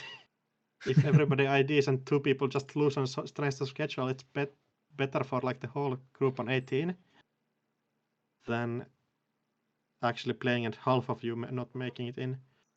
So people on There's 15 and 16. lots of great players on 15 and 16, by the way. Yeah, like 16 actually has pretty good chance of making it in, actually. If 16... Yeah, actually, if you are on 16 and you win, you are in contention with people on 18, so actually it could be pretty scary for people like Joy and everybody who I did here. Yeah. I have to figure it out. We'll see very soon after results are done. There's like for the scores. I think at least Jay Foley got paired down, but won. And Amarum, Stephen E. Amarum won. Yeah, this is going to be pretty scary. Something's happening. Yeah, cut is. Yeah, we're still. I don't believe it's updated. No, not yet. They're working on it. Only be a moment. I think the player reporting was on or something, and somebody went and clicked through all of the buttons on ASOP tables, I think. If I That don't sounds get it fun. wrong. Clicking is fun. You know, sometimes you just gotta click ID. You're like, everybody, let's just skip this last round. Let's all ID. You know, that's kind of the thing, is that, you know, to get an intentional draw, you don't have to actually agree with your opponent. If you can just get somebody else to agree to it, you get it. Yeah, it's like, you know, whenever you join a casual lobby on JNet, you didn't agree playing against PE, right? It just happened. Right. Yes. We can like treat tournaments the same way. It's like, oh, you know, last round, it's just random. You got an ID, you know. You can just click for 7 points and count this as a win. Just right. make sure that you don't. Yeah, you got to slip your opponent a $5 after the game. You got to thank him. Yeah, that's next level strategies. Right. Maybe a 10 if it's real close. Oh, the king could still be playing, but the Oracle extension just ended. I don't see the one there. Were they playing? It was table 15, right? So Big Bonkel against Kelly. Kelly, I think, is oracling. Ah, yes, okay. So, yeah, but the Oracle extension did just end, so. All right. And the king is actually on 15 points, I think I remember. So there is actually a chance. Perhaps. So it's a lot of 18s we need to work out, but it's possible. So, yeah, both Big Bonkel and no, I don't think it's the king. It might not be possible. No, king is on 15. Yeah. So 15 still has a chance, but king's strength of schedule is pretty weak compared to other people on 15. Right. Yeah, Bing Bonkel being on 1.7 strength of schedule, whereas king on 1.4 doesn't make it easy, at least. But you never know, like cut math has screwed so many people over and blessed even or way fewer people, actually. You just gotta believe. Hybrid cards, cut math will work out. Yeah, I think some people in the top 8 actually did that. I'm not actually sure how the top cut or IDs were figured out, like technically you can wait for your ID and just hope after enough people ID in your round, then you or if enough people like play, then you don't ID. I don't know. Like IDing first is pretty hard. Right. Because if you ID first and too many people play, it's scary. I don't know. Yeah, you might get screwed maybe. Maybe. Yeah. That's the risk. What was it? Oh, right. I was playing X-Wing, and I remember in the last chance qualifiers, you could intentionally draw, but it was against the rules to discuss the score with your opponent and whether or not you would both make it if you intentionally drawed, which seemed weird. It was, and I don't know. A bit like old FRG times IDs where people kind of like subtly talk about IDs but didn't actually offer them because they were illegal. Right. Yeah, classic. World. Now it's AMG where they're not technically illegal, just you're not allowed to say anything except for call for a judge and then say in their presence, would you like an intentional draw? And saying anything else is against the rules. But hey, they canceled those games now, so, not going to be a problem for much longer. Anyways, hey, Mako. No, you want chin scritches. Yes, you do. Hey, is that a flea? I missed it. No, dog. Escaped. Bastard.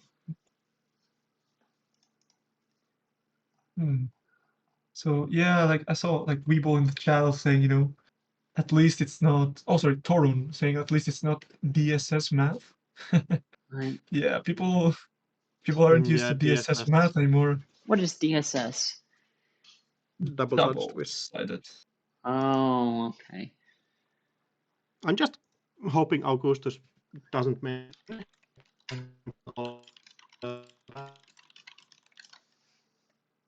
Uh-oh. Robotic Force is back. Right. Mr. Destructoid. I'll be fine. Hey, it's not my fault. Wait. Mr. Destructoid. My ping might be bad, but yours still works. So, dumpster side is twist more like got him.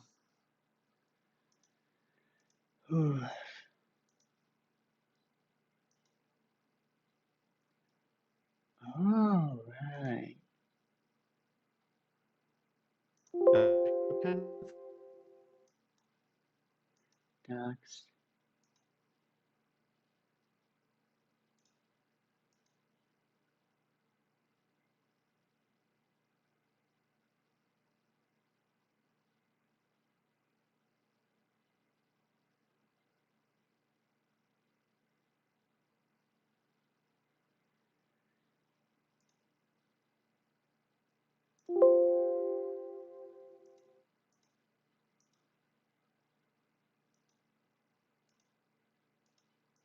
Hello? Hello. Hi. We can hear you. All right. Damn. You were for a brief moment not dead. Yeah. I noticed. Like, Discord is acting up today. Yeah, we gotta hit it with hammers. Yeah. It's not trustworthy. Pretty broken yesterday too. It's kind of insane. Took me like I think 15 to 20 minutes to connect to a voice chat. Damn. No, yesterday night. Discord is washed up. It is. Time to switch to TeamSpeak again. Oh. Let's go to Mumble. I do miss the TeamSpeak days. You Skype? Google Meet. Imagine a Skype testing team. Like, oh, baby. Just one thread for everything. Microsoft Teams. Oh, it's just the full corporation testing them using Microsoft Teams. Oh, we have no round 10 standings? Huh? What happened? Oh god, not again.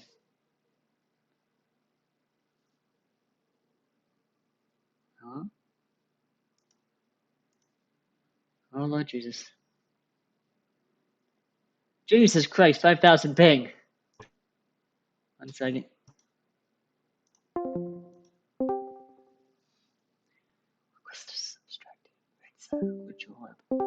Santa. Hold up. It's still not happy.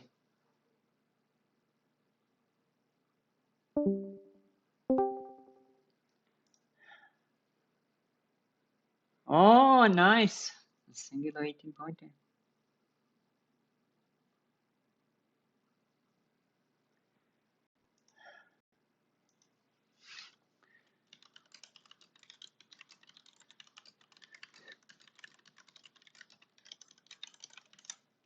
What do you mean no route? I've never seen that before.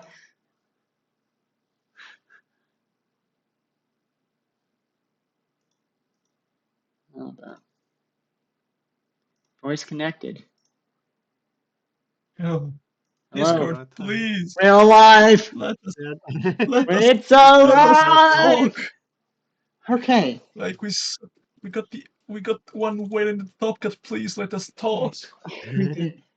So I think cut is made now. Yeah, top cut is made. And we've got One person making it on 18 points. Right. Everyone else had at least 19. Wow. Congrats to Vestal Yeah. Moon, Amaram, Jai, Floran, Devaduva, Jet, Bosley, Sticks, Hotel Foxtrot, Man in the Moon, Cheek Fake, Santa, Arjorb, Artisay, Abstracted, and Augustus Caesar. They'll be playing tomorrow, and I will be saying rude things about them on comms. Wow. Yeah, 100%. Right. That's everybody who made it. Wild top cut. What a wild ID spread this top cut has. Right. Top Cut currently has 1, 2, 3, 4, 5, 6 precision designs. 1, 2, 3, 4, 4 asses. 1 Israk, 1 Genteki PE, a single ops super heavy logistics, and a near Earth hub, and 1 Thule, 1 sports medal. You know, got a good spread of the HPs, rest from a little limited. And then we've got Hoshiko. 1, 2, 3, 4, 5 Hoshikos. There's currently 1, 2, 3, 4, 5 Arisanas. A singular lat. Singular 419. The only 419 in the tournament. Big mood. Got a Nashia Sable. Real Kit Peddler. And a single Sebastiao. Exciting for Sebastiao. Good performance, though. Kind of carried by the guy going 5-0 on HP because Sebastiao was 2-3. But figure it out. We're working on it. And a singular Essa. Got some interesting things. And a lot of PD. That's very exciting. Wow. How wild. Yeah. Yeah, so like a nice shout to Kikai, saying Hoshiko was dead. Hoshiko is dead. Hoshiko doesn't seem Long live that dead there, Hoshiko. honestly. Yeah. Hoshiko tragically died in an oven accident last evening. Looks like Rebirth was rotated, but still did some work here somehow. Beautiful. That's the thing. Sometimes you integrate it. All right. Well, does anyone else have anything to say? Because if not, I'm ready to log off for the evening. And then we'll come back tomorrow. Yeah, thanks for running the stream. I think you are doing the work I did last 2 weeks, and it's a job that really needs to be appreciated. Just running the stream for the entire duration of the stream. So thank you so much for doing that. No problemo. Yes. I'm enjoying it. I agree with that. It gives me an excuse to be here. Well, it was great to have you lovely people on. We will see you all Thank you so much. tomorrow for the Top Cut. They'll probably release the deck list and stuff. For now, everybody take a break, get some rest, and get ready for the future. So long.